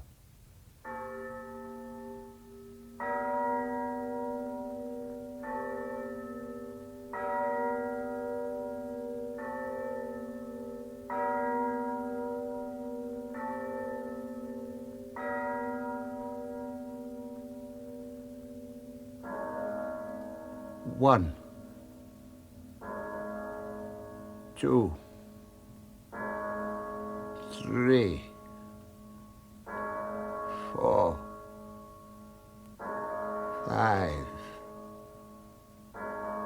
6, 7, 8, 9, 10, 11, 12. It was past 2 when I went to bed. An icicle must have got into the works. I can't have slept through a whole day and into another night. He scrambled out of bed and groped his way to the window. All he could make out that it was still very foggy and extremely cold. He went to bed again and thought and thought and thought it over and over and over. Marley's ghost bothered him exceedingly, and he remembered, on a sudden, that he'd been warned of a visitation when the bell tolled 1. A quarter past. Half past. Quarter to. The hour itself and nothing else. But as the bell sounded, light flashed up in the room. The curtains of his bed were drawn aside, and Scrooge, starting up, found himself face to face with the unearthly visitor who drew them. Are you the spirit whose coming was foretold to me? I am. Who are you? I am the ghost of Christmas past. What has brought you here? Your welfare. Come. It would have been in vain for Scrooge to plead that the bed was warm, the thermometer a long way below freezing, that he was clad but lightly in his slippers, dressing gown, and nightcap, that he had a cold upon him. They passed through the wall and stood upon an open country road with fields on either hand. The city had entirely vanished. Not a vestige of it was to be seen. The darkness and the mist had vanished with it, but it was a clear, cold winter day with snow upon the ground. I was bred in this place. I was a boy here. You recollect the way? I could walk it blindfold. Strange to have forgotten it for so many years. They walked along the road, Scrooge recognizing every gate and post and tree, until a little market town appeared in the distance, with its bridge, its church, and winding river. Some shaggy ponies were trotting towards them with boys upon their backs, who called to other boys in country gigs and carts. All were in great spirits, and shouted to each other, until the broad fields were so full of merry music that the crisp air laughed to hear it. Scrooge knew and named them, every one. Why did his cold eye glisten and his heart leap up as they went past? Why was he filled with gladness when he heard them give each other Merry Christmas? What was Merry Christmas to Scrooge? What good had it ever done to him? They left the high road by a well-remembered lane and soon approached a mansion of dull red brick. It was a large house, but one of broken fortunes. The walls were damp and mossy, the windows broken, and the gates decayed. Fowls clucked and strutted in the stables, and the coach houses and sheds were overrun with grass. There was an earthy savour in the air, a chilly bareness in the place, which associated itself somehow with too much getting up by candlelight and not too much to eat. They went across the hall to a door which opened before them and disclosed a long, bare, melancholy room, made barer still by lines of plain deal forms and desks. At one of these a lonely boy was reading near a feeble fire, and Scrooge sat down and wept to see his poor, forgotten self. What is the matter? Nothing. I wish... There was a boy singing a Christmas carol at my door last night. I should like to have given him something, that's all. The ghost smiled thoughtfully, and waving its hand, said, Let us see another Christmas. Scrooge's former self grew larger at the words, and the room became a little darker and more dirty. The panels shrunk, the windows cracked. Fragments of plaster fell out of the ceiling, and the naked laths were shown instead. But how all this was brought about, Scrooge knew no more than you. He only knew that there he was, alone again.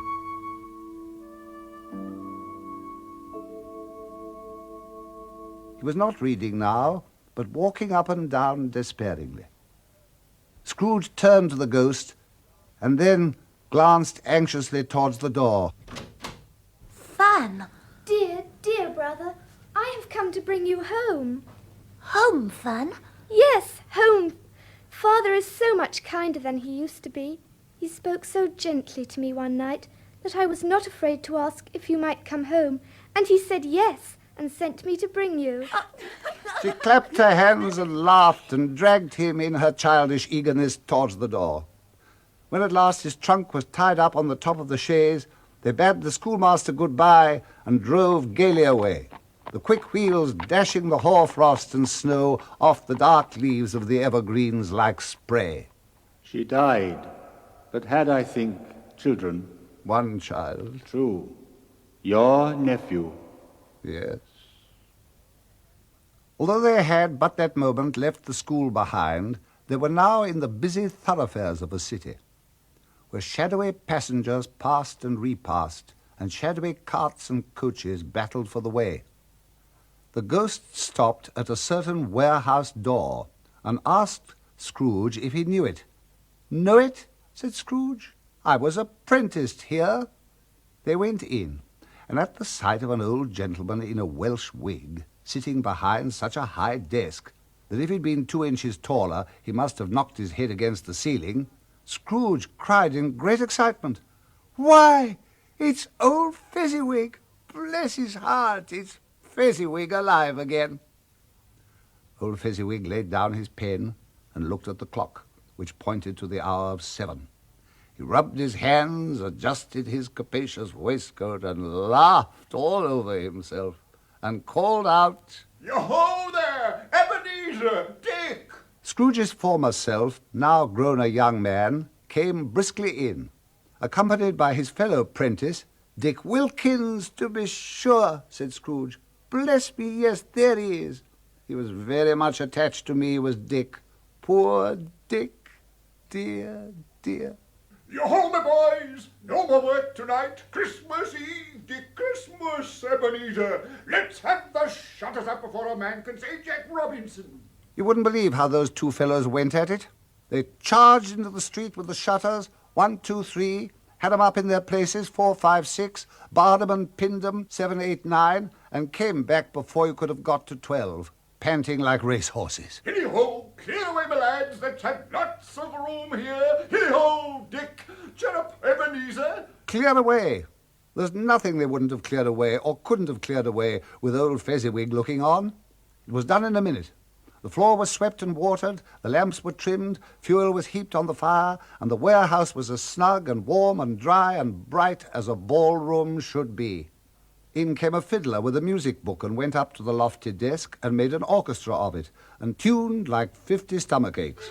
In came Mrs. Fezziwig, one vast substantial smile. In came the 3 Miss Fezziwigs, beaming and lovable.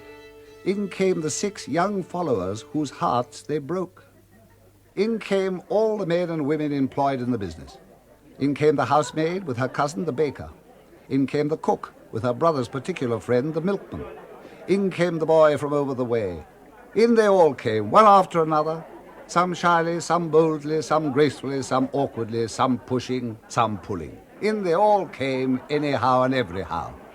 There were dances, there were forfeits, and more dances, and there was cake, and there was negus, and there was a great piece of cold roast, and there was a great piece of cold boiled, and there were mince pies and plenty of beer.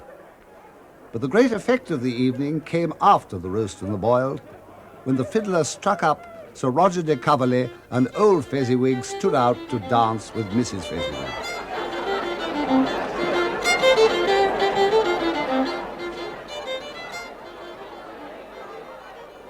When the clock struck 11, they took their stations, one on either side of the door, and shaking hands with every person individually, wished him or her a Merry Christmas. When everybody had retired but the 2 prentices, they did the same to them. And so the cheerful voices died away, and the lads were left to their beds, which were under a counter in the back shop. A small matter to make these silly folk so full of gratitude. Small? He gave great happiness. What is the matter? Nothing. I should like to be able to say a word or two to my clerk just now. That's all. My time grows short. Come. Again Scrooge saw himself. He was older now. His face had not the harsh and rigid lines of later years, but it had begun to wear the signs of care and avarice. He was not alone, but sat by the side of a fair young girl in whose eyes were tears.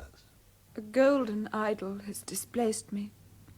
If it can cheer and comfort you as I would have done, I have no cause to grieve. May you be happy in the life you've chosen. Spirit, why do you torture me? Do not blame me. These were shadows of things that have been. Haunt me no longer.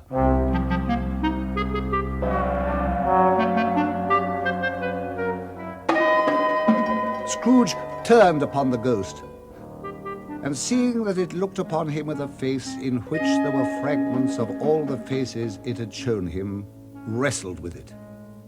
It did not resist, but he, overcome by an irresistible drowsiness, had barely time to reel to bed before he sank into a heavy sleep.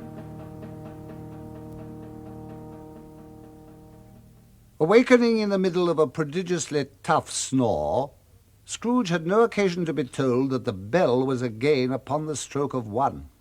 But being prepared for almost anything, he was not by any means prepared for nothing. Consequently, when the bell struck and no shape appeared, he was taken with a violent fit of trembling. 5 minutes, 10 minutes, a quarter of an hour went by, yet nothing came.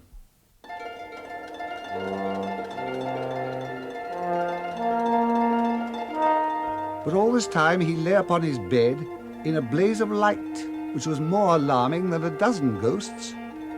At last he began to think that the source of this ghostly light must be in the adjoining room. So he got up softly and shuffled in his slippers to the door. It was his room. There was no doubt about that. But walls and ceiling were so hung with living green that it looked a perfect grove, from every part of which bright gleaming berries glistened. The crisp leaves of holly, mistletoe, and ivy reflected back the light as if so many little mirrors had been scattered there. Heaped on the floor were turkeys, geese, game, poultry, brawn, great joints of meat, sucking pigs, long wreaths of sausages, mince pies, plum puddings, barrels of oysters, red-hot chestnuts, cherry-cheeked apples, juicy oranges, luscious pears, immense 12th cakes, and seething bowls of punch. And amongst them sat a jolly giant, glorious to see. Come in. I am the ghost of Christmas present. Spirit, conduct me where you will. I went forth last night on compulsion and learnt a lesson which is working now. If you have aught to teach me, let me profit by it. Touch my robe. Scrooge did what he was told and held it fast. Holly, mistletoe, red berries, ivy, turkeys, geese, game, poultry, brawn, meat, sausages, oysters, pies, puddings, and fruit all vanished instantly. So did the room, the fire, the ruddy glow, the hour of night, and they stood in the city streets on Christmas morning. The sky was gloomy, and the shortest streets were choked with a dingy mist, half thawed, half frozen, whose heavier particles descended in a shower of sooty atoms, as if all the chimneys in Great Britain had, by one consent, caught fire and were blazing away to their heart's content. The poulterers' shops were still half open, and the fruiterers were radiant in their glory. There were great round pot-bellied baskets of chestnuts, shaped like the waistcoats of jolly old gentlemen, lolling at the doors and tumbling out into the street in their apoplectic opulence. There were ruddy, brown-faced, broad-girthed Spanish onions, shining in the fatness of their growth like Spanish friars, and winking from their shelves in wanton slyness at the girls as they went by, glancing demurely at the hung-up mistletoe. There were pears and apples clustered high in blooming pyramids. There were bunches of grapes made in the shopkeeper's benevolence to dangle from conspicuous hooks that people's mouths might water gratis as they passed. There were piles of filberts, mossy and brown, recalling in their fragrance ancient walks among the woods and pleasant shufflings ankle-deep through withered leaves. There were Norfolk biffins, squab and swarthy, setting off the yellow of the oranges and lemons, and in the great compactness of their juicy person, urgently entreating and beseeching to be carried home in paper bags and eaten after dinner. The grocers, oh, the grocers, nearly closed, but perhaps 2 shutters down or 1. But through those gaps, such glimpses! It was not alone that the scales descending on the counter made a merry sound, or that the twine and roller parted company so briskly, or that the canisters were rattled up and down like juggling tricks, or even that the blended scents of tea and coffee were so grateful to the nose, or that the raisins were so plentiful and rare, the almonds so extremely white, the sticks of cinnamon so long and straight, the other spices so delicious, the candied fruits so caked and spotted with molten sugar as to make the coldest looker-on feel faint and subsequently bilious. Nor was it that the figs were moist and pulpy, or that the French plums blushed in modest tartness from their highly decorated boxes, or that everything was good to eat and in its Christmas dress.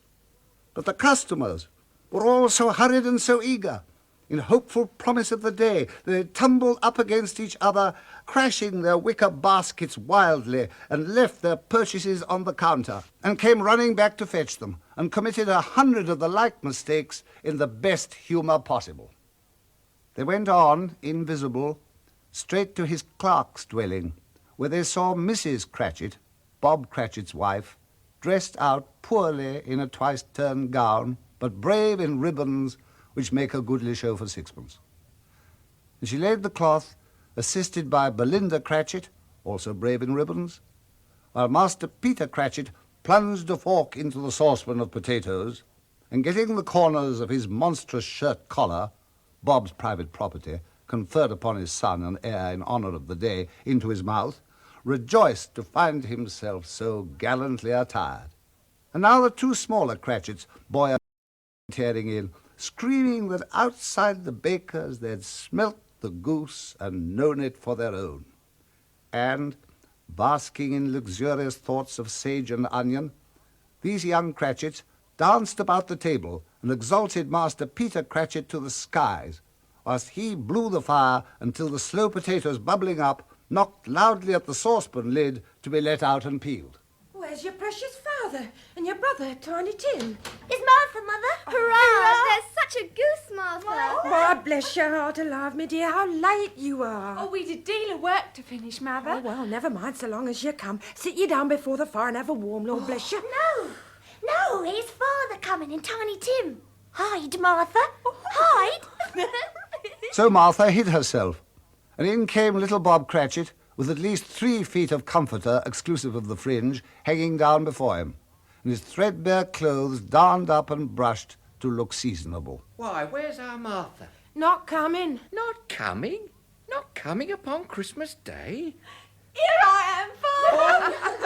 Martha, my dear! And how did little Tim behave? Oh, as good as gold and better. He gets thoughtful sitting by himself so much and thinks the strangest things you ever heard.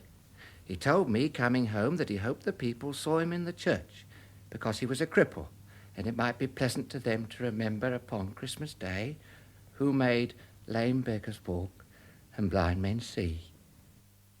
Bob's voice was tremulous when he told them this, and trembled more when he said that Tiny Tim was growing strong and hearty. Soon the active little crutch was heard upon the floor, and in came Tiny Tim, escorted by his brother and sister to his stool before the fire. And while Bob, turning up his cuffs, as if, poor fellow, they were capable of being made any more shabby, compounded some hot mixture in a jug with gin and lemons and stirred it round and round and put it on the hob to simmer, Mrs. Cratchit made the gravy, ready beforehand in a little saucepan, hissing hot. Master Peter mashed the potatoes with incredible vigour. Miss Belinda sweetened the apple sauce, and Martha dusted the hot plates. Then Bob took Tiny Tim beside him in a tiny corner of the table.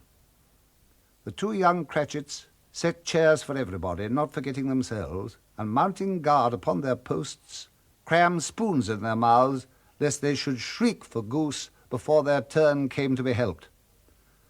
At last the dishes were set on, and grace was said. It was succeeded by a breathless pause, as Mrs. Cratchit, looking slowly all along the carving knife, prepared to plunge it in the breast of the goose. But when she did, and when the long-expected gush of stuffing issued forth, a murmur of delight arose all around the board, and even Tiny Tim beat on the table with the handle of his knife and feebly cried, "Hurrah!" Bob said he didn't believe there ever was such a goose cooked. Its tenderness and flavour, size and cheapness were themes of universal admiration. Eked out by apple sauce and mashed potatoes, it was sufficient dinner for the whole family. Everyone had enough, and the youngest Cratchits in particular was steeped in sage and onion to the eyebrows. But now, the plates being changed, Mrs. Cratchit left the room alone to bring in the pudding. In half a minute she returned, flushed, but smiling proudly, with the pudding like a speckled cannonball blazing in a half-quartern of ignited brandy. Oh, a wonderful pudding. Everybody had something to say about it, but nobody said or thought it was at all a small pudding for a large family. Any Cratchit would have blushed to hint at such a thing. At last the dinner was all done, the cloth was cleared, the hearth swept, and the fire made up. The compound in the jug being tasted and considered perfect, apples and oranges were put upon the table and a shovelful of chestnuts on the fire. Then all the Cratchit family drew around the hearth, and Bob proposed. A Merry Christmas to us all, my dears. God bless us. God bless us. God bless us, everyone. Spirit, tell me if Tiny Tim will live. I see a vacant seat in the chimney corner and a crutch without an owner. If these shadows remain unaltered by the future, the child will die. No, no. What of it? If he be like to die, he had better do it and decrease the surplus population. Scrooge hung his head, overcome with penitence and grief, but raised it speedily on hearing his own name. Mr. Scrooge! I give you Mr. Scrooge, the founder of the feast. Oh, the founder of the feast, indeed. I wish I had him here. I'd give him a piece of my mind to feast upon. My dear, the children. Christmas Day. An odious, stingy, hard, unfeeling man is Mr. Scrooge, but I'll drink his health for your sake and the day's, not for his. Long life to him, and Merry Christmas, and Happy New Year. Mr. Scrooge.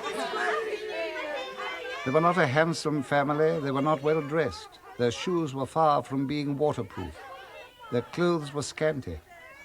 And Peter might have known, and very likely did, the inside of a pawnbroker's. But they were happy, grateful, pleased with one another, and contented with the time. And when they faded, Scrooge had his eyes upon them, especially on Tiny Tim, until the last. But now it was getting dark and snowing pretty heavily, and as they went along the streets, the brightness of the roaring fires in kitchens, parlours, and all sorts of rooms was wonderful. They came at last to a bright, dry, gleaming room in which sat Scrooge's nephew and his pretty, dimpled wife. He said that Christmas was a humbug, as I live, and he believed it too. More shame for him, Fred. He's a comical old fellow, and to tell truth, not so pleasant as he might be. I'm sure he is very rich. But his wealth is of no use to him. He don't do any good with it. He don't even make himself comfortable. I have no patience with him. I'm sorry for him. Who suffers by his ill whims? Always himself. He takes it into his head to dislike us and won't come and dine with us, so he loses some pleasant moments which would do him no harm. But I pity him. And she'll give him the same chance every year, whether he likes it or not. Mm-hmm. He may rail as much as he will at Christmas, but he can't help thinking better of it if I go there in good temper year after year and take his hand and say, "Uncle Scrooge, how are you?" If it only puts him in the vein to leave his poor clerk £50, that's something.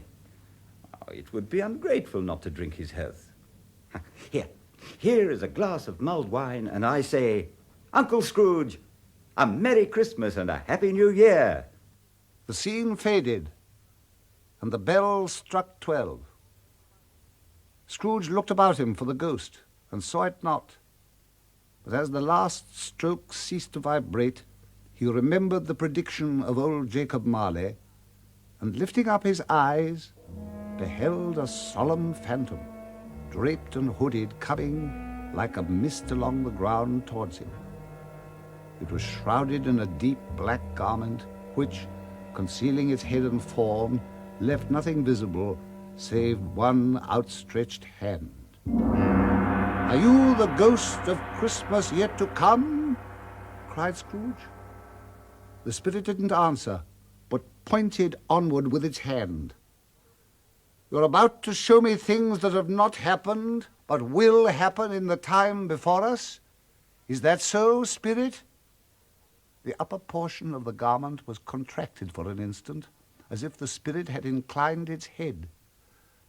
Scrooge feared the silent shape so much that his legs trembled beneath him, and he could hardly stand, when the hand again pointed straight before them. They scarcely seemed to enter the city, but rather it seemed to spring up about them and encompass them of its own act. There they were, in the heart of it, among the merchants. The spirit stopped beside some businessmen, and Scrooge advanced to listen to them. "I don't know much about it. I only know he's dead." "When did he die?" "Last night, I believe." "What was the matter with him?" "God knows."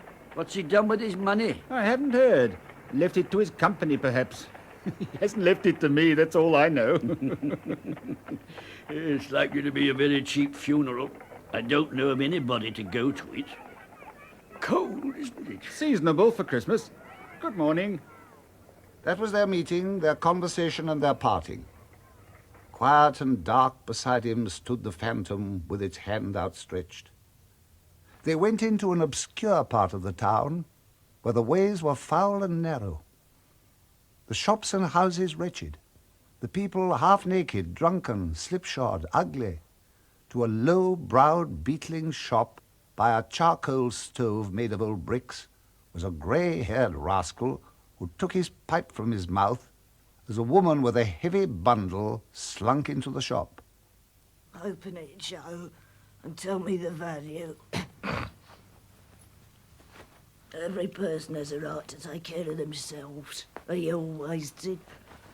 "What you call these? Bed curtains?" "No, bed curtains." You don't mean you took 'em down, rings and all, with him lying there dead?" "Why not?" You were born to make your fortune." "Don't drop that oil on a blanket." "His blankets?" "No, he isn't likely to take cold without them."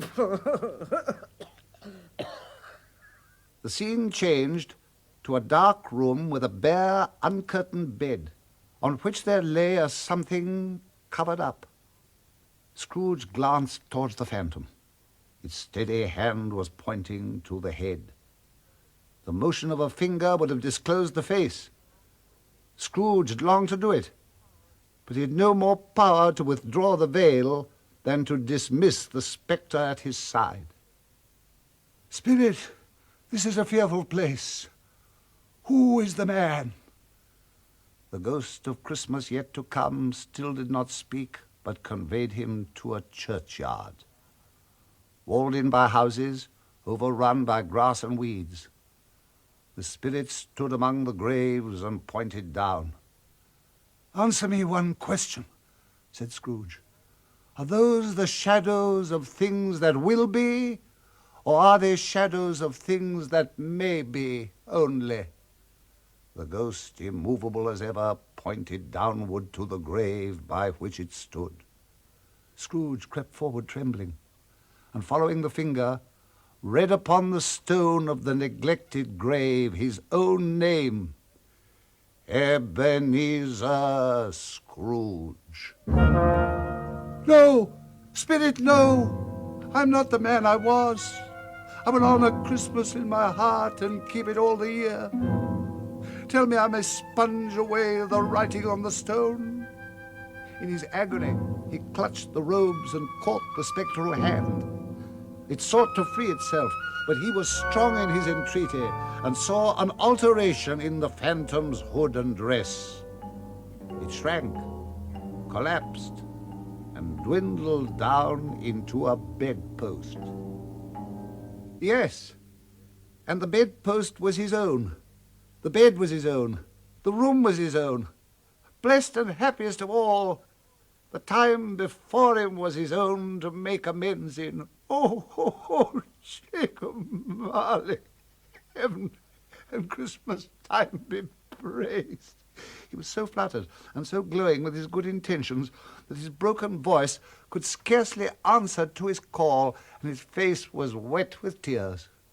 "They're not torn down," he cried, folding one of the bed curtains in his arms. "They're here. The shadow of things that would have been may be dispelled. They will be. I know they will." His hands were busy with his garments, turning them inside out, putting them on upside down, tearing them and mislaying them.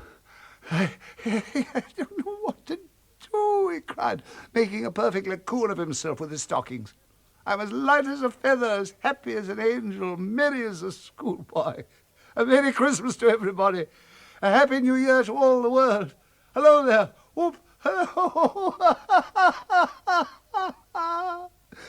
Really, for a man who'd been out of practice for so many years, it was a splendid laugh, a most illustrious laugh, the father of a long, long line of brilliant laughs.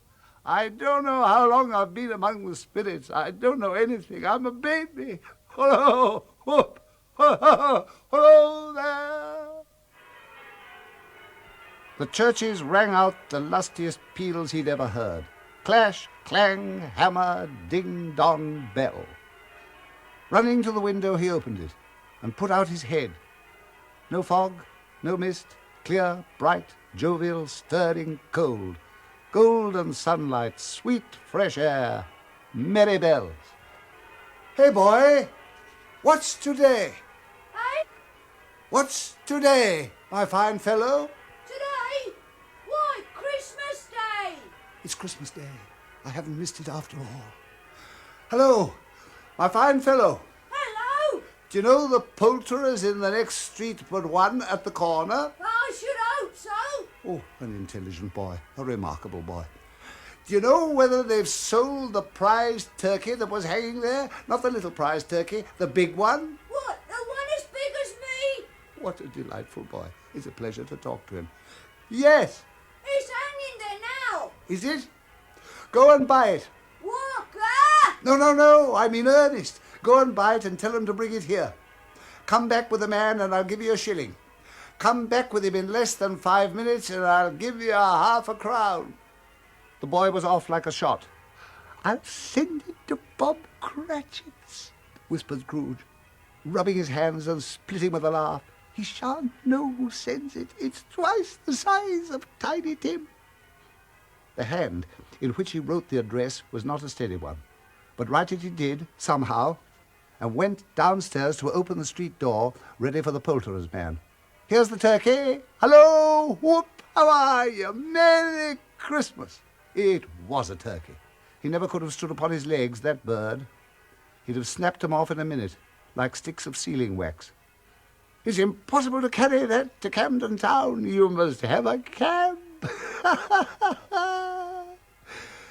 The chuckle with which he said this, the chuckle with which he paid for the turkey, and the chuckle with which he paid for the cab, and the chuckle with which he recompensed the boy, were only to be exceeded by the chuckle with which he sat down breathless in his chair again and chuckled till he cried. Shaving was not easy, for his hand shook very much, and shaving requires attention, even when you don't dance while you're at it. But if he'd cut off the end of his nose, he'd have put a piece of sticking plaster over it and been quite satisfied. He dressed himself all in his best, and at last got out into the streets. The people were pouring forth, and Scrooge looked so irresistibly pleasant that 3 or 4 good-humoured fellows said, "Good morning, sir. A Merry Christmas to you." He'd not gone far when, coming towards him, he beheld the portly gentleman who had walked into his counting-house the day before. "My dear sir," said Scrooge, quickening his pace and taking the old gentleman by both his hands, "how do you do? I hope you succeeded yesterday. A Merry Christmas to you, sir." "Mr. Scrooge?" "Yes, that is my name, and I fear it may not be very pleasant to you." allow me to ask your pardon. Will you have the goodness to accept 200 guineas? Lord bless me. Mr. Scrooge, are you serious? Not a farthing less. A great many back payments are included. Will you do me that favour? I don't know what to say to such munificence. Don't say anything. Come and see me. Will you come and see me? I will indeed. Thank you. I'm very much obliged to you. Thank you 50 times. Bless you. He went to church and walked about the streets and watched the people hurrying to and fro and patted children on the head and questioned beggars and looked down into the kitchens of houses and up to the windows. He never dreamt that any walk, that anything could give him so much happiness. In the afternoon, he turned his steps towards his nephew's house. He passed the door a dozen times before he had the courage to go up and knock, but he made a dash and did it.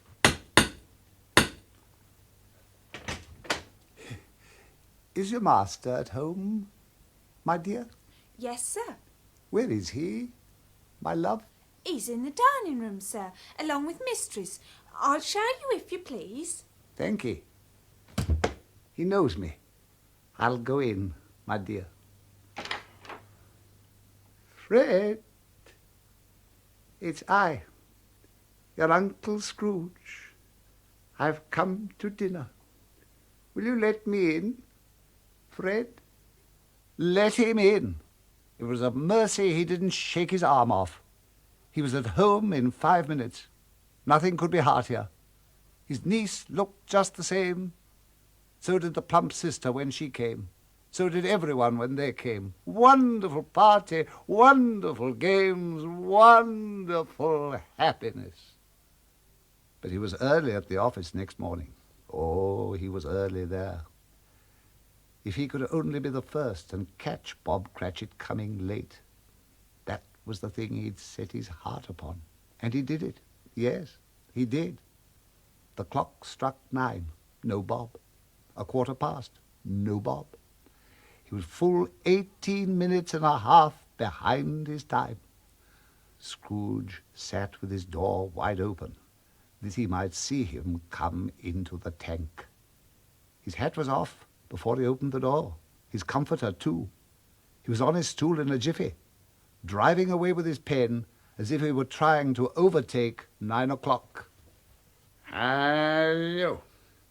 What do you mean by coming here at this time of day? I'm very sorry, sir. I am behind my time. Yes, I think you are. Step this way, sir, if you please. I was making rather merry yesterday, sir. It's only once a year, sir. It shall not be repeated. I'm not going to stand this sort of thing any longer. I am about to raise your salary. Bob trembled and got nearer to the ruler. He had a momentary idea of knocking Scrooge down, holding him, and calling to the people in the court for help and a straight waistcoat. A Merry Christmas, Bob, a merrier Christmas, my good fellow, than I've given you for many a year. I'll raise your salary. We'll discuss your affairs this very afternoon over a Christmas bowl of smoking bishop, Bob. Make up the fires and buy another coal scuttle. Scrooge was better than his word. He did it all and infinitely more. And to Tiny Tim he was a second father. He became as good a friend, as good a master, and as good a man as the good old city knew. Some people laughed to see the alteration in him, but he let them laugh, and little heeded them, for his own heart laughed, and that was good enough for him. He had no further intercourse with spirits, but lived upon the total abstinence principle ever afterwards. And it was always said of him that he knew how to keep Christmas well. May that be truly said of us and all of us. And so, as Tiny Tim observed, God bless us, every one.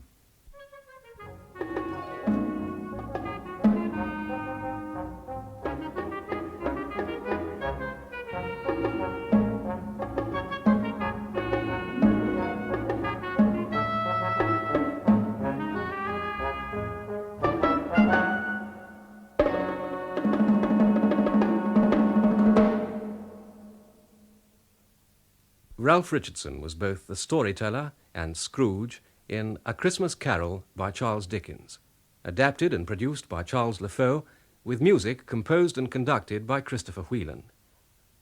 Bob Cratchit was played by Frederick Treves, Mrs. Cratchit by Mary Wimbush, Jacob Marley by John Ruddock. The Ghost of Christmas Present, Rafe Truman, The Ghost of Christmas Past, Wilfred Carter, Fred, Bruce Beebe, and Tiny Tim, Sheila Grant. Also in the cast of this recorded program were Eric Anderson, Joe Manning Wilson, and Rosalind Shanks,